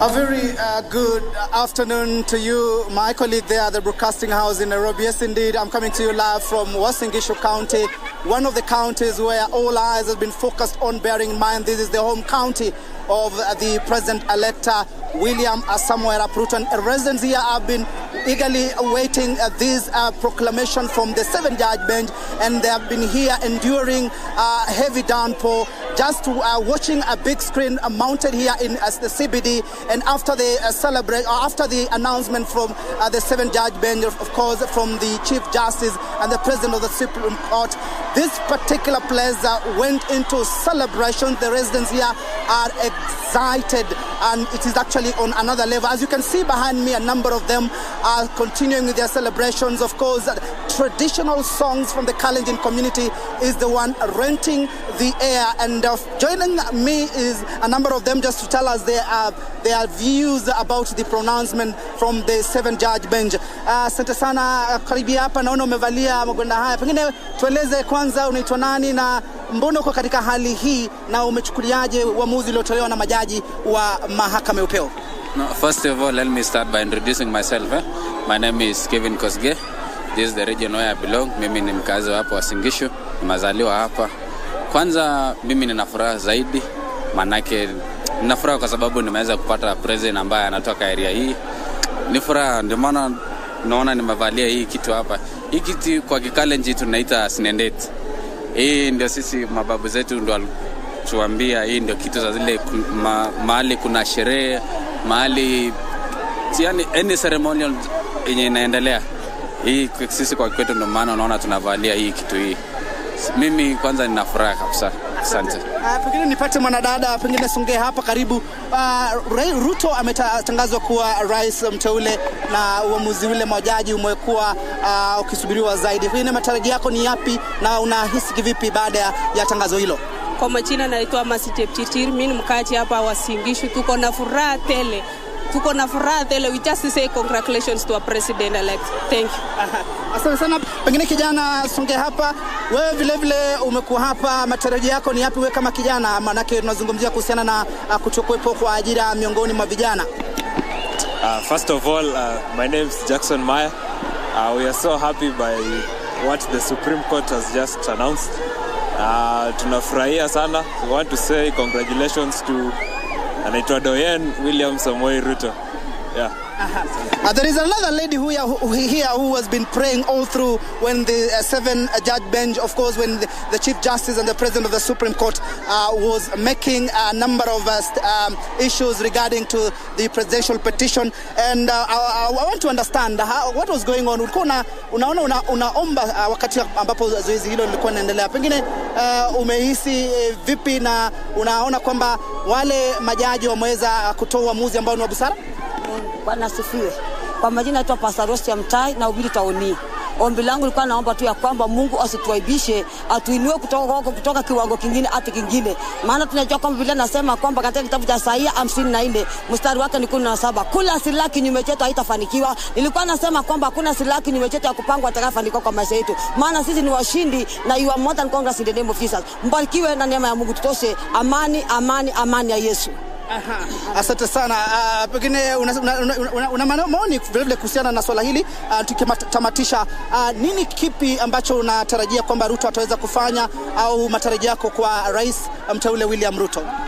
Mimi kwa majina naitwa David Mukuria. Naweza tarajia apunguze bei ya unga na mafuta. Sana sana hiyo ndio muhimu, kwa imeleta shida sana. Pengine swala la ajira? Ajira kwanza kwa sisi kama vijana kama sisi tumemaliza shule juzi. Tunataka ajira itokee. Kama mimi nimesomea agriculture, naweza penda agriculture. Asante sana. Wa mwisho pengine mwanadada, unaona vile umevalia kijundi hapa, pengine ukiteremka hapa chini, wewe unahisi vipi? Na vile kwa mara ya kwanza wale majaji wameweza kutupilia mbali ile pendekezo ya wale ambao walikuwa wanapinga rufaa au kupinga uamuzi wa Kenya kuhusiana na William Ruto kuchaguliwa. Pengine unasema nini? Niko na furaha sana. Kwa majina kwanza naitwa Eunice Bunai kutoka Moiben hapa Wasingishu. Niko na furaha sana kwa siku ya leo kwa sababu ni mara ya kwanza tukipata president amewania kitu for the first time na amepita. Kwa machache tunawashukuru. Congratulations sana Mother Koome. Asante. Mwisho? Kwa majina naitwa Kipchirchir Evans. Mimi ni mkaaji hapa Eldoret. Nashukuru chaji kwa kutupatia president William Ruto. Niko na imani William Ruto atakuja kutusaidia sisi wakazi wa Eldoret, hasa sisi watu wa bodaboda. Tuko na imani naye sana kwa promise inakuwa tumepromise. Tuko imani sana atakuja kutusaidia kwa hapa Eldoret. Kwa sasa kuna wale ambao walikuwa wanataraji kwamba pengine Raila atatangaza. Wito wako kwao ni nini hasa ikizingatiwa kwamba Wakenya waliweza kushiriki katika zoezi la uchaguzi, Ruto alipotangazwa wakawa na amani? Unasema nini kuhusiana na swala hilo? Mimi nawaambia watu walikuwa kwa side ya Raila wakuje pamoja tufanye kazi. Hii nchi ni yetu na hii nchi ya kila mtu, nchi yetu sisi wote. Wito kwa watu wa Raila nawaambia karibuni Kenya Kwanza, tuunde serikali mpya pamoja na Kenya Kwanza. And kwa Raila, there is tomorrow, my leader. There you have it, my colleague there at the broadcasting house. The excitement is immense. A number of them are having expectation that William Samoei Arap Ruto, once he is sworn in on 13th of this month, he's going to deliver a number of issues. Of course, the bottom-up economic model that he promised the Kenyans all over the country, and of course also they are having confidence that William Ruto will address the issue of unemployment, and of course also the issue of the bleeding of the burden of the high debt in the country. A number of issues that actually was in the manifesto of the Kenya Kwanza alliance led by William Samoei Arap Ruto. And of course I'm told, and a number of places where I went, a number of schools were closed just to celebrate this win that was really expected. Remember, William Ruto garnered 272,868 votes here in Uasin Gishu County against his closest competitor, Raila Amolo Odinga, who garnered 76,009 votes. So it is celebration in Uasin Gishu County, as you can see, as you can hear behind me, and it seems this celebration is not going to be over. We'll be here painting a picture in Uasin Gishu County, the political bedrock of William Samoei Arap Ruto. From me, Timothy Kipnusu, I hand you back to the studio in Nairobi.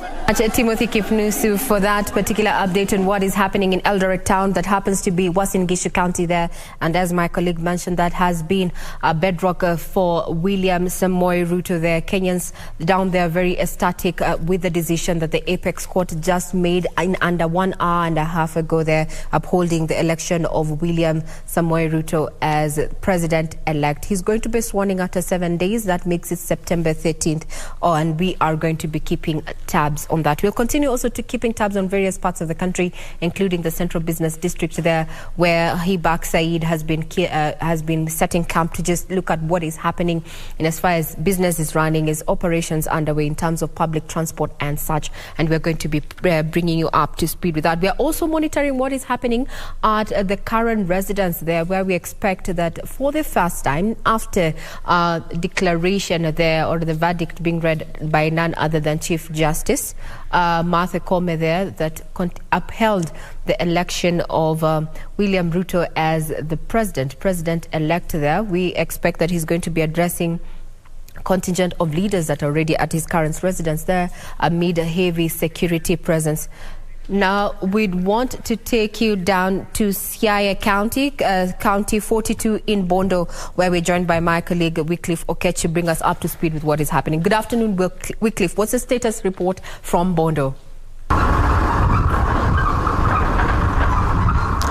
Well, good afternoon to you, Regina Manyara, back in Nairobi. We are, of course, coming to you live from Bondo Town in Siaya County. This is the hometown of Azimio La Umoja presidential candidate Raila Odinga. And we know that the verdict that has been waited with bated breath has actually been delivered this afternoon by the 7 bench judges that forms part of the apex court. And now we can confirm actually the president, the deputy president William Ruto is now the president-elect and will be sworn in on the 13th. And actually that has elicited quite some reactions across the country. We have seen celebrations in parts where William Ruto was actually very famous and popular. But then coming back down to the strongholds of Raila Odinga, we do know that this is the Siaya County, the home county of Raila Odinga, and we can expect that basically this is one of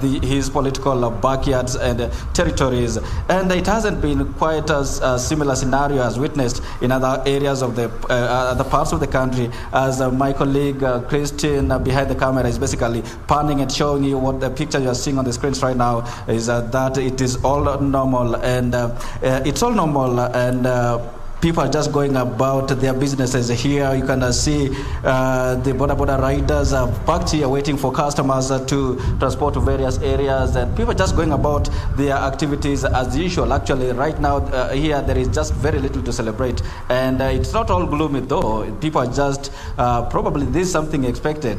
I have spoken with a number of them before coming on set here, and some of them they expected the ruling, but some of them this has come as a surprise. But before delving deeper into this, Regina, I have a few gentlemen here probably to talk to us and get to hear from them what did they expect from the ruling this afternoon, and what is it to them going forward. Brother, if you can just move here and face the camera here and tell us your names in full. And we had seen, we saw the proceedings, or rather we followed the proceedings last week at the apex court, that the Supreme Court, both sides, the divide, the petitioners and the respondents argued their case, and today the verdict has been delivered, and it hasn't gone the way probably you guys expected. Maybe you can just tell us your name and briefly, what did you expect, and how do you feel now?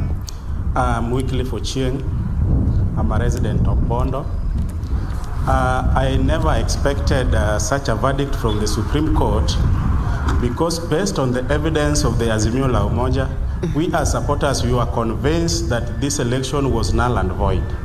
So what we are waiting for now is to get direction from our presidential candidate, His Excellency Raila Odinga. Thank you. And probably when I look around, I can see the normalcy, just people are going about their businesses as usual. This is probably not the scenario maybe in a few electoral cycles. What has changed? Nothing much have changed. If you are so keen, if you look at 2017, 2013, we supporters of Raila Odinga, what we do, we wait for him to speak to us. So whatever Raila will say, that is the direction we shall take. If he says, let us move on, it is okay. If he gives us another direction, that is it. And that is why you can see things are very normal. We are still waiting for him. Okay. Thank you. What is your message to the rest of Kenyans? What I want to tell Kenyans, let us now respect the opinion of the Supreme Court. But again, in the opinion of the public, we are not convinced based on the evidence that we saw live on our television sets. Thank you. All right. Regina, I have a few more to interview and get the reactions regarding the verdict that was delivered. You can just come on set and look into the camera and tell us your name and what did you expect out from the ruling today, and has it gone according to your expectation? Okay, thank you. My name is Joseph Oyamo. residents of this place, Bondo Town. Yes, having said that,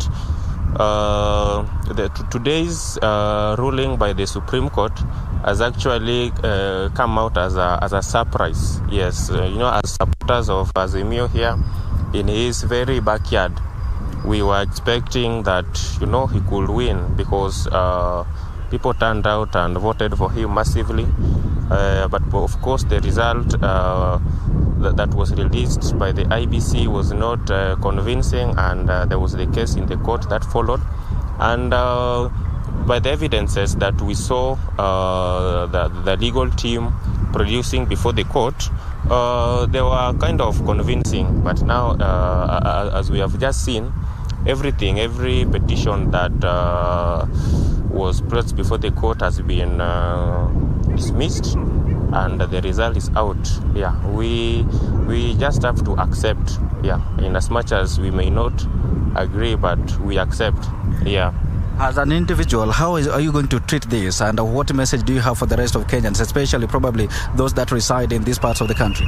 Oh, as an individual, Kenya is bigger than myself. Yes, and the decision, once it has been made by the Apex Court, there's nothing much that I can do. As I've said, I've accepted, and I'll continue with my day-to-day activities, and even to other people who have been showing their full support to Raila Odinga. I would just like to urge you to resume to your daily activities. There's nothing much we can do. If at all there is anything, Raila with his team will actually give us direction. Yeah, I know he may talk today or tomorrow. Once he had talked, I think he will advise us. But as individuals, let us also make decisions that are helpful to us and to our country. Yes, let us not get into violence. Yeah. As a resident of this region, probably what do you expect from the regime that is coming in? The regime that is coming in, of course, for a very long time, this region has been in opposition, and as a result, there has not been much development as compared to the areas that have been in government. So probably I will expect the same, but if something happens, maybe I can be proven wrong if you can see new developments. But as we can see, the place, as you compare with other places that leaders have been supporting the government, there's a substantial difference on development. Yeah, so I would expect the same, but maybe this one may be different. Yes. Yeah. Thank you so much. Thank you. Ben Trenjue, those are some of the reactions from the residents of Bondo Town, like you've heard from the two that I've just spoken with, is that they're mentioning that they will respect the decision of the court that has upheld the victory of William Ruto in the August 9th presidential election. And what they are calling upon is for the electorate here, or rather the residents of this region, to be specific, to respect the decision of the court and work with the government of the day, actually, because the president of Kenya is a president of every Kenyan, of everybody within the Kenyan borders, and that has actually been the call from the residents that have been able to speak with in this region. Maybe something that I have to mention is the security situation in the county here, in this region rather. Before I came on set, actually I spoke with the Siaya County Police Commander regarding the security situation in the county, and he has assured me that, or rather, he has mentioned that up to now there is nothing actually to report about, that everything is normal, and that is visible from the background. Like you can see, Ben Trenjue, this is just like another day to the residents of Kisumu here. There is not much excitement. There is not all that gloom. Actually, it is just normal, and that reflects whatever you're seeing on the background. That reflects what has been happening actually especially in the larger Siaya County, which is the home county of Raila Odinga. The residents here are saying they will maintain peace, they will work with the government of the day, but then what they are calling upon the next regime is also to run an inclusive government. Well, I'll continue speaking with the rest of the residents and sample their views and reactions, and all that will come to our viewers exclusively in our next bulletin. So back to you, Ben. Thank you, Wycliffe Okech from Bondo there. And as you have seen, as he has alluded to, is that no pomp, no color. Their residents continuing with their day-to-day activities and saying that let's respect the apex court. Of course, they do not agree with it, but let's respect that so that we may go on. Then from Bondo, let's now cross over here to the capital city, Nairobi, where Hibak Said has been keeping a keen eye since morning at the CBD just to see how things are. Of course, earlier on, security had been beefed up. There was some screen mounted in various parts of the CBD. How are things now, Hibak?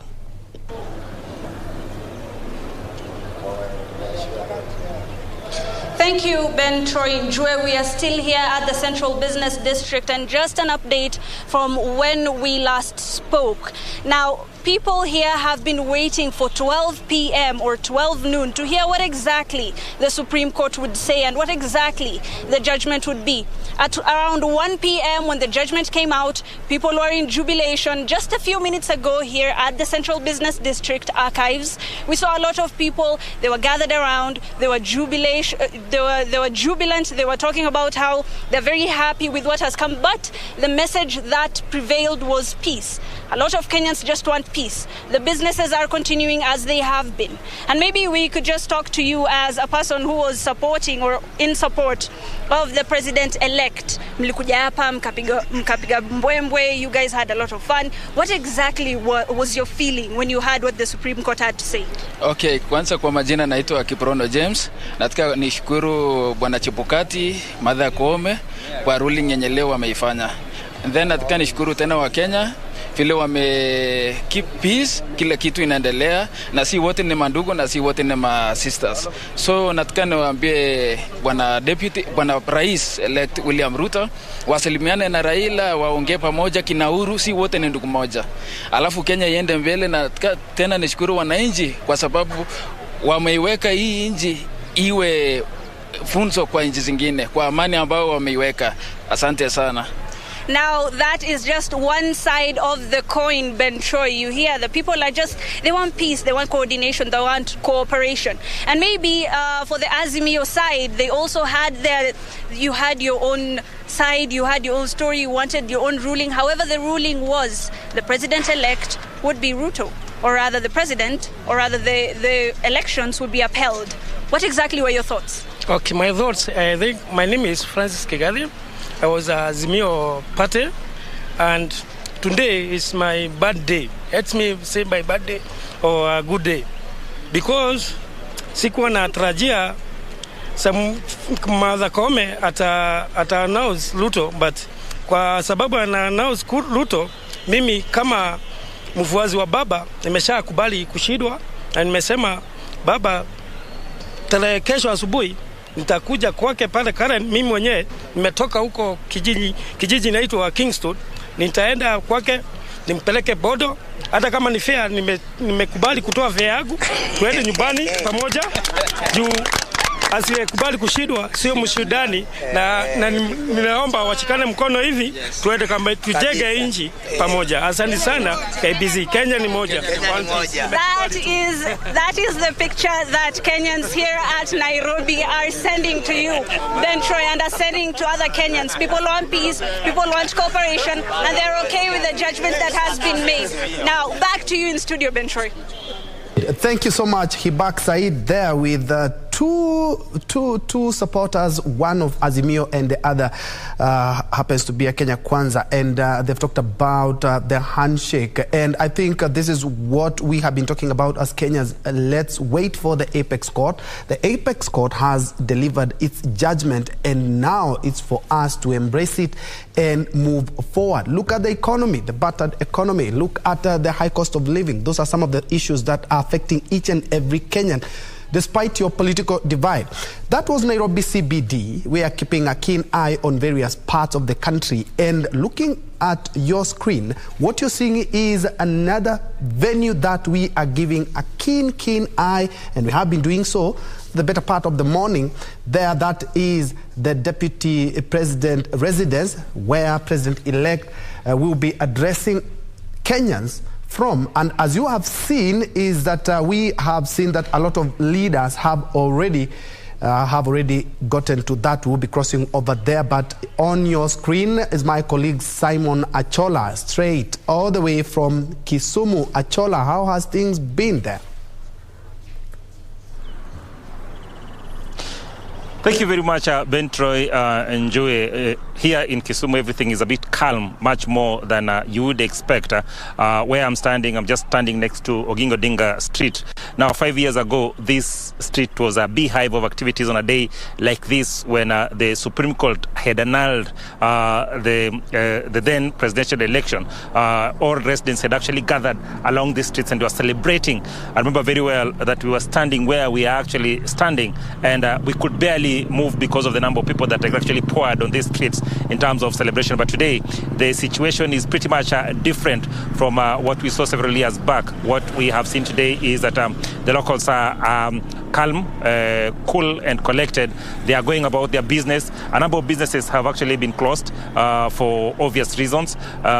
We have actually tried as much as we can to engage a number of locals here. We were in Kondele early in the morning and the better part of mid-morning. And what happened is that the locals there actually were very categorical with us and told us that they didn't want the media around that place because they felt that just the mere presence of the media in that place would actually attract huge or large crowds in that particular place, and that they had said might actually turn into chaos. So they wanted to have their peace of mind as they reflect on exactly what Supreme Court has actually delivered today. We have actually also gone to various bunge la wananchi, the small groups that actually gather around town to discuss political issues and of course current affairs in this particular CBD, and most of them have actually turned us away, and they are saying that they want to reflect on today's Supreme Court ruling, and most of them are also of the opinion that they want to maintain peace and order, and they wouldn't like a situation where people are actually gathering and they feel that probably too much gathering might actually flare up a situation. However, Ben, Troy, Joey, where we are at now as I've said, we are along Oginga Odinga Street, and there are a number of boda riders who've actually gathered here, and locals who would actually want to say one thing or two. We will try as much as we can so that then we keep it civil and we ensure that we are within the narrow and straight route of conversation. Niambie, unaitwa nani? Kwa majina naitwa Collins Oluoch aka Wood Nyara Kingley. Wood Nyara Kingley. Kabisa. Leo koti imetoa maamuzi yake. Wewe kama mkazi wa Kisumu, kwanza kabisa wewe umepokea vipi? Kwa kwangu wenyewe mimi nimepokea hiyo ruling ya court, but ijanifurahisha vile. Juu kwanza nikianza vile petition ilienda kwa mbele ya jaji Martha Koome. Vile nilisikia akiangusha mapetitioners wote wa 6, akawangusa petition yao yote. Imeniambia eti Kenya yenyewe imekaa kani kucheza sabiki jackpot mbao. Yenye unaweka pesa 20 bob alafu unachagua autoplay na mashini ndio inakuchagulia mshindi. Hiyo kitu janifresha kenyewe. Kusema ukweli, Kisumu naye tuko na amani. Juu hatutaki vita. Awali nimekuwa nikisema, hata nikiambia watu wangu wa bodaboda wengine nikawaambia eti punda imechoka. Na ikichoka imechoka kabisa. Tutaendelea kufanya na rais mwenye amechaguliwa, na ningependa kumuomba huyo rais wetu William Ruto. Vile hata alisema awali sijui watu wa Kisumu kufanya kazi na yeye sijui nini. Atupilie hizo mbali na kuja tuletee maendeleo, kwa sababu ndio amechaguliwa. Na hata Martha Koome alisema eti Supreme Court is the final. Hakuna kitu yenye tunaweza fanya. Na yenyewe kama mimi kwangu hiyo matokeo hajaniridhisha kabisa. Lakini umekubaliana nayo? Nitafanya nini? Lazima nikubaliane nayo. Juu yeye ndio ametoa uamuzi yake. Na hakuna koti nyingine tena tunaweza enda. Na kitu yenye niudhi kabisa kusema tu kweli. Hakuna venye ange support hata petitioner mmoja, aseme eti Julie Soweto petition yake ilikuwa sawa, lakini hiyo iwezi fanya tunalify election ya president elect na ameanza na moja didn't reach our court suffrage. Ingine pia it didn't meet our court sijui nini vitu mingi akazitupa zote, hadi vyenye aliambiwa eti kuna Jose Kamago aliinterfere na system. Nimesikia akisema eti Jose Kamago alikuwa maintenance wa IBC portal. Sasa tunashindwa IBC ili employ Jose Kamago ama IBC pia ilikuwa na watu wake wenye walikuwa inafaa waifanye hiyo maintenance. Hiyo kitu ijanifurahisha kabisa. Shukrani sana Morris. Kabla uende, Wodnya Kingli inamaanisha nini? Wodnya Kingli ni jina ya pali mamangu amezaliwa hapo. Hata mkiwatch saa zingine TV mnaonanga tumbili nasumbuaga watu hapa nyuma ya Kodiaga prison. Sasa mamangu amezaliwa hapo. Asante sana. Bell, of course, humor, you'll never lack humor in this part of the country. We will talk to the next resident. Tualizo naitwa nani? Yeah, man. Greetings. I am called Ronnie Bulwa. I go with the artist name Ronnie Clay. Ronnie Clay, just give us your overview of or how you have actually received today's court ruling, and kindly please very quickly. Yeah, man. You know, everything God created. What we have seen today, Almighty God created. So everything is all right. Everything is going to run cool. So, you know, the way you receive the message, everything going to run cool. Above all, we have the prophecies about Rastafari community. You know, in Rastafari community, we have the prophets. And what we are seeing right now had been prophesied before. Yeah, it's only that we don't have a place where we can reach media services earlier. But we have a project that is working on this. Okay. You know. Thank you very much. Of course, those are his views, agreeing with what Supreme Court has actually ruled today, and says the more important thing is for actually Kisumu residents to remain peaceful, even as they contemplate on or they absorb in what has actually been given out by the verdict that has actually been given out today by the Supreme Court. Utaongea ama niongee na mwingine? Nitaongea kwa Kiswahili. Nieleze wewe unaitwa nani na maoni yako. Mimi naitwa Samuel Otieno. Natoka Siaya County. Samuel, tueleze leo mahakama ya Supreme Court imeshatoa uamuzi wake, na bila shaka wameshikilia kwamba Ruto ndio alichaguliwa kama rais wa 5 wa nchi hii. Maoni yako ni yapi? Mimi nasema hivi, hii Kenya yetu hii tumesafinyiwa sana mara mingi. Hatuna haki yetu. Hii haki yetu tunafinyiwa kabisa. Hata sasa hata Kisumu hatuna furaha. Watu wanajidanganya watu wana furaha, lakini hakuna furaha Kisumu kwa sababu tunajua baba tunachukua baba hajapata president. Lakini muhimu sana tudumisha amani. Ni muhimu sana tudumisha amani. Hakuna amani hapa Kisumu. Kesho mambo itaweza tokelezea. Leo ndio watu wanakuwa na amani, lakini kesho hatuwezi jua vile kesi itakuwa. Shukran sana. Of course, those are your views. We can actually just have a small talk over the same. Okay, my name is Didan Obura. What I can say over the election is we just thank for all that has happened, but what we know that our vote never counts as Kenyans. Instead, we have a computerized system that chooses us, the leaders, as to what we have seen since the nullification of 2017, this time round, through everything that has occurred, through whatever everybody has seen. The whole world is seeing that things are not right. Even in the IBC system, we cannot have 3 officials of IBC giving us the presidential elect executive.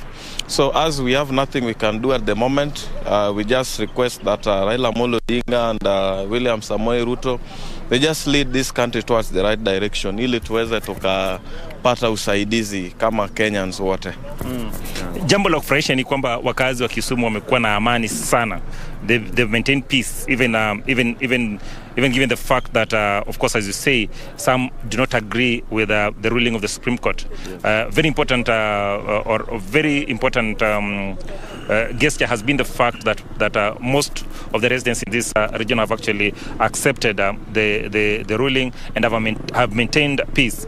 Your call on residents from this region, is this the way to go, so that then we maintain peace even as we forge forward, and even as our leaders actually think in terms of what next, in terms of rearranging the political dynamics of this region, so that then they can actually play in the big field again?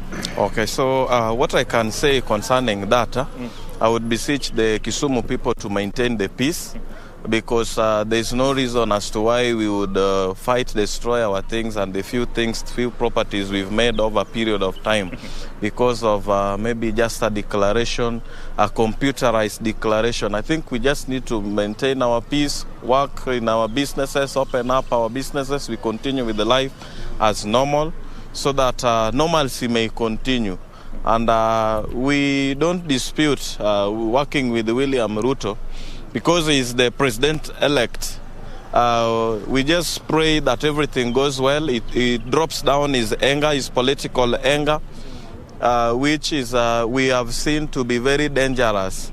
The words that he's been throwing towards Odinga, towards the people supporting Odinga. He just after he was actually declared president-elect, yes, he came out strongly and said that he will be working with every Kenyan, and he will ensure that regardless of whether you voted for him or not, he will actually be voting, he'll actually be willing to work with every leader in this country.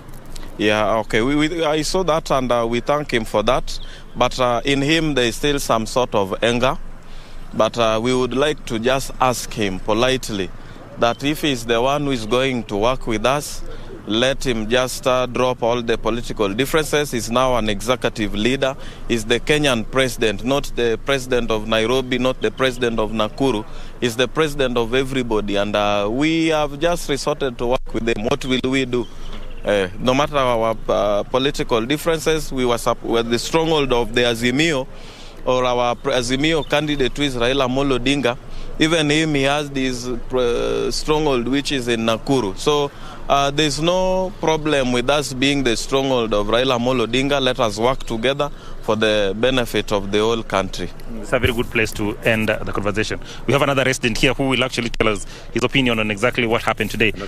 Yes, you can. Okay.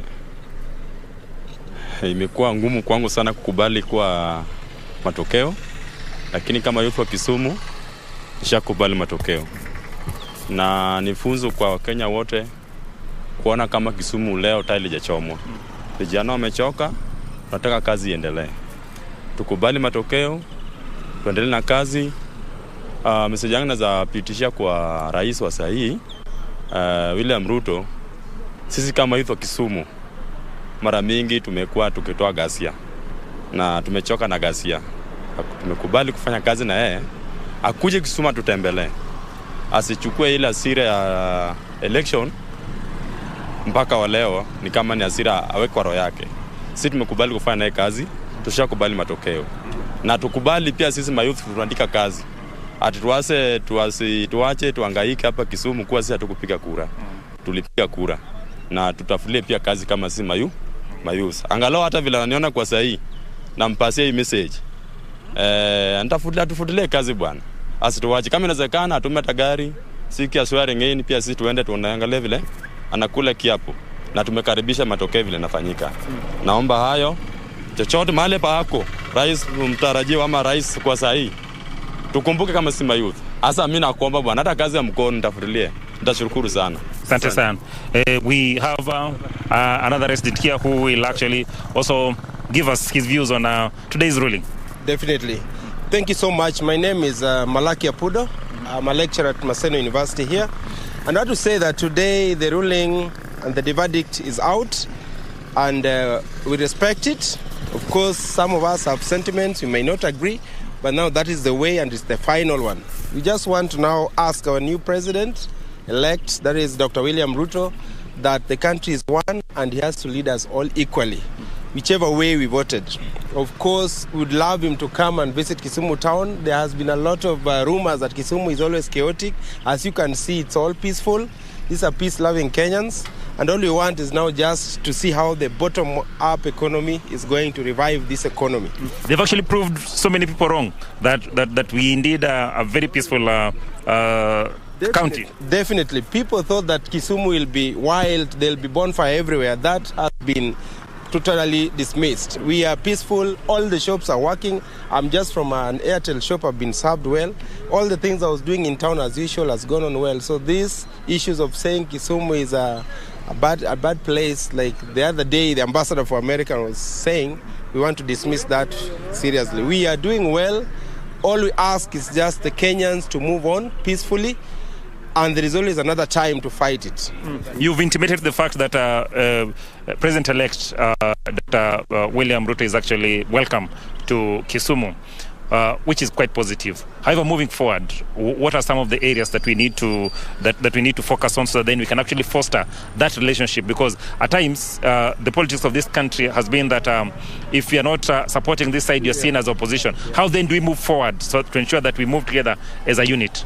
Definitely want to ask a new president-elect that the idea of the winner takes it all must not prevail. We just want to ask him that all of us are Kenyans, and he should also focus on developing all the regions equally. We want equity for all the economic resources in the country. Kisumu has so many industries which are closed, the Kikomis, the breweries. We want all those awaken up so that our youths can also work. Let us not have a situation whereby everything is taken to Rift Valley and elsewhere. We want to see our youth also on the forefront.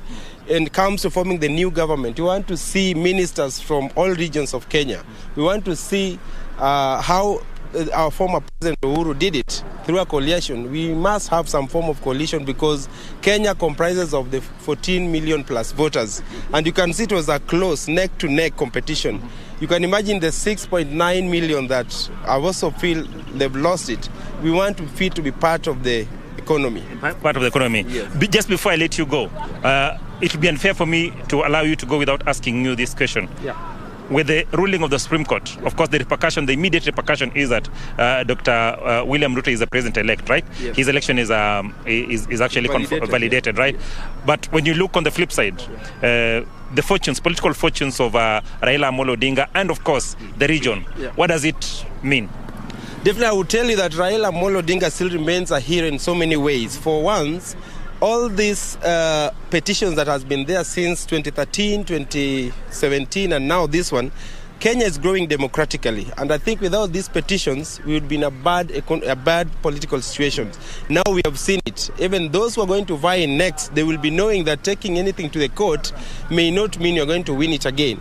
We know where the court has also not treated as well. We all saw it. Very glaring evidence was put up from the court, and some of them have been wished away. Things like Jose Camago, even a class 2 can see that this was forgery. It was done live on IBC portal.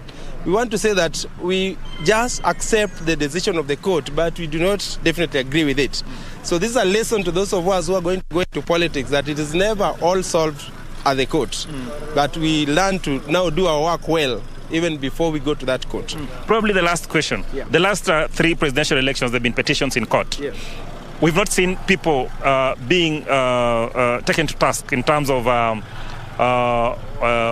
arrest or what have you. Is it time that probably the court would have actually been explicit in terms of trying to arrest these situations that actually continuously, each electioneering year, bring us to the same situation? Yes, I would also say that there is a sentiment that most of us were expecting to see the chairman, Chebukati, taken to court straight away. But you can see after the court's verdict... The commission is not just Chebukati. There are a number of people in there. So then of course, there's... all this rot ought to have been punished, because when you tell us to take everything to the court and the court decides who the winner is, then other things are put under the carpet. That simply means we are moving on with some rot still going on. So this should have been cleared first. Then Kenyans would be happy, because definitely a lot has gone on wrong. We cannot say that the 4 commissioners, everything was just on the wrong side. So we would have expected the government to do something about this mistakes that were done by some commissioners and all that. So we would love to see improvement by making arrests. Just the same way there are corrupt individuals in this country, who are never arrested. We just hear a lot of talks, but no action. This time, it should have started with the IBC, cleaning that road first. That is the only way we would wish it. Otherwise, for Raila Amolo Odinga, he's still our hero, and we know that he always chants the way. Never think that Raila is defeated. He will come in another form. He is a metamorphosis. Raila will be back in action, and is going to form a very strong opposition. Remember the days of those hooligans who came there, Turu Magarians. We know he'll be keeping our president in check, and we are not sad about that. For our people who support Azimio, we know that aluta continua, and we shall still win in many situations. Thank you so much. Fantastic. We have Ben. We have another lady, gracious lady here, who will also give us her views on exactly today's ruling. Mama, unaitwa nani? My name is Lynette Omwaka. I work with Equity Afya Medical Center. First, I want to thank people of Kisumu. The maturity they have shown. I didn't believe this. They shown the maturity. They see the day Chebukati misled the country. Again today, the Supreme Court has misled the country. They have accepted again. I appreciate the Kisumu residents. What I want to tell our elect president, Mr. William Ruto, I like his tactics, yes, but he must move closer to Raila Amolo Odinga, because the democratic he's enjoying today, it's Raila who fought for. So let him not distance himself from Ruto, from Raila Amolo Odinga. And I remember it's Raila Odinga who pulled him from somewhere to where he is today. So we want to thank him, to congratulate him, and we welcome him in Kisumu. Bitu lazima ziendelee. We have to move on. Yes. Thank you very much, Lynette. Ben, those are...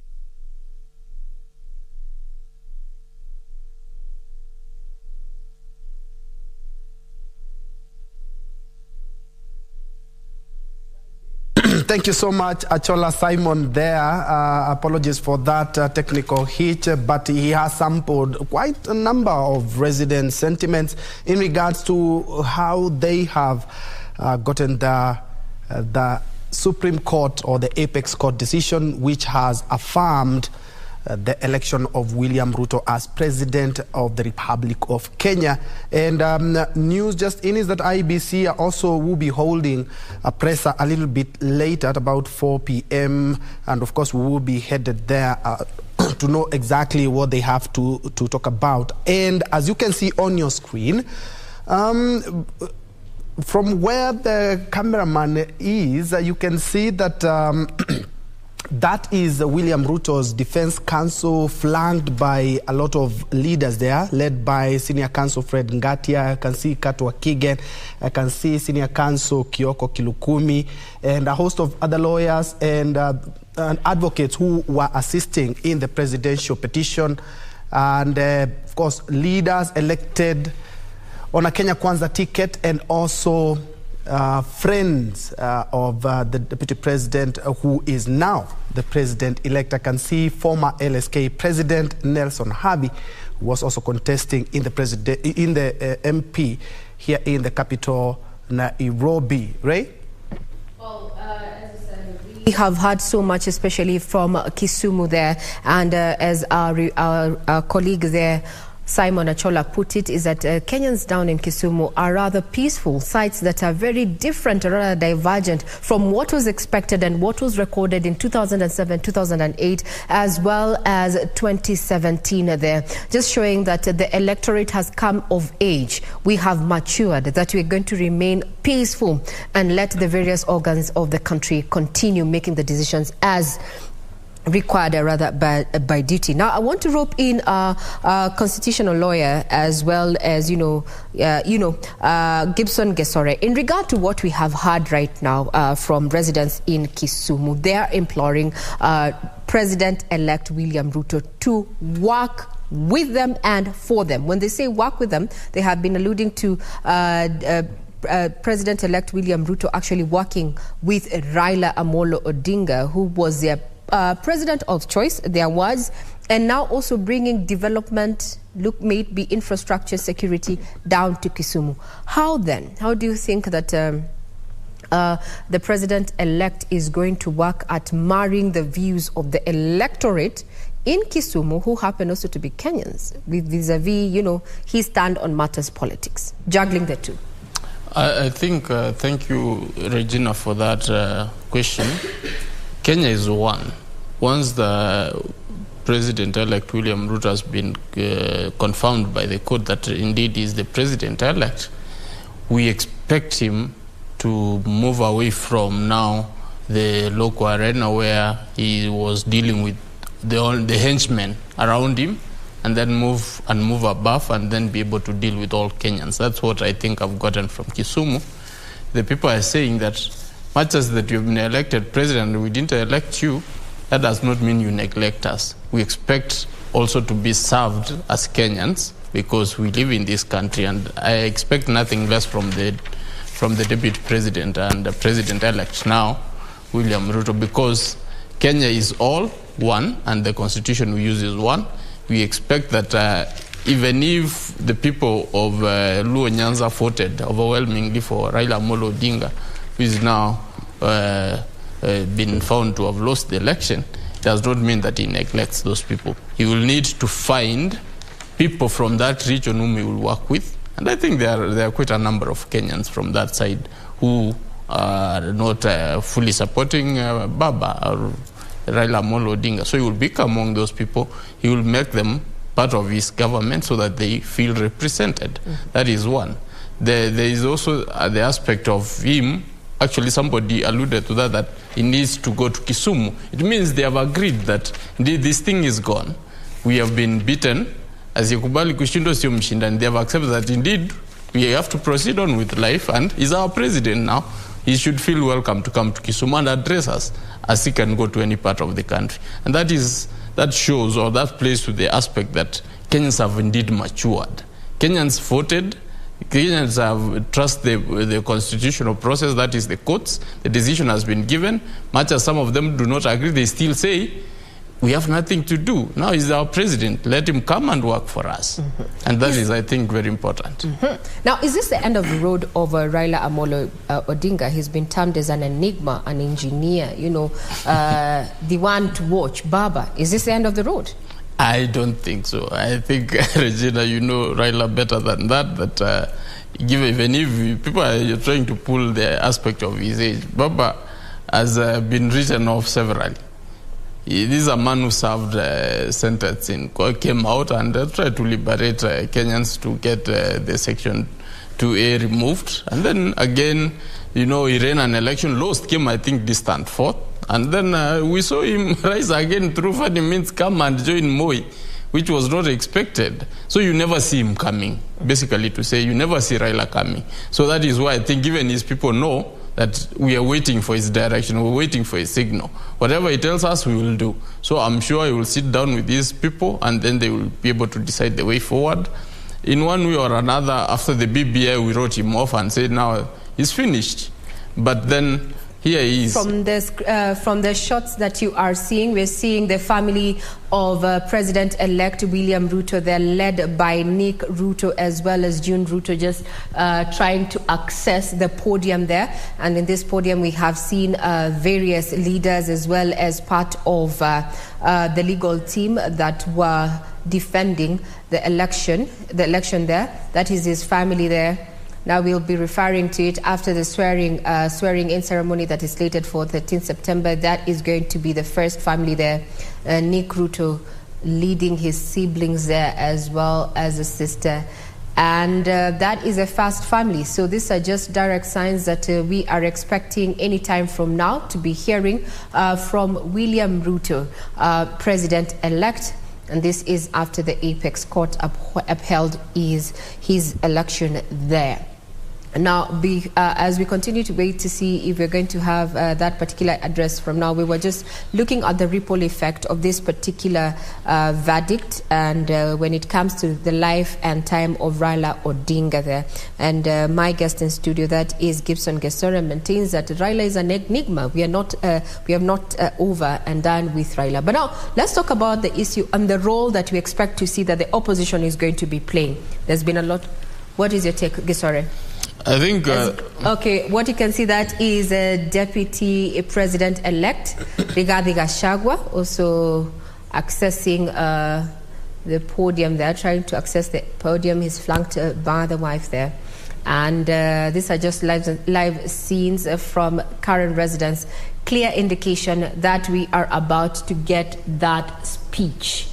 That is a man who has been credited with delivering, especially in Madeira, where he comes from, and he participated in the debate there and took Kenyans by storm there. There's a lot of misconception and perception in regard to his capability to actually hold fort on his own, but he took Kenya by storm, so to speak. So we have the Deputy President, elect, that is, Rigathi Gachagua, flanked by the wife there, just getting to the podium. Earlier on, we just saw the first family there, Nick Ruto as well as June Ruto there. Anytime from now, we expect to see, and there he is, man of the moment, President-elect William Ruto there, walking out, flanked by his wife, Rachel Ruto there, and in her official tweet, Rachel Ruto took time to congratulate the president-elect, and she said that indeed she's proud of the steps that have been taken and that he has held steady.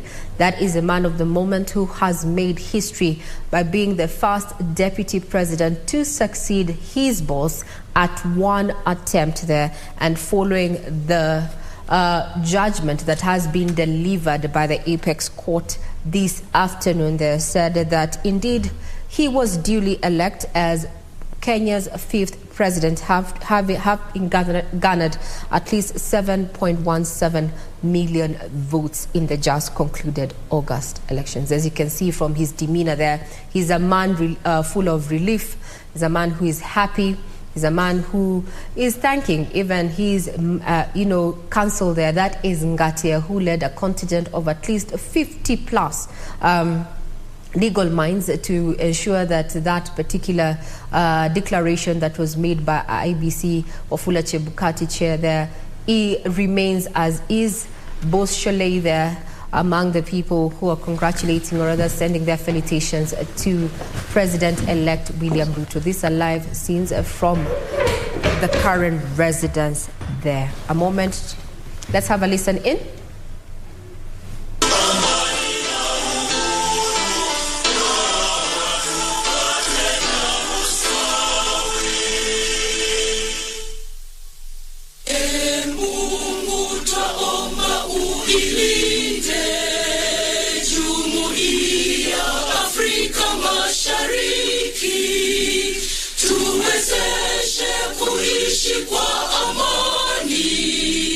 Tutimize na malengo yetu, jumuiya yetu sote tuilinde, tuajibike, tuimarike, umoja wetu ni nguzo yetu, idumu jumuiya yetu.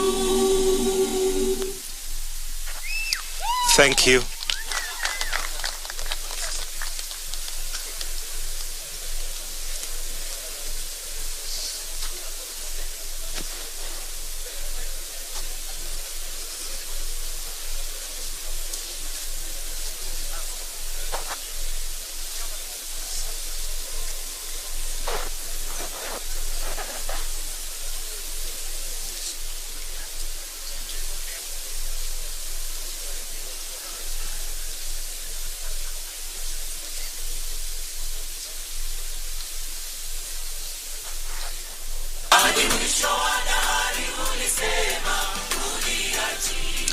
All right, we're going to start with a word of prayer, and we're going to ask the spouse of the Deputy President, Pastor Dorcas Rigathi, to lead us in a prayer. Welcome. Let us pray. Our dear Heavenly Father, we stand here to worship and to honor your holy name. You are God all by yourself. We thank you for the great country of Kenya and to every person that came out to vote and exercise their democratic right. Our Lord and our God, we bless you, we honor you, and as we stand here, Jehovah God, to celebrate another milestone where Kenya, Jehovah God, is being lifted up to become a country where God reigns. We worship you and we honor you for the president who you have given to us and the deputy president, our Lord, and everyone who has been elected. We pray for the unity of all Kenyans, that we will become one people and one nation. Let the unity of God the Father, the Son, and the Holy Spirit become our national anthem. In Jesus' name we pray. Thank you very much. You may take your seats, those of you that have seats. And we'd like to now call Honorable Eden Duale to just come and address us. Welcome. Oh, for prayers, sorry. I beg your pardon. Let's pray.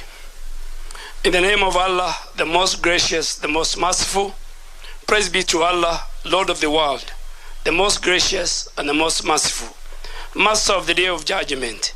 It is you we worship, and upon we call for help.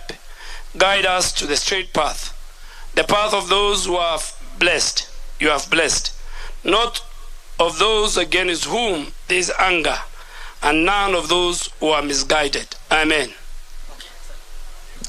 Thank you very much. So for now, I'd like us to, those of us who are seated, stand up as we welcome the Deputy President, His Excellency Rigathi Gachagua, to come and to just address us from the podium. Tumpigie makofi tafadhali. It might take getting used to kuzoea hiyo title mpya, lakini zoea.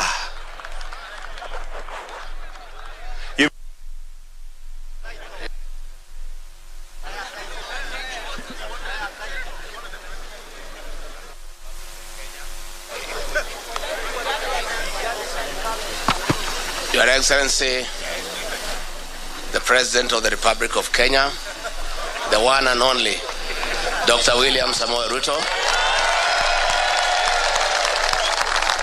Your Excellency, the First Lady of the Republic of Kenya, Mama Rachel Ruto.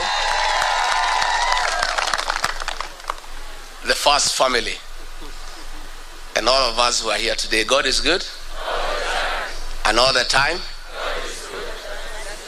Do I have anything to say? Your Excellency, today is a great day for this country.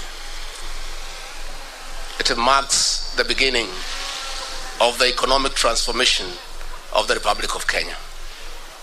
We are here not to say that we have achieved this victory, but to say that this victory was the work of God. Amen. The rocks that were put in our path could not be lifted by a human being. It is all the work of God. And I must say that we have seen the heart of God all through for the last 4.5 years. It's been a long and a tedious journey. Against all the odds, against serious mobilization and weaponization of the state machinery, today, the son of an ordinary Kenyan whose father and mother are not known is the President of the Republic of Kenya. We thank God. I remember last year, we attended a church function at 7 a.m. somewhere in Kano. And there was an evangelist from Nigeria, and he tried to explain to us why our outgoing leader had abandoned William Ruto. And he told us not to worry. It was all God's doing, so that when he becomes president, no man can say he made you king. Therefore, we give glory to God, and we thank the people of Kenya for what they have done for their country. This is a great country, and Kenya has no problem. The problem of Kenya is one of leadership. Once you put the right leadership into place, this is a beautiful country with very resourceful and hard-working people. All you need is to create the right environment for the people of Kenya to prevail. And I have no doubt, agreeing with the rest of Kenyans, that the men we have put into office, Dr. William Ruto, is up to the task. So, Your Excellency, mine is with a lot of humility to assure you that myself and the team under you, we shall give you the necessary support so that you can pretend over the transformation of this beautiful country. We shall work day and night, but I must admit that though we may not be able to be as hardworking, to be as zealous, to be as passionate as you are, we'll give it our best shot. And I want to urge all our colleagues in this struggle, those who have been persecuted, those who have wounds, please let this victory heal all our wounds. And let us get to work. We have work to do. We are inheriting a dilapidated country with a 10 trillion public debt. We are inheriting a country with 6 million young people who have no jobs. We are inheriting a country with 14 million Kenyans in CRB. We have work to do. And let nobody cheat you that it is easy. We have to work from day one. So let bygones be bygones, and let all those who are against us, we invite them to join us. We build this country together. We have nothing against anybody because we are Kenyans and we are good people. And all we want is the economic transformation of our beautiful country. Before I invite our president, let me take this opportunity, Your Excellency, if you may allow me, give a word of assurance to the public service. We are aware that your morale is low. We are aware you feel demeaned. We are aware you have become non-productive because of what you have been taken through. I want to assure you on behalf of my boss that our first job is to restore the dignity of the public service. Our first job is to cushion civil servants from harassment by officers in the police force under the guise of fighting corruption. Our work is to protect the civil servants from extortion. Our work is to make sure that we get a working public service to assist us in the management of the affairs of this country. And I have no doubt in my mind that if all of us support Dr. William Ruto and his team, in a year's time, he will restore Kenya to where President Mwai Kibaki left us. It is now I'm the most privileged person to invite a brand new president. So join me in inviting the President of the Republic of Kenya, Dr. William Samoei Ruto, to come and say something.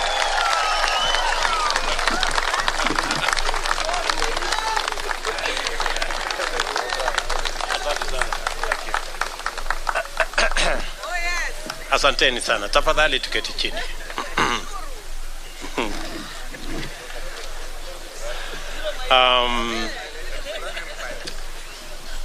Of course you agree with me that I am overwhelmed. This is a moment like no other. And let me first take this opportunity to thank the Almighty God. Yes, it is God. I say it is God. Without God, we wouldn't be here.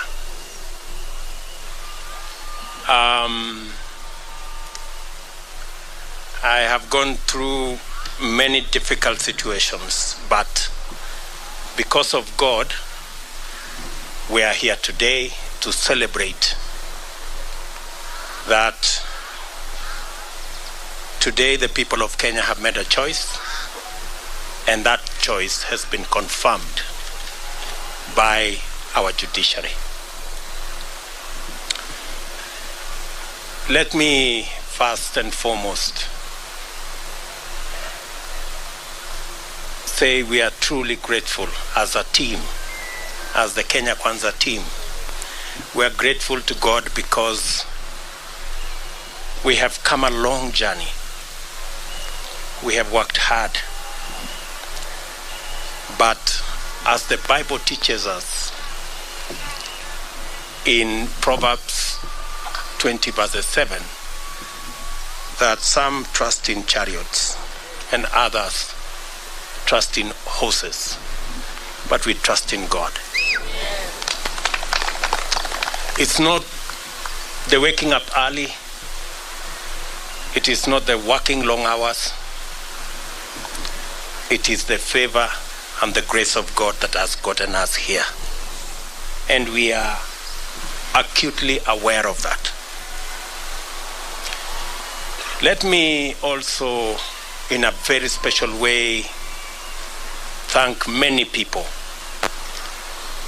who have prayed for us from across the religious divide. Many people have prayed for us. In fact, I said on the day I was given the certificate, I said, we were prayed into victory.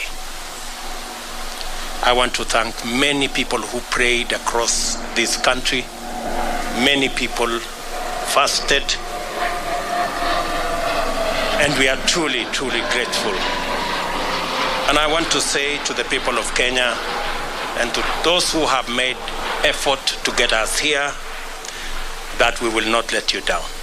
We will work hard and we will not let you down. Let me also, in a very special way, thank my friends. Starting with my wife Rachel, who prays for me every day. Before I leave the door from that house behind me, she always holds my hands and prays for me. And my children, for believing in me and always encouraging me. Very special thanks goes to my friends seated here, the people we started this journey with, under very difficult circumstances. I know many of you have suffered because of being my friends. Many of you have been taken to court. Many of you have been harassed, your children, members of your families. The only crime is that you chose me as a friend. I don't take it for granted that you are my friends. We started with many of you who are formerly members of Jubilee. You know what happened to us. I do not want to say. But we believed in a better Kenya. We believed in a freer, more democratic, more rational Kenya. Along the way, many brothers and sisters joined us from other political parties. I want to also say a very big thank you to them. They gave momentum to our journey.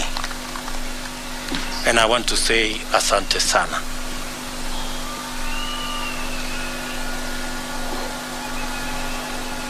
Let me also congratulate and recognize and appreciate the people of Kenya who believed in us. They went out of their way. Under very difficult circumstances, they believed in us. They listened to us. You know, the legendary Mamamboga and Boda Boda guys, they are the heroes of our campaign. They defined this election. They were the embodiment of our quest for a better economy for our Kenya, for our country. The millions of Kenyans who believed in us. Today, by voting for me, the millions who woke up early to go and vote, they have not only voted for me, but they have opened doors and gates for their own children in every village, in every neighborhood, knowing very well that their children as well can become leaders. And every child is free to dream, and every child is free to aspire to any office. And working hard, believing in God, they can get wherever they want to go. I think my election opens possibilities for all our children, irrespective of their background, irrespective of where they come from, irrespective of their financial status. But this afternoon, with the unanimous decision of the Supreme Court of Kenya, our lengthy, suspenseful, and protracted election has come to an end. My fellow presidential candidates and I made our respective cases before Kenyans and submitted ourselves to their sovereign decision at the ballot. After the results of the vote were declared, it was taken up before the Supreme Court for scrutiny to make sure, beyond all doubt, that the will of the people had prevailed. The court returned its verdict, and I welcome it with tremendous humility. I salute the judges of the Supreme Court who have performed their duty with utmost fidelity to the Constitution. They listened to all parties, considered all issues, applied the law, and demonstrated their learning, impartiality, and patriotism. Their professionalism has elevated the stature of the judiciary, enhanced the place of petition process in legitimating election results as the true reflection of the people's decision, and afforded the nation an opportunity to reflect. It also afforded the nation an opportunity to debate and to come to terms with the implications of the last general election. I do not take this for granted, and I thank the judiciary in general and the Supreme Court in particular for staying strong as the shining beacon of constitutionalism and the rule of law, even in the most daunting of circumstances. And you know what I mean. The Supreme Court scrutinized, examined, and dissected and tested the declaration of the Independent Electoral and Boundaries Commission against the high standard established by the Constitution. The decision vindicated the Commission's effort to go all the way and deliver an election that exceeded public expectation and fully met the constitutional threshold of a secure, transparent, free, fair, and accountable election. The return of a unanimous decision on all the 9 issues confirms the fidelity of the IEBC to both the law and the Constitution. I therefore commend the Commission for their noble achievement at tremendous and regrettable cost to serve the people of Kenya by ensuring that their sovereign will is upheld. As I do that, we are all aware that there are men and women who lost lives in this election when they shouldn't. There was blackmail, threats, intimidation, and all manner of attempts to subvert the will of the people. The IEBC stood firm. The judiciary has vindicated the IEBC. This appreciation takes us to the point of proper appreciation of the just concluded legal process. Many of our supporters were a little unhappy about the delay, and some might have been tempted to impute bad faith in the petitioners who they say they saw to be taking advantage of the law to frustrate their wishes as expressed through the ballot. A lot of this anxiety is the result of long-standing suspicion of national institutions, especially when political contestation is involved. The Constitution of Kenya 2010 has done a lot to create comfort in institutions and the rule of law, and we continue to make encouraging progress on the path towards becoming a higher trust society, standing fully on its constitution. It was therefore perfectly legitimate for the petitioners to go before the Supreme Court to have their questions answered, doubts assuaged, and fears allayed. By exercising their constitutional right to take advantage of opportunities to establish the truth, the petitioners tested the result and inscribed upon it the highest stamp of judicial, legal, and constitutional approval. Our electoral and judicial institutions have won, and the Constitution has asserted itself and prevailed. My esteemed competitors now have a credible basis on which to consider the outcome, and we are vindicated by the choice of the people of Kenya. The court's decision completes the loop of institutional stewards of the rule of law, entrench our constitution, and express the sovereign will of the people who have articulated themselves quite eloquently, directly, and through their constitutional institutions. I congratulate all patriotic Kenyans who presented themselves as presidential candidates. It is not an easy decision, and a national campaign is not a walk in the park at best. I want all of you to know that your effort is acknowledged and deeply appreciated. Wahiga Mwaure and Ruth Musheru, George Wajakoya and Justina Wamai, the Honorable Raila Odinga and the Honorable Martha Karua. May the spirit of love for country and selfless service lie long in your hearts, and may Almighty God always remember you. Competitive electoral politics can make and has made our politics an arena utterly devoid of grace.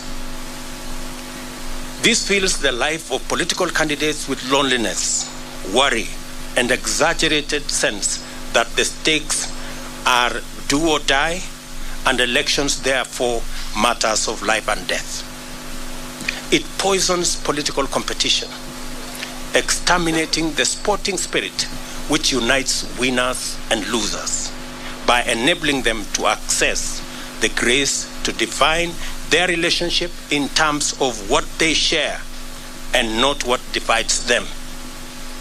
Democracy is expected to unite a people, strengthen their society, and improve their institutions, and must not become an acrimonious, fearful, and desperate enterprise.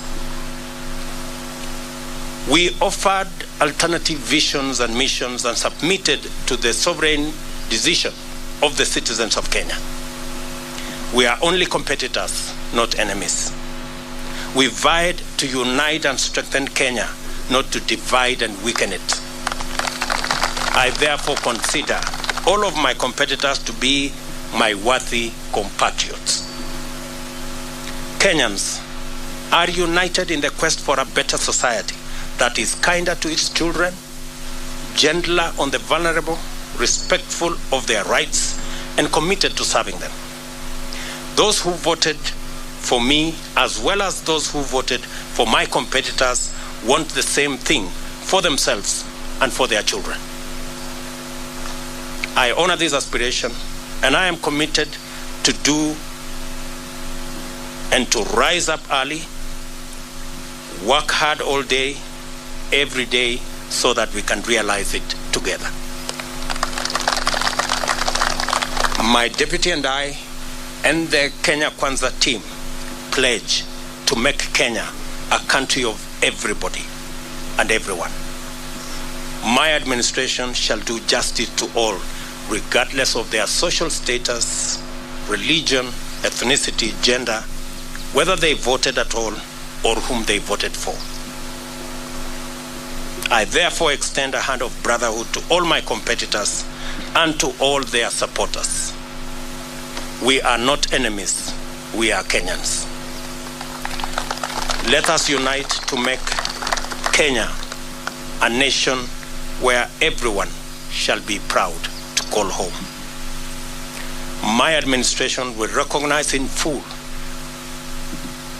the now established tradition of honoring our leaders who have served this nation and shall not in any manner interfere with their privileges and their entitlements in retirement. They are revered elders of our nation who deserve respect at all times. It is now time for us to prepare for the day when we wake up to the momentous duty to serve Kenyans. Let us all reflect on our contribution and look forward to build this country and nation together to achieve the glory of Kenya, express its heritage and splendor, and fill every Kenyan heart with thanksgiving. As I said earlier, the hero of our campaign is the legendary Mama Mboga and Boda Boda. The hero of the election is one Wafula Chebukati and the Independent Electoral and Boundaries Commission. And the hero of our democracy and the rule of law and constitutionalism is our judiciary. We celebrate all Kenyans, and I pledge and commit to work as the Kenya Kwanza team in making sure that we take Kenya to the next level. I will be making a much more comprehensive statement further down the road. I thought I should recognize everybody who has made a contribution towards this success today. As I said, it's not about me and my good brother Gachagua and the leaders who are here. It's about all millions of Kenyans who have made a contribution to us getting where we have. I will shortly be putting a call to my good friend, President Uhuru Kenyatta.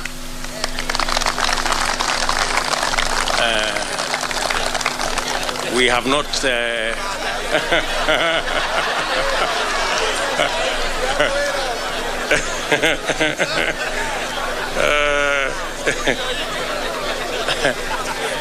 we have not I haven't talked to him in months. But shortly I will be putting a call to him so that we can have a conversation on the process of transition.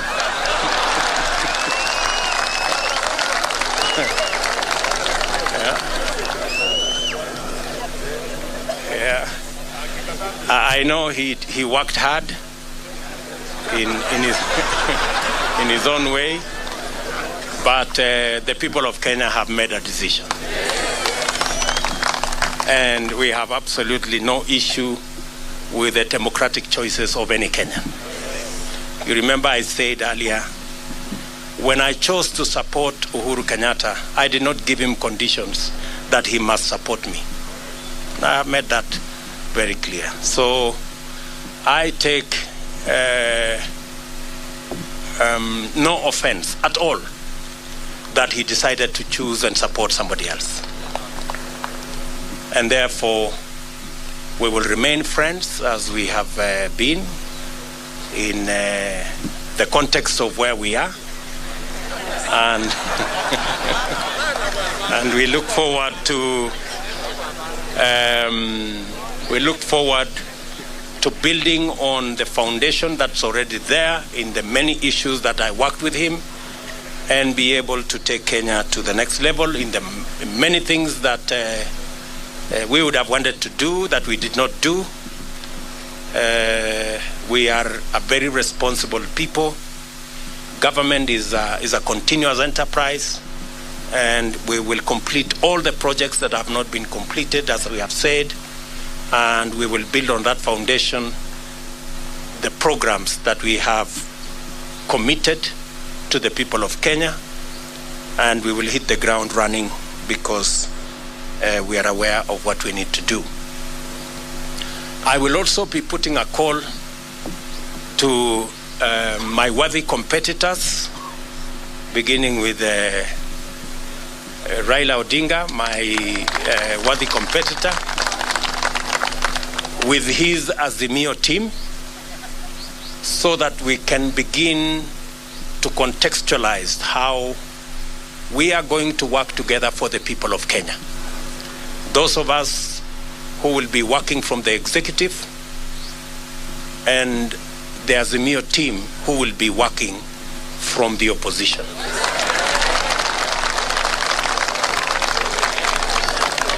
And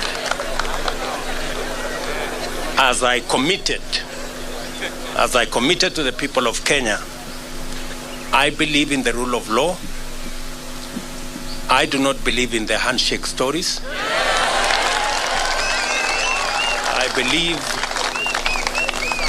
I believe in an accountable government held to account by a responsible opposition. That is how Kenya is going to move forward. And so I look forward to a conversation on how they will hold us to account and make sure that we deliver on the commitments that we have made to the people of Kenya, and public resources are put to good use in an accountable manner, and so that we can reap the benefits of what the people of Kenya have done in electing us into office. We will then be working with all the other people as we get down to doing what we committed to the people of Kenya that we do. I know there is huge expectation. Many people are texting me and asking, when is the Hustler Fund going to be launched? Many people are asking me, many farmers want to know when subsidized fertilizer will be available so that they can get on with the journey or with the business of growing food for us so that we can reduce the cost of living. Many farmers are asking when we are going to begin the journey on agro-processing and value addition. Many people across Kenya want to know when we are going to begin our housing program.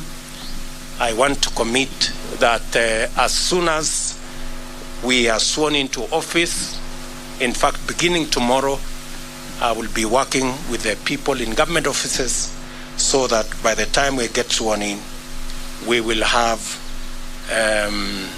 work to do and begin the process of implementing our plan.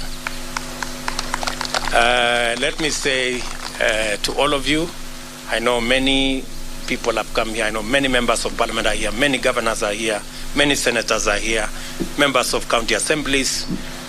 Let me take this opportunity in a very special way to recognize our legal team, led by Senior Counsel Fred Ngatia and Senior Counsel Kioko Kilukumi and Senior Counsel Kiragu. and all, and of course, my chief agent and team leader of the legal team, Professor Abraham Kithure Kindiki. And all the senior lawyers here, let me not mention all their names. We had the best legal team anybody could assemble. And we are very proud of you, ladies and gentlemen. Thank you very much for protecting our victory and for doing your bit. I remember when I talked to them, I told them those of us who are politicians have done our bit. We handed over the baton to them, and I told them they should not drop the baton. And they brought it home in one piece, and we want to celebrate them. Tuwapige makofi jameni hawa mafunzo. Let me also say, for good record, that these great men and women, our legal team, volunteered their services for free.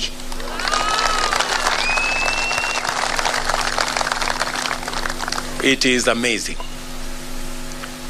that they said this is a patriotic duty they are doing for their country. And they were going to donate their time, their intellect, their professionalism to make sure that they do that is what is right for Kenya. Ladies and gentlemen, I sincerely appreciate on behalf of the Kenya Cancer team your sacrifice, your contribution, and your commitment to this journey. Asanteni sana. Of course, there are many volunteers.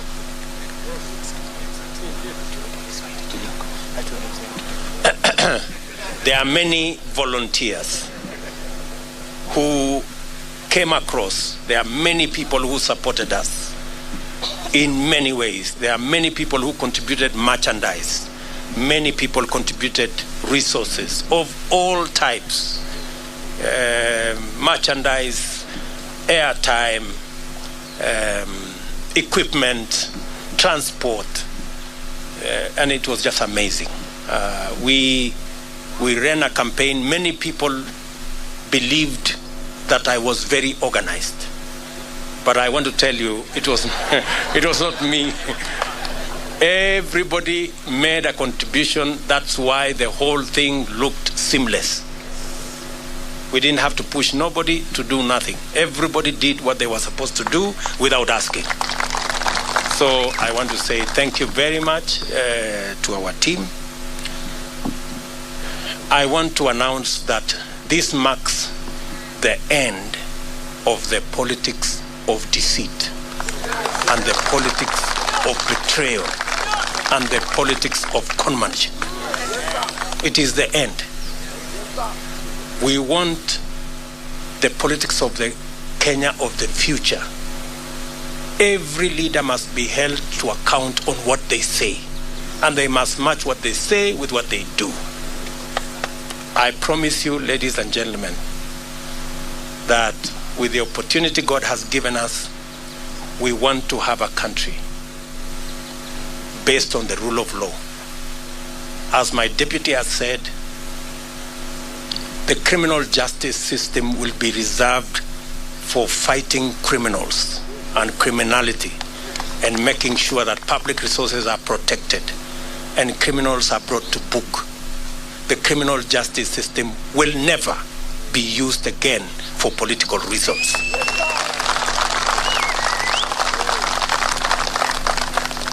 Let me say it again. The criminal justice system will never be used again against those who have a contrary view, political view to ours. I want our competitors to rest assured that though the rest of us have been subjected to threats, blackmail, intimidation, and unnecessary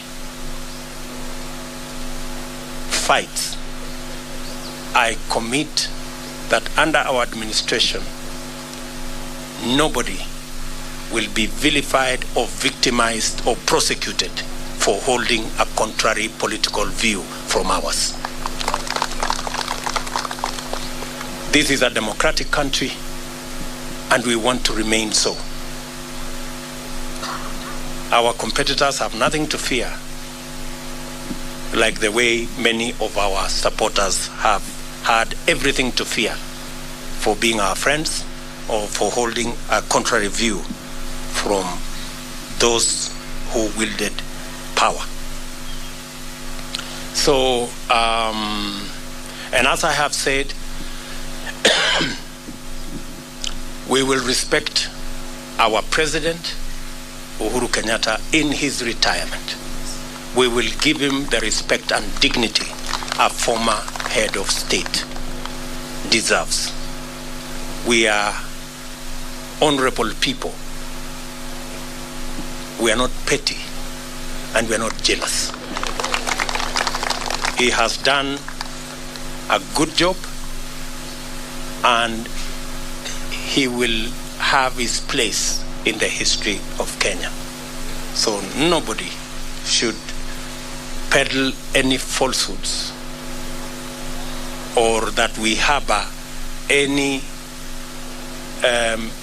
against the President of Kenya.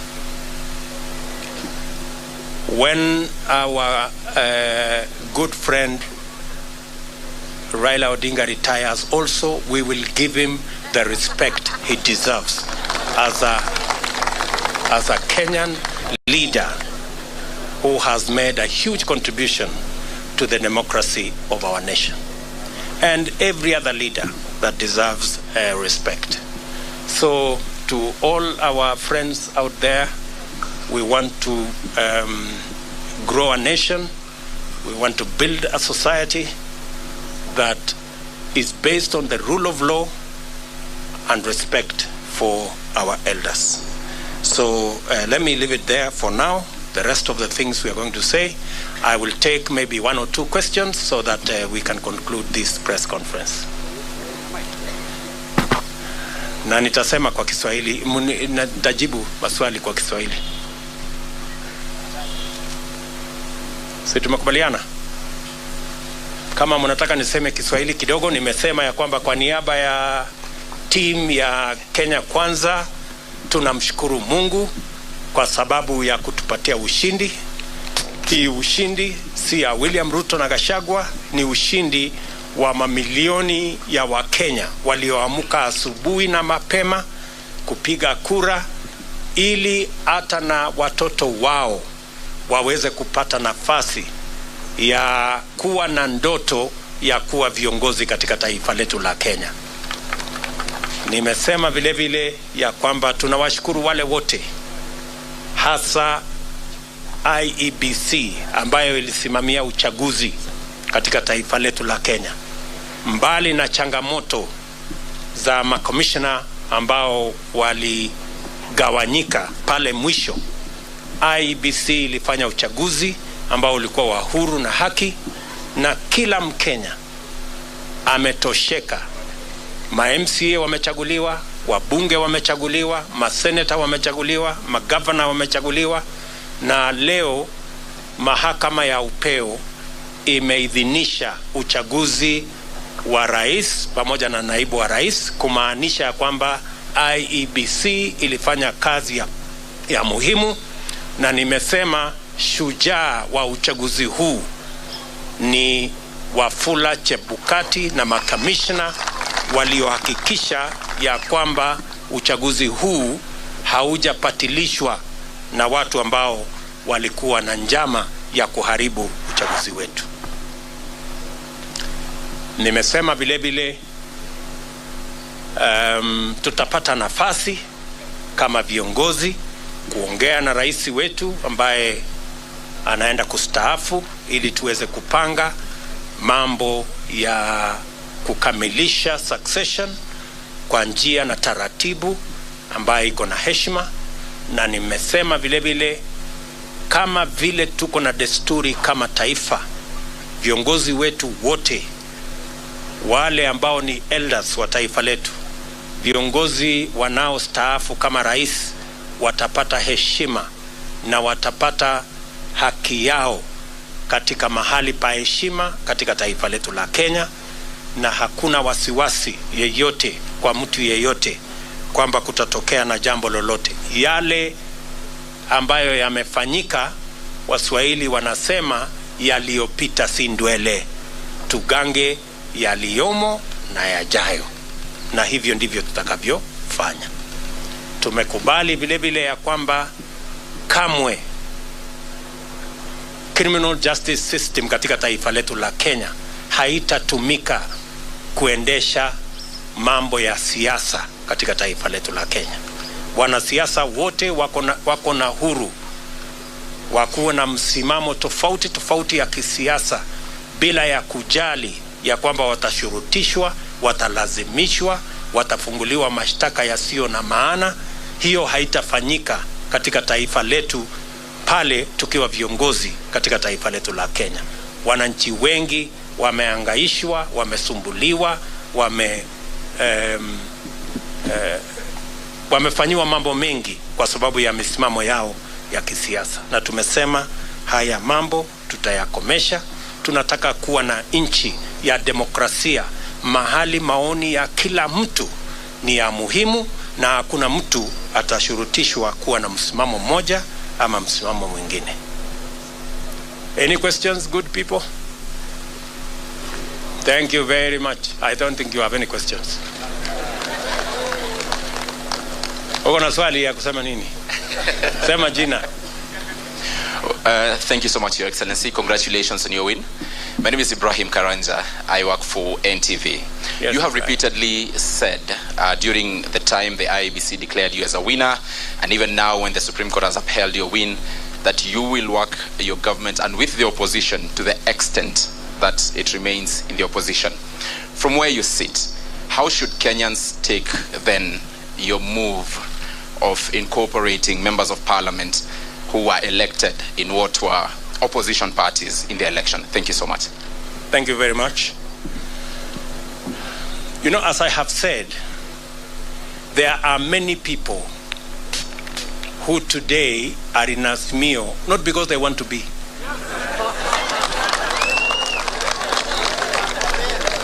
We have many people who are forced, blackmailed, threatened into belonging to Azimio. There are many leaders. If many of these leaders, if they tell you their stories, they are horror stories. Many of them were told, if you don't join Azimio, this court case, KRA, will be brought on you, and many other threats. And that's why I said the other day, our good brothers, competitors on the other side, they have to really think of how to take their coalition into the future now that they don't have the instruments of blackmail, threats, and intimidation. Because they have built their coalition using force and blackmail. And you know, this is a country, a democratic country, and you cannot force anybody to make political choices they don't want. Imagine even a law was passed that makes people prisoners of a certain coalition. That once you sign a piece of paper here, and they make sure you sign that piece of paper at night when the lights are switched off. And then you are told, once you sign, you cannot leave. You know, that is not a country that we all wanted to belong to. So there will be people who will want to join Kenya Kwanza, and you know, a majority of the people who have decided to come and join Kenya Kwanza actually were people who we were together before. They were just boxed into a corner, threatened, blackmailed, and told they must belong to a different formation. So, because we are a country of free choices, yeah, I want you to know that we will have an opposition in Kenya.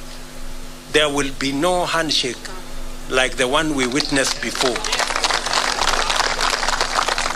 that creates a mongrel of a government where nobody knows where the line is. That one will not happen.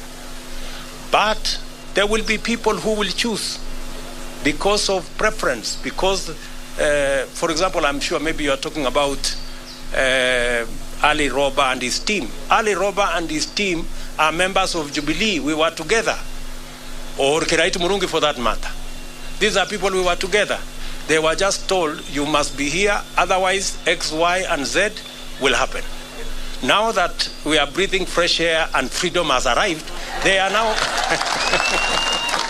they can now make the choices. Thank you very much. Any other question? Yes, my good friend. Mpatie ule microphone.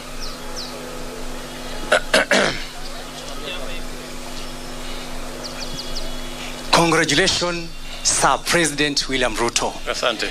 My name is Kevin Mihona from Mwangaza TV. Yes. Your Excellency President, there are young men like us who had some different thought about the verdict of this ruling with the court. What would be your encouragement to them? They are burning. I've been from the streets of Nairobi, and some of them are burning. Kindly tell them a word of hope. Thank you.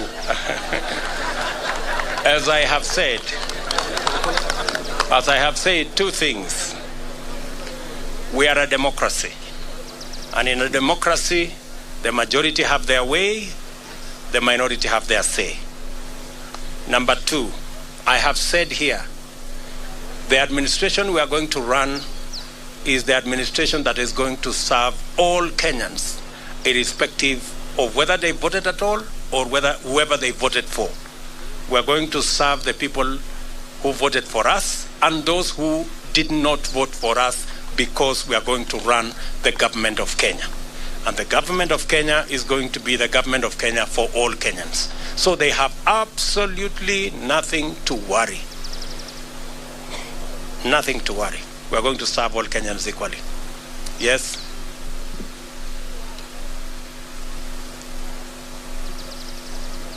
Mr. President, congratulations. Thank you.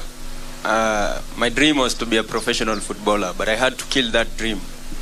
What's your plan now that you're in power in terms of stadiums and making sure the football in this country works? Because there are so many dreams out there have been killed because of individual selfish reasons. What's your plan on that one? The same way the people of Kenya have made my dream a citizen from nowhere come true.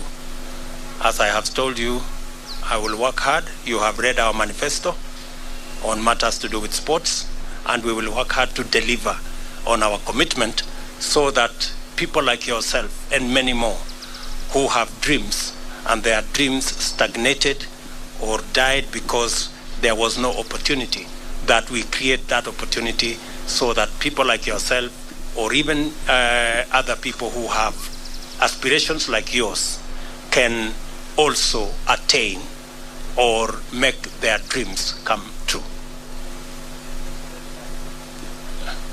That's how. That's how. Yes, one last question. Yes, give. Yeah, my name is Ken Jenga Wambui from Minoro TV. Yes. We understand that from the Constitution, Chapter 9, Article 141, the President shall be sworn in the first Tuesday after 7 days. What is this one thing that you will promise Kenyans that you will deliver within the first 100 days once you assume office? There are many things, Njenga Wambui. And how is Inoro, by the way?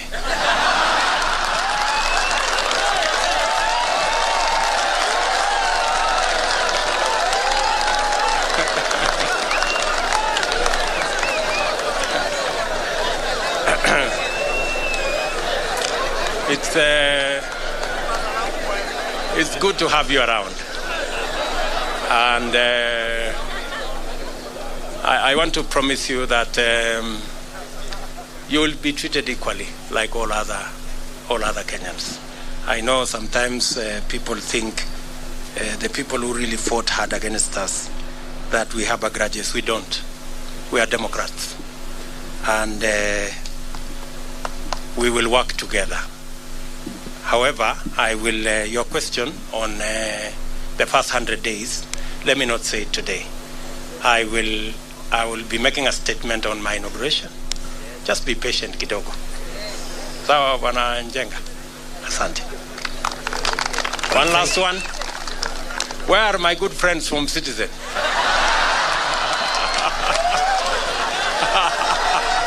Citizen.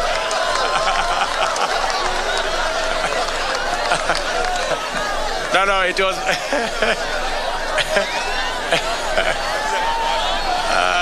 Citizen. Where are they? No, it's okay.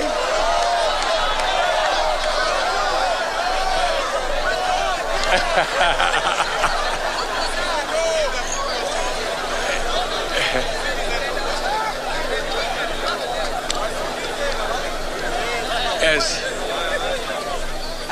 Congratulations on your win, Mr. President. My name is Brenda Wanga from Citizen TV.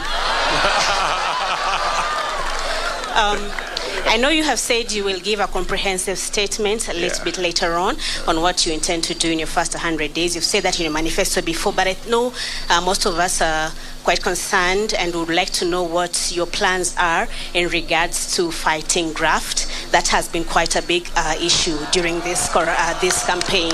Thank you. Thank you very much.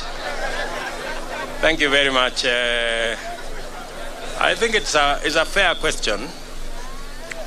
And how is my good friend Leto, by the way?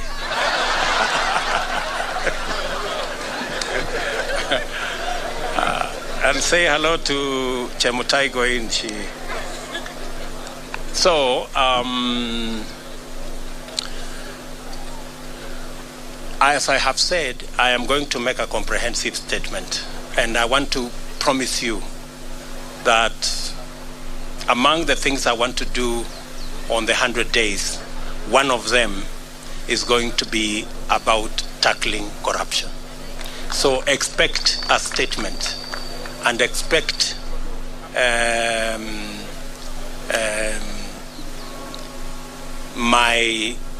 are two things that I said in the manifesto. Number one is the judiciary fund, and number two is to have an accounting officer for the police and the entire criminal justice system, so that they will never depend again on resources from the office of the president. They will have their own independent budget and an accounting officer, so that they can go after anybody that is involved in graft or in wastage or in theft without getting permission from the office of the president. We will treat those institutions as the Constitution expects us, as independent institutions. But I'm going to make a statement about on that, or as among the things that will be in my 100 days to do list. Sawa. Very good. Otherwise, I think we can leave it there for today. Mimi nataka ni waambia asante sana for coming. All the good friends from the media, thank you very much. We're going to be sharing information with you as often as we can. And I am just requesting that let's put the campaign behind us and let us look into the future together. We may all have supported different candidates, but the people of Kenya have made a choice. Sindio? Sasa tujipange tu kwenda mbele pamoja. Bas, asanteni sana na watakia baraka ya Mungu. Thank you. All right, kindly let's remain seated. Kindly let's remain seated for a minute. Would just like to have a few photographs, Your Excellency, with your permission. Live from the DP residence in Karen here in the county of Nairobi, President-elect William Ruto, in his first speech since the Apex Court affirmed his win a couple of hours ago, and perhaps to fast track to what he has been talking about, we'll be delving into that much with my colleague Regina Manyara. We are also joined by Advocate of the High Court, Gibson Gisore, and a constitutional lawyer, Henry Kurauka. Very quickly, some of the things that he has been able to point out, and it's a question that we very well knew in the media, it's gonna be there. That is, what do you intend to do in the next 100 days? And he has, of course, he has been tight-lipped a little, but he has broken the ice. They are talking about tackling corruption will be the first, and we expect a much comprehensive report. But something that he has said, and I know quite well, will identify with you two, my good learned friends, is the judiciary fund. This is something that we've had for a very long time, and he has talked about accountability for the police and also the criminal justice system. They will have their own, they will be more or less autonomous, and they will have their own budget so that they do not rely on the executive. A very quick one, Kurauka. Yes, what do you make of the DP of the president-elect now? Yes, speech, and in particular in actualizing the judiciary fund? Yes, thank you very much. The speech is wonderful. I believe we expect more on 13th. Now, on judiciary fund, it was introduced in our constitution in 2010, and it has taken many years, more than a decade, to actualize it. We cannot talk of judiciary's independence without financial independence. We have other forms of independence, like the way we have seen our Supreme Court and other courts do. There are other independence, like administrative, without interference with any other organ. Presidency is actually a very important arm of government because the president is the epitome of national unity. A lot of things will be said by our president-elect, but let me say this. Yes, it may be easy to promise when we are campaigning, but when it comes to actualizing, it may not be practical to actualize some of these things within 100 days, because there are many other institutions that need to put input into it. For example, fighting corruption. There are more than 10 institutions that must be involved. Some of them are independent, like courts. Mm-hmm. You cannot take someone to court today and expect that person to be taken to committee the following day. Mm-hmm. We need a lot of, consultation. We cannot even borrow from other jurisdictions. Mm-hmm. For example, China has been able to handle corruption very well. When it comes to criminal justice, mm-hmm. that our president-elect has, put very well, we can borrow leave from countries like the Netherlands, which has a very good criminal system, mm-hmm. whereby before people are taken to court, there are 99.9% that a case will be sustained. Mm-hmm. Of course, Kenyans have a lot of expectations. Mm-hmm. Already, he has rightly put it. Some are asking, when is the funds mm-hmm. coming? Thank you. Yeah, and tossing the ball to you, Ray and Gisore, he talked about an accountable government held firmly by a robust opposition to hold them to account. And again, talking about we are not going to be having a criminal justice system that will be going for all the wrong people. Gisore. Thank you. Thank you for that question. I've listened to him, and that was very clear from him that he wants an accountable government. That is very commendable. For him, from what I've heard, is visualizing a government which is...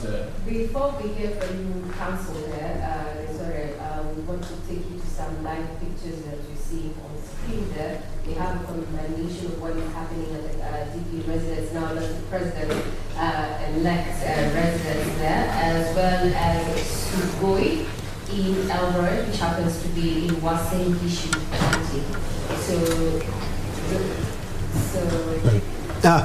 And allow me to come in with some of the things that have been mentioned.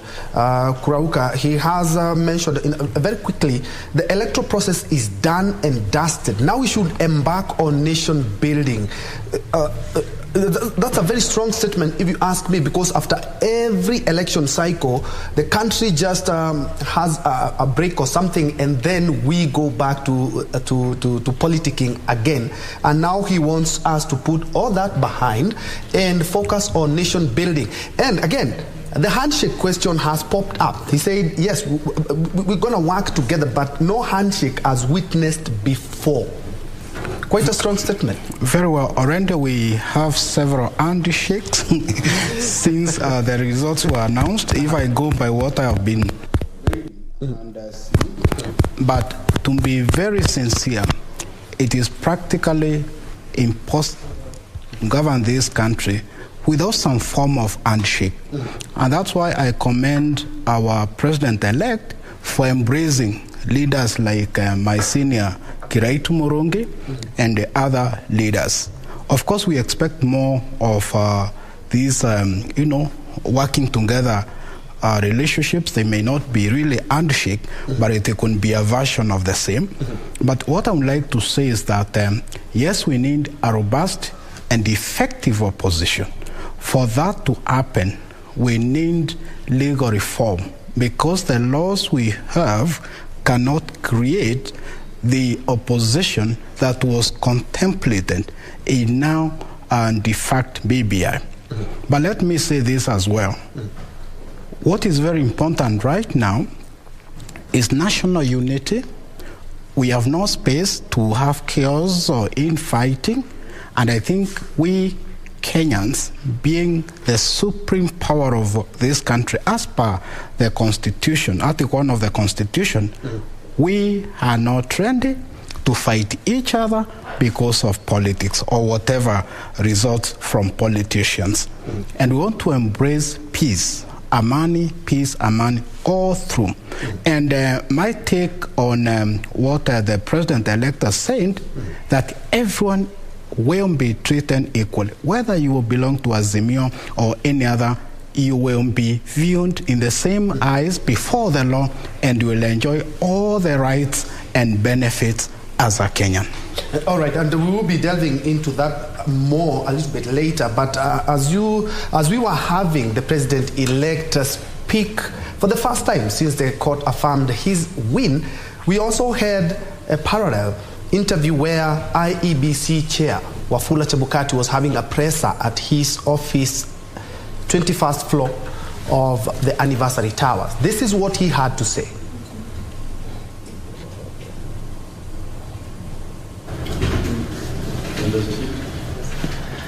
Good afternoon.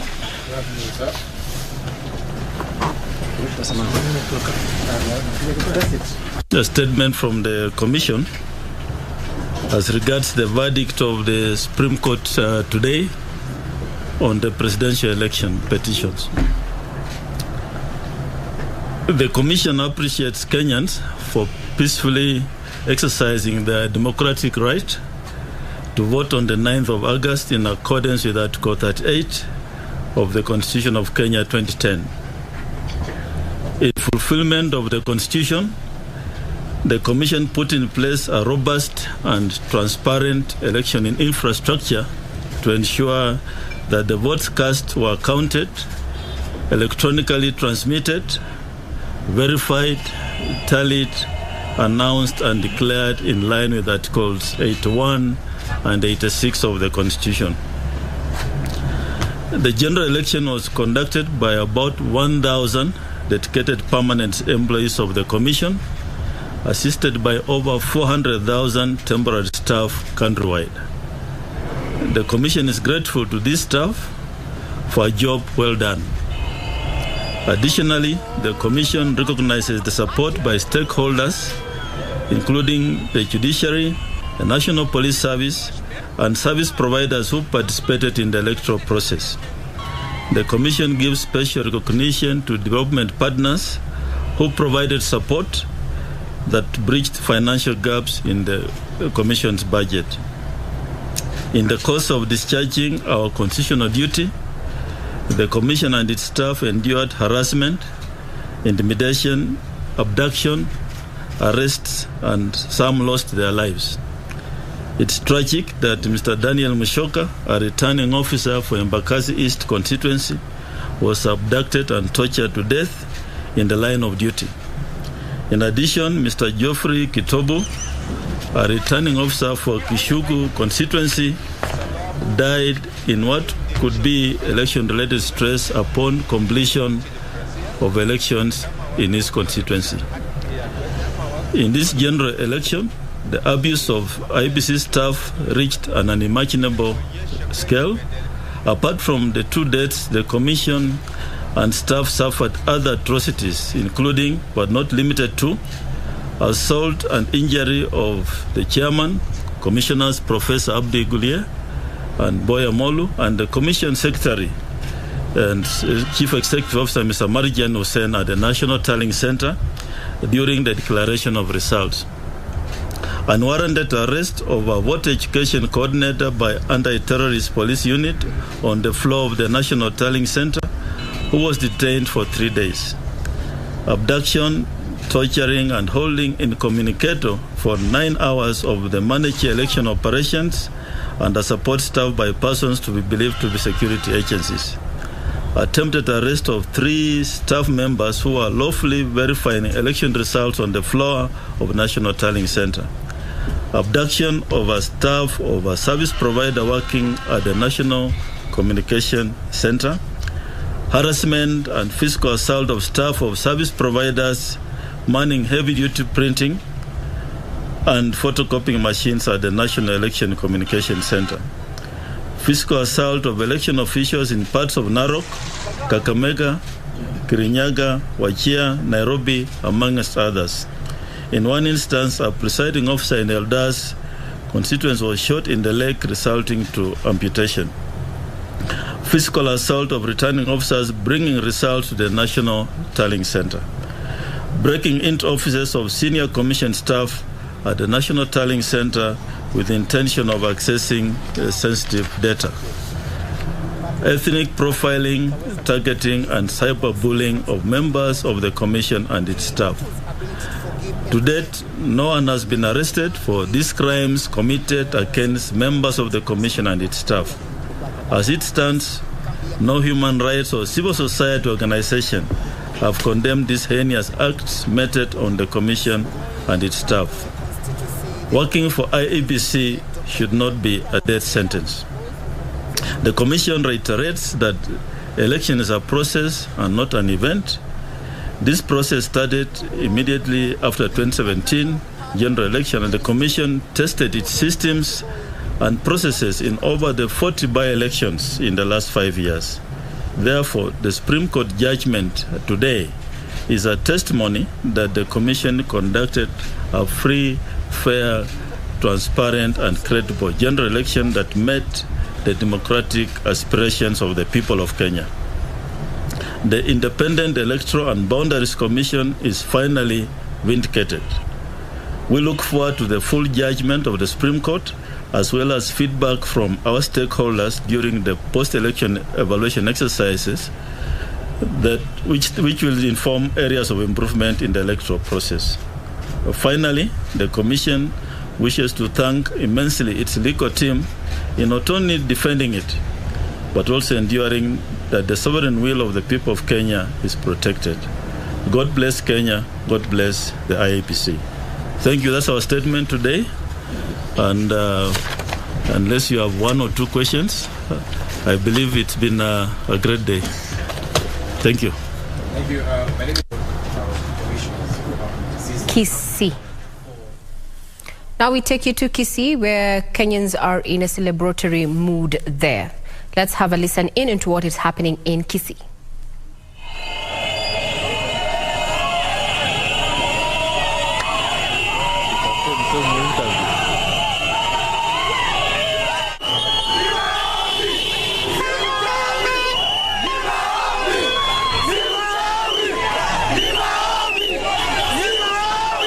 Sisi kama wananchi wa Kisii, vile mnavyoona, wananchi wametoka, biashara zinaendelea, wananchi wanasherehekea kwa amani, hakuna vurugu yoyote.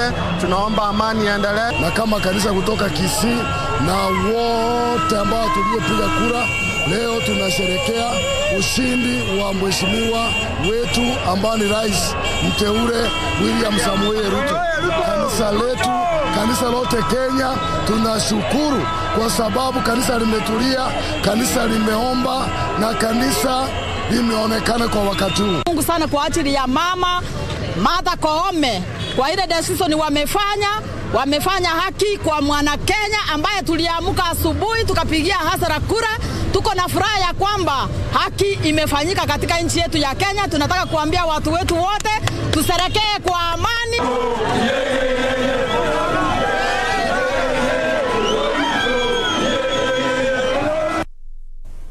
Now from Kisii, we take you to Kiambu County for the similar. Let's just find out if residents in Kiambu share the same sentiments as those in Kisii.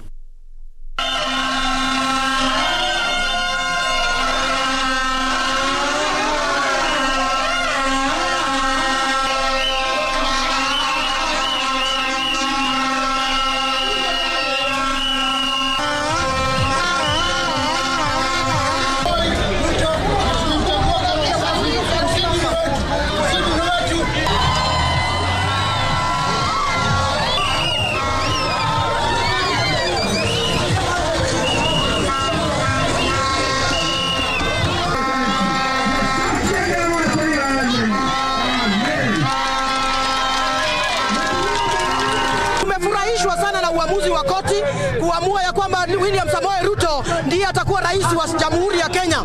Kwa hivyo tunaomba ya kwamba akaweza kuendelesha taifa kwa njia ambayo inayostahili, na tumefurahishwa kwa sababu mahakama imetuonyesha vikamilifu ya kwamba hawa hawatakubali kushurutishwa na mtu yoyote. Wamefanya uamuzi ambao uko huru. Siasa imeisha, hata wale ambao walikuwa mlima walikuwa saidi ile ingine, tukiwaomba mkuje sasa tutengeneze taifa yetu ili tuweze kuwa kitu kimoja. Tulikuwa tunamuomba Mwenyezi Mungu sana William Ruto akuwe rais wa Jamhuri ya Kenya, ile zile Hustlers Fund na zile promises zote, mambo yote tuliweza kuambia wananchi wa Kenya. Lazima sasa, hakuna jambo la kusema ni kwa nini haijafikishwa. Sasa lazima tuambatane, tufanye kazi kama familia moja ya UDA kutoka chini kwenda juu.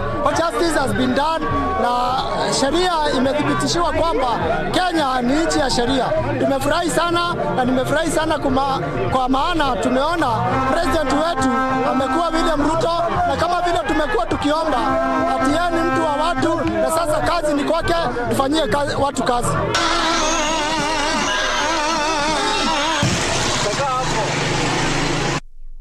Take you to Wajir to try and see if the residents there have received this news with jubilation or not. Here's Wajir.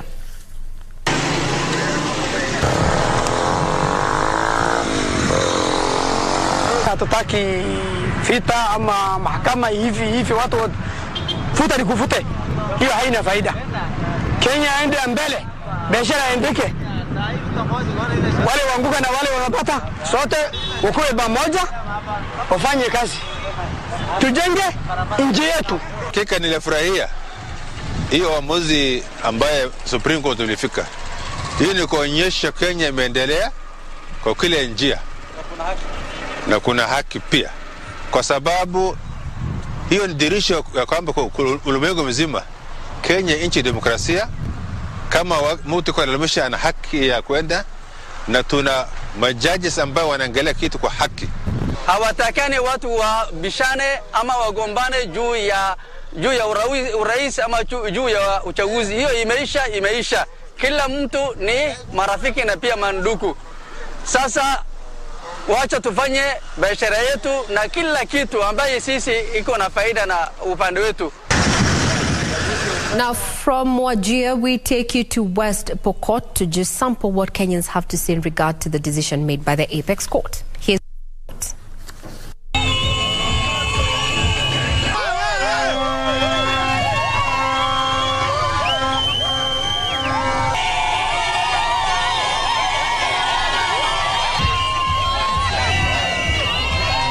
Kwanza ni kushukuru Mwenyezi Mungu kwa yote ambayo nimefanyika siku ya leo. Ya pili, tunawashukuru wale churches ambao walifanya hii kazi. Na zaidi ya yote tunamshukuru rais wetu mteule Ruto kwa kukaa na kuomba Mungu Nashukuru Mungu kwa kumpatia Martha Koome hekima na maarifa. Tunataka amani katika Jamhuri ya Kenya. From West Pokot, we want to take it to Kibra, right here within Lang'ata constituency and Nairobi. Here are the sights and sounds from Kibra.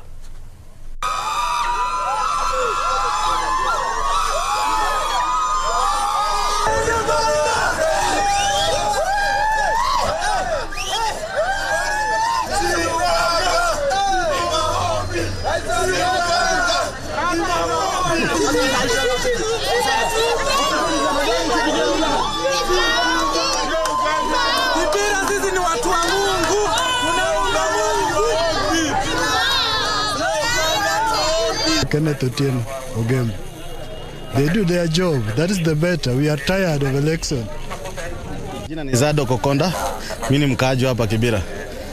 Sisi wakaaji wa Kibera tumefurahia na huu uchaguzi venye majaji wameamua na venye wametuambia kiongozi wetu ni William Samoei Ruto. Tumefurahia kwa sababu yeye ndio tulivotia. Ni hayo ndio maoni yangu. Majina ni Tunda Winisho. Mimi nasema watu wa move on tu juu ishakuwa. Asikubali kushindwa si mshindani. Kwa hivyo tu move on, tuendeleze Kenya, tuendeleze uchumi. Ni hivyo tu. Mimi ni Joseph Masika. Nimefurahia sana kwa uamuzi ambayo imefanyika. Kama wananchi tuwe kitu kimoja, tuendelee na maisha. Maana hakuna mtu atakuletea chakula kwa mlango. Wewe pamoja na mimi ni majirani, tuendelee kuwa na amani. Mimi naitwa Geoffrey Beth. Mimi ni mkaaji wa Kibera lakini nyumbani natoka Bomet County. So kama kotini ameamua hivyo tutakubali tu. So naomba wa Kenya tukaa mahali tuko hapo. Tuendelee na maisha yetu tu. Mimi naomba tu amani. Cindy Asenti, mkaaji wa Kibera. Si tumeheshimu mahakama vile imesema. Sasa kitu yenye naweza omba tu wa Kenya kuwe na amani. Ni hayo tu. Jina langu ni Jason. Nikiwa mkaaji wa hapa Kibera. Malilio yetu na maombi yaliyo watakatifu yamesikika. Ruto amehangaishwa, ameenda mpaka mahakamani, nimekuwa proved kila kitu iko sawa. Kwa hivyo wa Kenya tumetoka katika minyororo ya wafungwa, tuko sasa uhuru. Mungu ametusikia na freedom has come to the country. Jina ni Elias Mkoyani.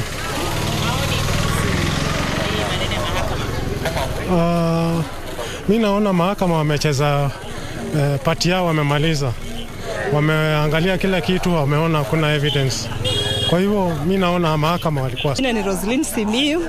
Kile naomba tu kwa serikali yetu ambayo imeingia saizi, mahakama imefanya mambo yao na washughulikie maslahi wa wananchi ambao wako chini. Especially unga imenini sana, imepanda sana. Na pia upande ya masomo watu waangalie. Kibera tunaumia sana upande ya masomo. Mambo ya CBC imekuja, inabidi mzazi huyu mmoja ndiye anatafuta hustle ya kula na pia anatafuta hustle ya wanafunzi. So watushughulikie upande wa wanafunzi pia. Kuendelea mbele, wataangalia vile watafanya economy ya Kenya iwe sawa kwa mwananchi mdogo. Mwananchi mdogo anaumia sana. Wananchi vyakula imeongezeka sana. Tunataka vyakula ishuke. Hiyo ndio wananchi wanataka. Mambo mengine hatutaki. Hiyo yajua hatujui hata. Kwa majina naitwa Henry Mutu. Ninashukuru kwanza Mungu kwa maana ametupatia amani. Tumeomba sana amani imedumu Kenya. Na washukuru wa Kenya kwa kudumisha amani. Na pia Supreme Court tumeona vile imekata hiyo case, na sababu kwa mashindano mpaka kuwe na mshindi na mshindwa. Kwa hivyo yangu ni kusema mwenye ameshinda ongera, mwenye ameshindwa atii, alafu tuungane tujenge Kenya.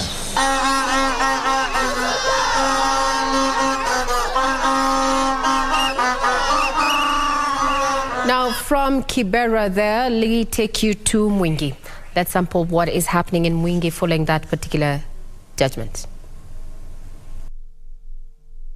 Kama watu wa Mwingi tunataka kushukuru Mungu kwa sababu ya siasa zilizokuwa na upole na amani, na watu wakapiga kura zao, na sasa ni wakati wa matokeo ya hukumu ambayo ilipelekwa kule kotini. Sasa ningependa tu kushukuru na kuwaomba Wakenya turudi kazini, tuchape kazi. Rais wetu ambaye amepewa nafasi hii na koti, na yeye aanze kazi yake, na sisi kama wananchi tukamunge mkono, hata wale waliopigia mlengo ule na wale walipigia mwingine, tushikane pamoja tuweze kupeleka nchi yetu mbele. Mimi ni chama wa bodaboda hapa Mwingi Town. Yangu ni furaha sana kwa wakati kama huu. Nishangu na vingelegele kwa kupata rais wetu tulikuwa tunatarajia. Chenye ningependa kusema ni kushukuru mahakama yetu ya hapa Kenya kwa sababu ya ile kazi ambayo imefanya kazi nzuri kuhakikisha ya kwamba tumepata kiongozi ambaye ni wa halali. Na ningependa kuhimiza na kuambia watu wa Kenya wenzangu, tudumishe amani na tukumbali kile ambacho kimetokea. Yule ambaye amekuwa rais tumkumbali kama rais wetu na tufanye kazi na yeye.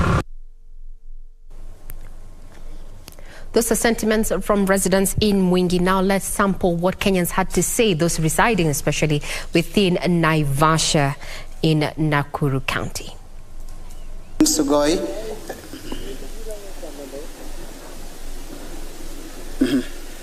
Okay.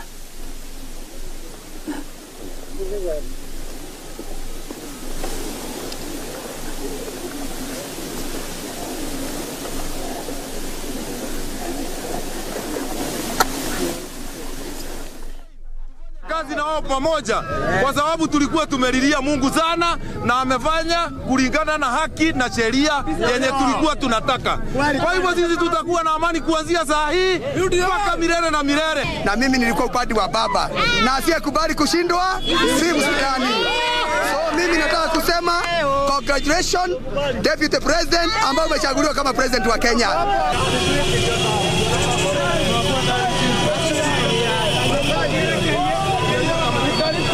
Those are sights and scenes from Naivasha there in Nakuru County. Now we want to take you to Uasin Gishu County and in particular to Sugoi, where my colleague Timothy Kipnusu is on ground. Good evening, Timothy.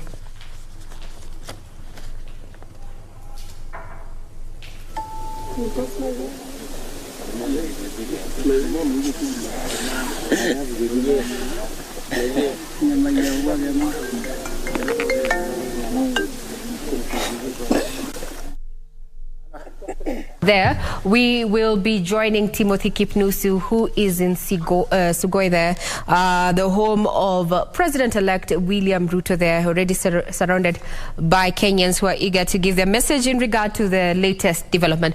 Good evening, Kipnusu. How are you? I hope you can hear me loud and clear now. Tell us, what is the situation in Sugoi? A very good evening to you, Regina Manyara, back there at the broadcasting house in Nairobi. Yes, indeed, I'm still pitching camp here in Uasin Gishu County, the political bedrock of the President-elect William Ruto. Actually, I am at Ruto's residence here in Sugoi, and celebrations were underway a few minutes ago. A number of residents who had gathered here to celebrate the announcement or proclamation from the 7-judge bench were here, and the celebration was immense, the excitement was immense, and just before we managed to make our way here in Sugoi, a number of areas, particularly in the CBD, was you cannot move.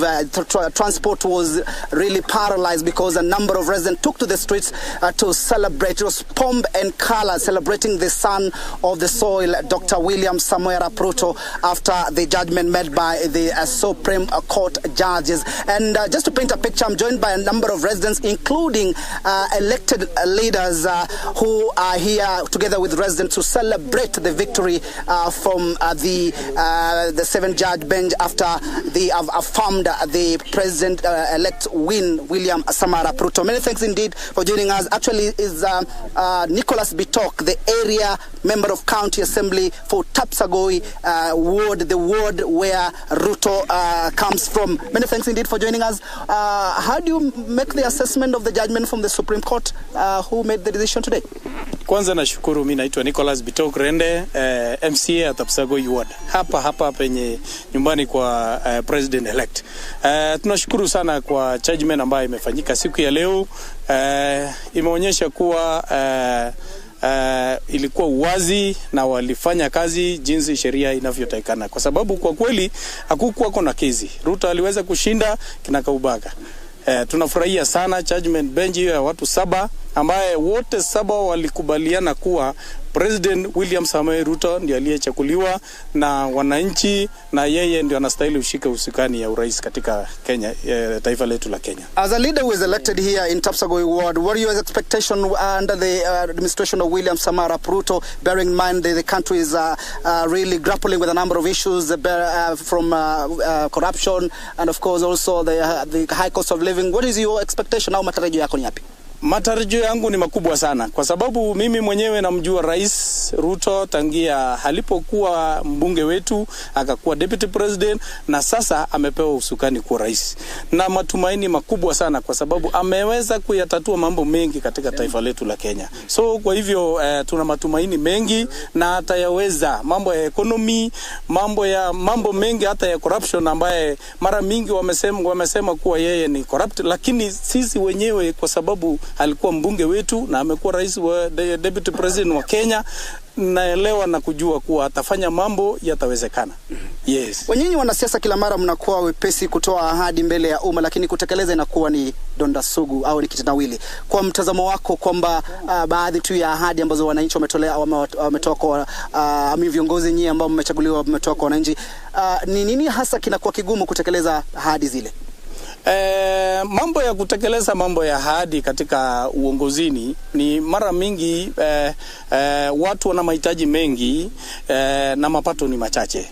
Kama for example sasa kama ward yetu hii ina mahitaji ya over millions, lakini sasa for example ward allocation ya ward yetu ya Kapsagoi tunapata 45 million. So wakati unapanga kusukuma ingine, kuweka kando, kuongeza ingine na kufanya, hauwezi timiza yote kwa safari moja. So inakuanga scarce resources na mambo mengi ambayo tunahitaji kufanya. Thank you so much, Nicholas Bitok, the member of County Assembly Kapsagoi Ward. I can get a view from the chief or Sugoi chief, David Samoei. Actually he has the same name with the president elect. Pengine unahisi vipi kuhusiana na ile uamuzi uliotolewa na majaji wa mahakama ya upeo?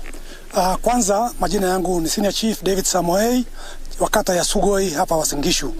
Kwanza kama mkaaji wa hapa tuna furaha nyingi sana kwa sababu koti kuu ama Supreme Court ya siku ya leo imetoa uamuzi ambaye inafanana na ile wananchi walishatoa pale tarehe 9 mwezi huu wa Septemba, mwezi huu wa Agosti wakati wa uchaguzi. Kwa hivyo mambo yalikuwa sawa sawa, muda tu ambayo tulikuwa tunangojea na court time is the best. Pengine jambo ambalo unaona kwamba Ruto anastahili kulipa kipaumbele hasa atakapoapishwa tarehe 13? Mambo ni mengi, lakini usalama wa nchi yetu, mambo ya uchumi wa nchi yetu, na pia ile ahadi ambazo walitoa kwa wananchi, yeye ni mtu wa kusema na kutenda. Nafikiri mambo yote ambayo walisema katika manifesto yetu ya UDA atimiza kabisa. Kwa hivyo tunaamini yeye ni mtu wa kusema na kutimiza. Asante sana chifu wa eneo la Sugoi. Pengine nizungumze na mmoja wa wanasiasa ambaye amechaguliwa kutoka ward ya Simat kule katika eneo bunge la Kapseret na kutoka Oscar Sudi. Pengine kwanza kabisa kwa yule ambaye anatizama umevalia mgonda haya, pengine inaashiria nini hasa wakati ambapo eneo hili linasherehekea kutangazwa kwa Ruto kama rais mteule? Asante sana. Kwa majina ni Solomon Limo, mimi natoka kule Simat Kapseret ward, sub county ya Kapseret. Actually siku ya leo tuko na furaha sana. Unavyoona sisi tumefalia hii inaonyesha tumepata ushindi na tuko na furaha sana kama jamii ya Wakalenjin wote. Tuko na furaha sana kwa sababu ukiona tumefalia hii, hiyo ni ishara ya kuonyesha tumepata ushindi. Pengine katika uongozi wa Ruto unatarajia ni nini hata anaweza kufanya ili iweze kuhakikisha kwamba taifa hili linapiga hatua kubwa katika maendeleo? Asante sana. Tuko na expectations mingi sana kwa president wetu Dr. William Samoei Ruto, sababu tunajua sisi wote tunajua ni hasla na atashika mahasla wote, mama mboga, Tunajua wako na ahadi ya mama mboka, watu wa bodaboda. Hawa ndio watu Deputy President wetu Dr. William Samoei Ruto atainua kutoka chini mpaka juu. Asante. Regina, allow me for the purposes of gender interview a lady here. Songa hapa mama, pengine uweze kutueleza unahisi vipi baada ya Ruto kutangazwa na kuwa mshindi, na vile vile kuzungumzia kuhusiana na kuwepo kwa wanawake katika nyadhifa mbalimbali za uongozi, manake hilo limekuwa halijajitokeza, japo wananchi wameweza kuchagua wanawake wengi katika nyadhifa mbalimbali za uongozi kuanzia kwa gavana na kwenda chini. Pengine matarajio yako ni yapi katika uongozi wa Ruto atakapoapishwa? Asante sana kwa majina, mimi naitwa Nelly Cheruyot. Nyumbani ni hapa Sugoi. Tunashukuru kwanza Mungu Mwenyezi kwa maana tulivyoomba akatusikia. Tarajio yangu yenye naambia Ruto, Mungu akusaidie kama vile alikusaidia, utasidi kusaidia wananchi wote, hata kama ni upande wa kina Raila atasaidia huko. Sisi wote ni wa Kenya, tunaomba amani, tunashukuru Mungu alitupa amani, lakini tunaomba Ruto asaidie kwanza vijana. Kunao vijana wa mapotapota wako na shida sana, tunaomba rais wetu akuja saidia. Kunao mama mboka, ndio unaona hata Mungu alisaidia wa mama wengi ndio akachakuliwa, kwa maana anajua uchungu, na sana sana najua wa mama wengine nao wanatusikia. Tunasi Ruto sana tusaidie. Kuna watoto wetu walimaliza university, wako nyumbani, hawana makazi. Tunaomba hata akipata nafasi wengine waende ngambo, wengine atuandikie vijana wetu kazi, ndio sisi kutembea tu. Hizo tu ndio naomba Mungu tu amsaidie Ruto, asaidie asimame kabisa imara, aone kila mtu. Hii Kenya ni yetu sisi wote. Asante. There you have it, Regina. A number of residents and of course also elected leaders having high expectation from the President-elect William Samoei Ruto once is sworn in, ranging from high cost of living, talking of unemployment amongst the youth, talking of fighting the thorn of the rather corruption, which is a thorn in the flesh in the country, and of course a number of issues helping the Mama Mboga. Remember, Ruto has been categorical that those are the people that he will be taking keen interest to help and ensure that they really get a development or get assisted to put food on the table. And of course, we will be here just to paint a picture. A number of elected leaders, I'm told they will be having a function tomorrow to give thanks to God for granting them an opportunity, having their son in the top seat in the land. From me, Timothy Kipnosu, I hand you back to studio, Regina Manyara. Indeed, Timothy, thank you. We can see even from the background, indeed, residents down there in Sugoi are in quite some jubilation there after the verdict was delivered in their favor. Now we want to cross over to Bomet and see if the situation is as in Sugoi Uasin Gishu. Here's Bomet.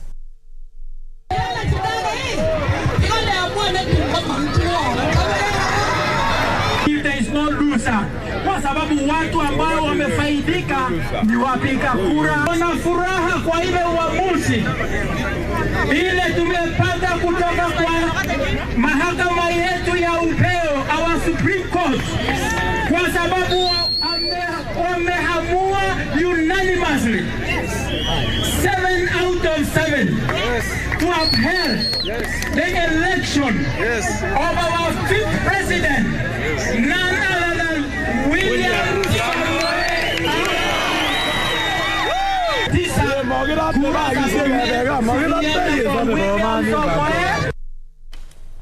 Now, those were scenes from Bomet there, and also just members of the public expressing their, views in regard to the direction in which the judgment at the Apex Court has taken. Now we go to Migori County. Let's sample also the sights and sounds of Migori.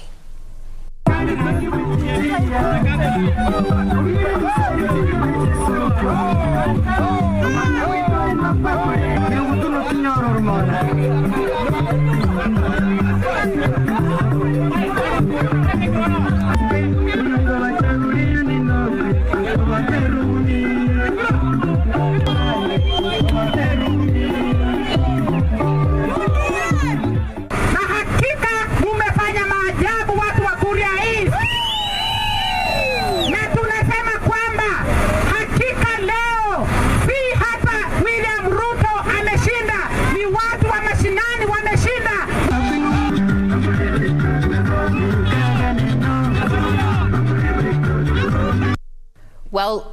that we move as one and deliver on the promises that you made to us during the campaigns. It seems that President-elect William Ruto has his work cut out. Ben?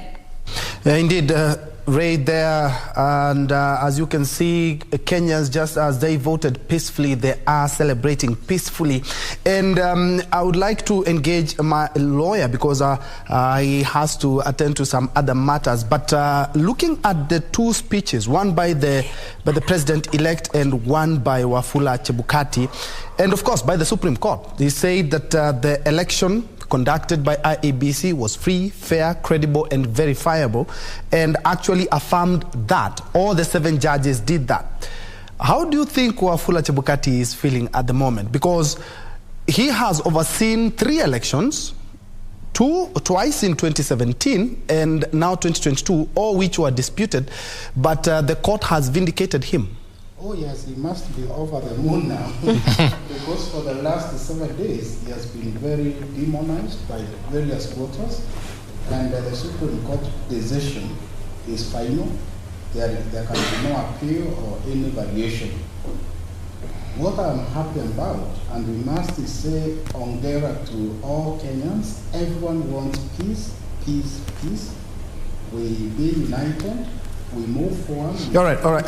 I'm informed that we have an issue on your with your microphone, but we are gonna get to that. Let me cross over to the other side and get Wakili's sentiment on the same. How is Wafula Chebukati now feeling? From his statement, he talked about a lot was happening behind the curtains, threats, intimidation, and he talked about 2 officials actually died. And something very interesting he mentioned is none of the civil societies came out to condemn that. I don't know whether Wakili's microphone is okay now? All right. Thank you very much. All right, let's hear from Gisore first. Yes, Bentre, you see, Wafula Chebukati was the man who said everybody was gunning for. And the fact that the court has actually exonerated him or didn't quite find him to be guilty of the things that they were asking, I think it's about time we say that he's like that lady was brought to Jesus for stoning, and then Jesus started writing the sins and people disappeared. So that is how he should be feeling, that his life has been saved, because the man has really worked, the man has really given his best, but Kenyans cannot be really in a position to say that he has done that, but at least the court found it in his favor. That is something which you should give him remorse. He's retiring in January, so you will go home a happy man. And he doesn't have another election to run to be accused. So he should be the happiest man. About the civil society bit is quite interesting, because I mean, he feels the weight that how is it that everyone cannot be able to see it from my side? Everybody should be able to point fingers and say that it's me who is the bad person. And I think he should be the happiest man. He will sleep soundly today. Yes. Wakili. Yes, in my view, Chebukati must be very happy. I know, or rather I suspect, he must have applied the Maraga Land decision and complied with it to the letter, going by what the judges have ruled. And as I was saying earlier on, the Supreme Court judgment is final. There can be no appeal, there can be no variation, and we have to accept that reality. Every Kenyan must accept that. We now need to move to the next stage of nation building to ensure there is peace. I'm very happy with Kenyans, because across the country, including a stronghold of Honorable Raila, everyone says we want peace, we want amani, we want peace and unity. That should be the spirit, because it is a core value under Article 10 of our Constitution, because what is important to us is peace, a peaceful and thriving nation. It is unfortunate that we lost some officers during, in the line of duty. That should never happen again in Kenya. No Kenyan should lose life. No Kenyan should fight each other. No Kenyan should be injured because of electoral processes. And I think we have really gone, a lot of changes have taken place. We are quite far ahead compared to 2017.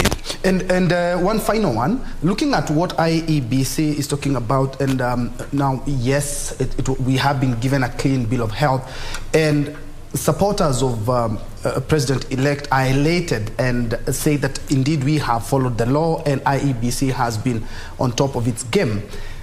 On the other hand, we have supporters of Azimio and Raila Odinga who really take it as a big loss. Yes, indeed it is a loss, but don't we have to look at the other side of how Kenya has won? Because at the end of the day, just as I said earlier on, is that the petitions that Raila has come up with since the year 2013 have worked towards strengthening the democracy and the rule of law. There are so many things. We had a big law lacuna, but now we have some constitutional interpretation brought about by this petition, which will make our electoral process better. We have seen 7 judges today have affirmed that. Going forward, yes, indeed, it is a big loss for Raila Odinga, but a big win for democracy. Yes, true. In my view, as we await for the final decision, which will be quite a number of changes, that judgment will really help us to do a number of things.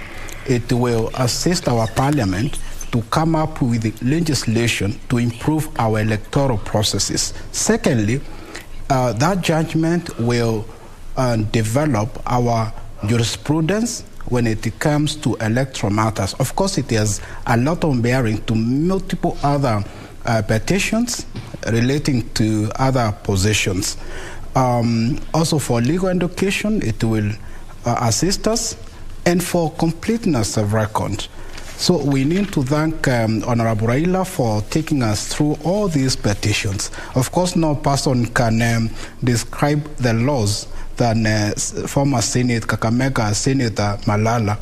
And we must thank him. We must say that he has really contributed to development of electoral processes. Finally, on that aspect, I would like the other courts, the judges of the High Court, judges of the Court of Appeal, also to embrace the issues that have been raised by the Supreme Court for consistent jurisprudence on electoral matters. Thank you. Indeed, thank you so much, constitutional lawyer Henry Kurauka. We have been here since morning, and thank you so much for your insight. And just as the president-elect has talked about, thank you so much, because ni kujitolea. He talked about all the lawyers in his legal team. Asante kwa nafasi. Actually had all the time, and they decided to do it for free. Thank you so much for your insight and for your time. Back to you, Gisore. What does it talk about when you talk about the jurisprudence that is the precedent that is set by the petitions that we've had? Because talking about the Honorable Raila Odinga is that in 2013 and 2 in 2017 and 1 in 2022, all presidential elections. And if you ask me, the presidential petitions, not only do they point out some of the issues that we should be looking at as a country, but it will better the jurisprudence. Looking at the 9 issues, and all judges had affirmed. What can we get from this petition that will aid us to make the 2027 election and all the other elections that may come in between far much better than we've ever had as a country?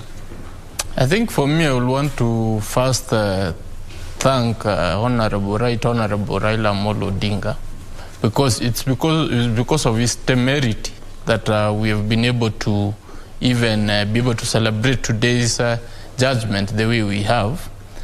Because right from 2013, there has been development in terms of jurisprudence at the Supreme Court, that is at the Apex Court, and that has contributed greatly to the changing of our laws to align them with the Constitution. Why I also want to congratulate him further is for having the courage to go to court this time round. Because some people could have said, why go to the court? You've been beaten.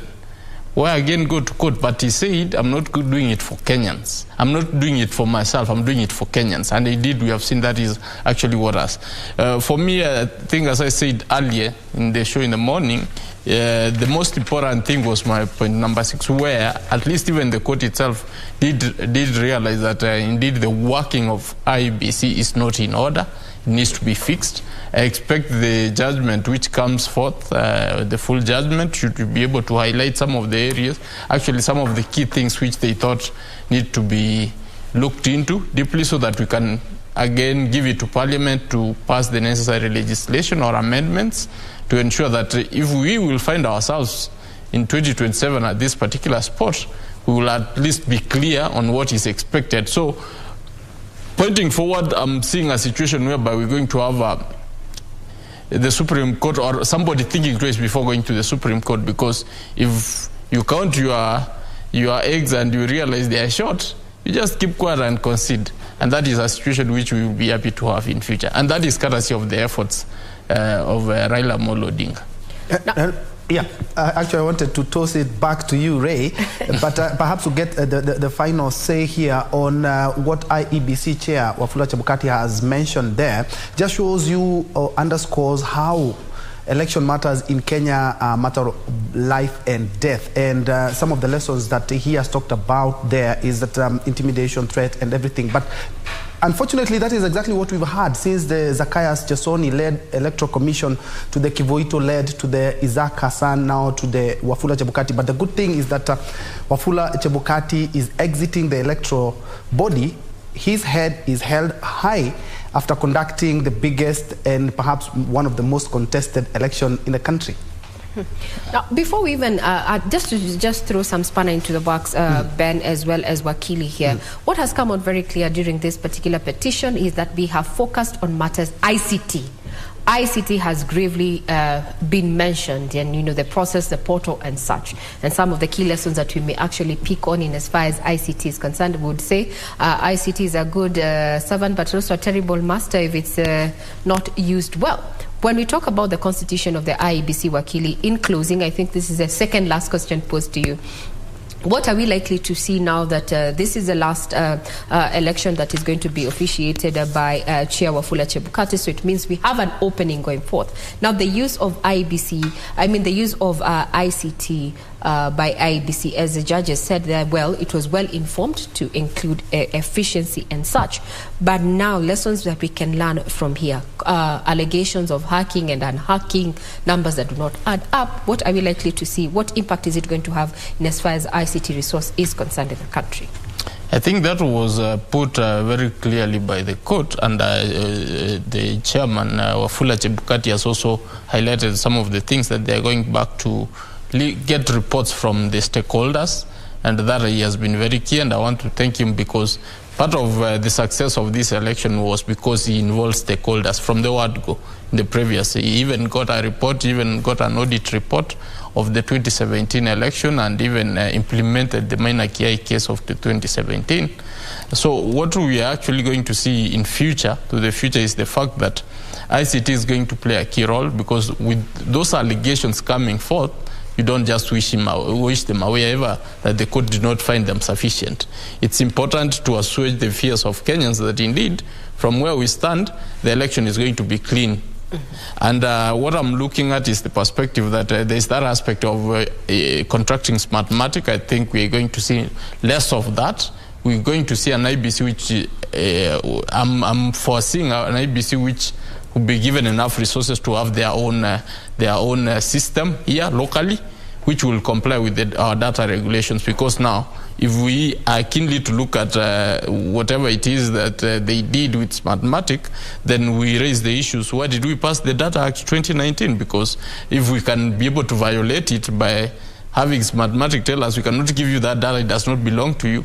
You just voted and that is it. Whatever it is you have in the system, that is all you paid for. Basically, that's what they fell short of telling us. Yeah. That pesa yenu imeishia hapo. But then we are going to foresee a situation where we are going to have a data center here, an IBC which will be hosting everything from their own conveyance. They have been asking for money to have their own building. I hope they get it this time, and money to set up their own system, which they will be conducting. So that if we want to audit it, we audit it from within here. Now, that would be interesting. Sorry.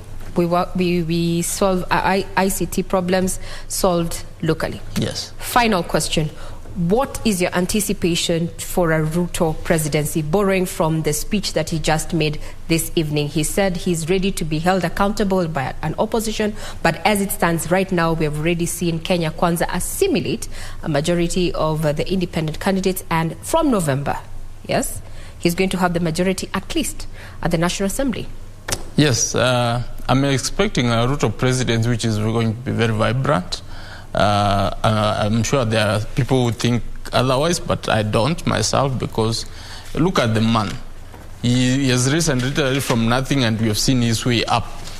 From the time he was even with Raila Odinga in 2007, he was complaining of the same issues which people are complaining of today. The people on the other side are complaining. But he walked himself out of that. He said, I cannot run for president and be able to come and cry foul. And he said, you're not going to steal my election. I'm going to just go for this and I'm going to win. And he has won. I think he has been vindicated on what he was saying. So first, for me, I think we're going to see a very vibrant leadership from him, because he's a man who leads from the front rather than from the back. Secondly, we are going to see a person who is going to ensure the things which he promised he needs to deliver. He said he's going to give a comprehensive statement later in time, and we are waiting to see whatever it is that he will put his priorities on for the first 100 days. But for me, I think he's a man who loves education. I'm expecting education to be upheld. He's a man who actually is after for the rule of law. I think he has quite mentioned that vehemently, and he's saying he's going to have the criminal justice system deal with the criminals, not start chasing people around or for political whims. And that is going to be very interesting, because some people feel that he may not stand for that, but it's his word he has given, so we will expect that he will be able to uphold it. And seeing an independent judiciary with a judicial fund, given that is a constitutional provision, is just effecting it. Already we saw some process start. We just want to see that finalized. And especially there is the issue of the pending judges who had not been sworn. I don't know why people didn't ask that. We should have expected that to come forth, so that he commits himself or says, I'm going to appoint them, or I'm not going to appoint them because of 1, 2, 3. Because under the leadership of Uhuru Kenyatta, we have seen that he has vehemently refused to appoint those judges for reasons which are very personal or particular to him. We couldn't be able to tell, because he has court orders, everything is there. We hope that his leadership will not be able to fall to that particular line.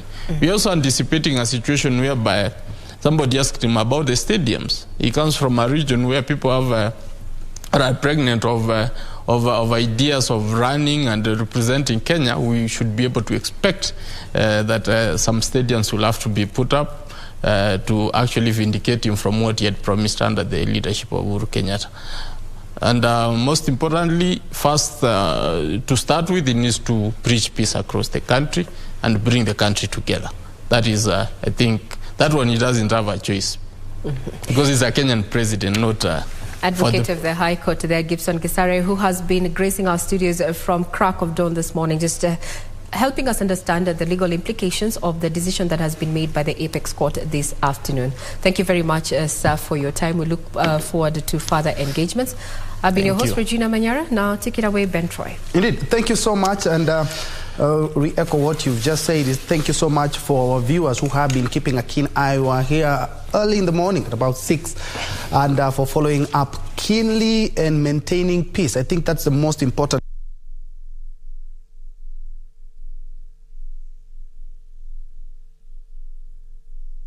And Kenyans, so as to manage their expectations, the government is expected to deliver on all the promises. And I'm quite sure ladies are waiting for the half cabinet of women. Thank you so much. My name is Ben.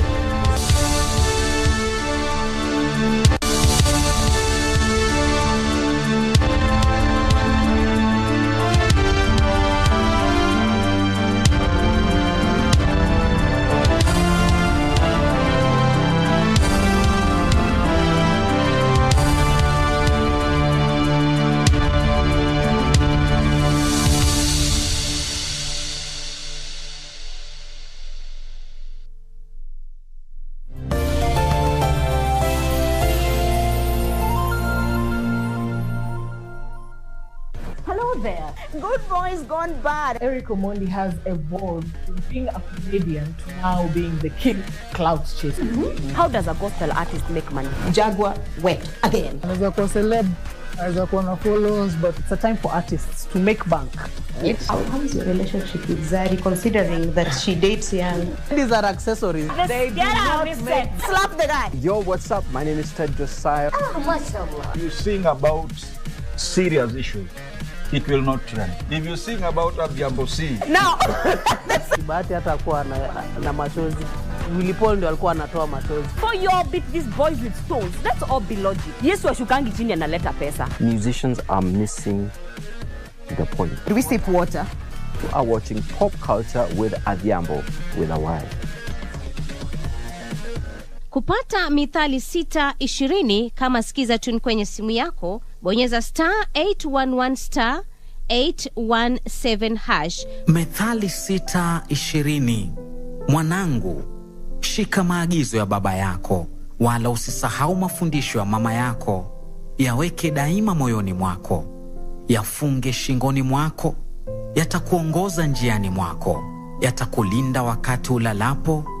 Kupata mithali 6:20, bonyeza *811 *817#. *811 *817#. Umeliona gazeti la leo? This is still disturbing. Hivi ndo wenzako washapatana basi. Huyo alivita iko Ngoja lifunguke. Kwani yuanza yeye kupenda? Atakuachaje siku zote hizo aje akurudie sasa? Yaani hapo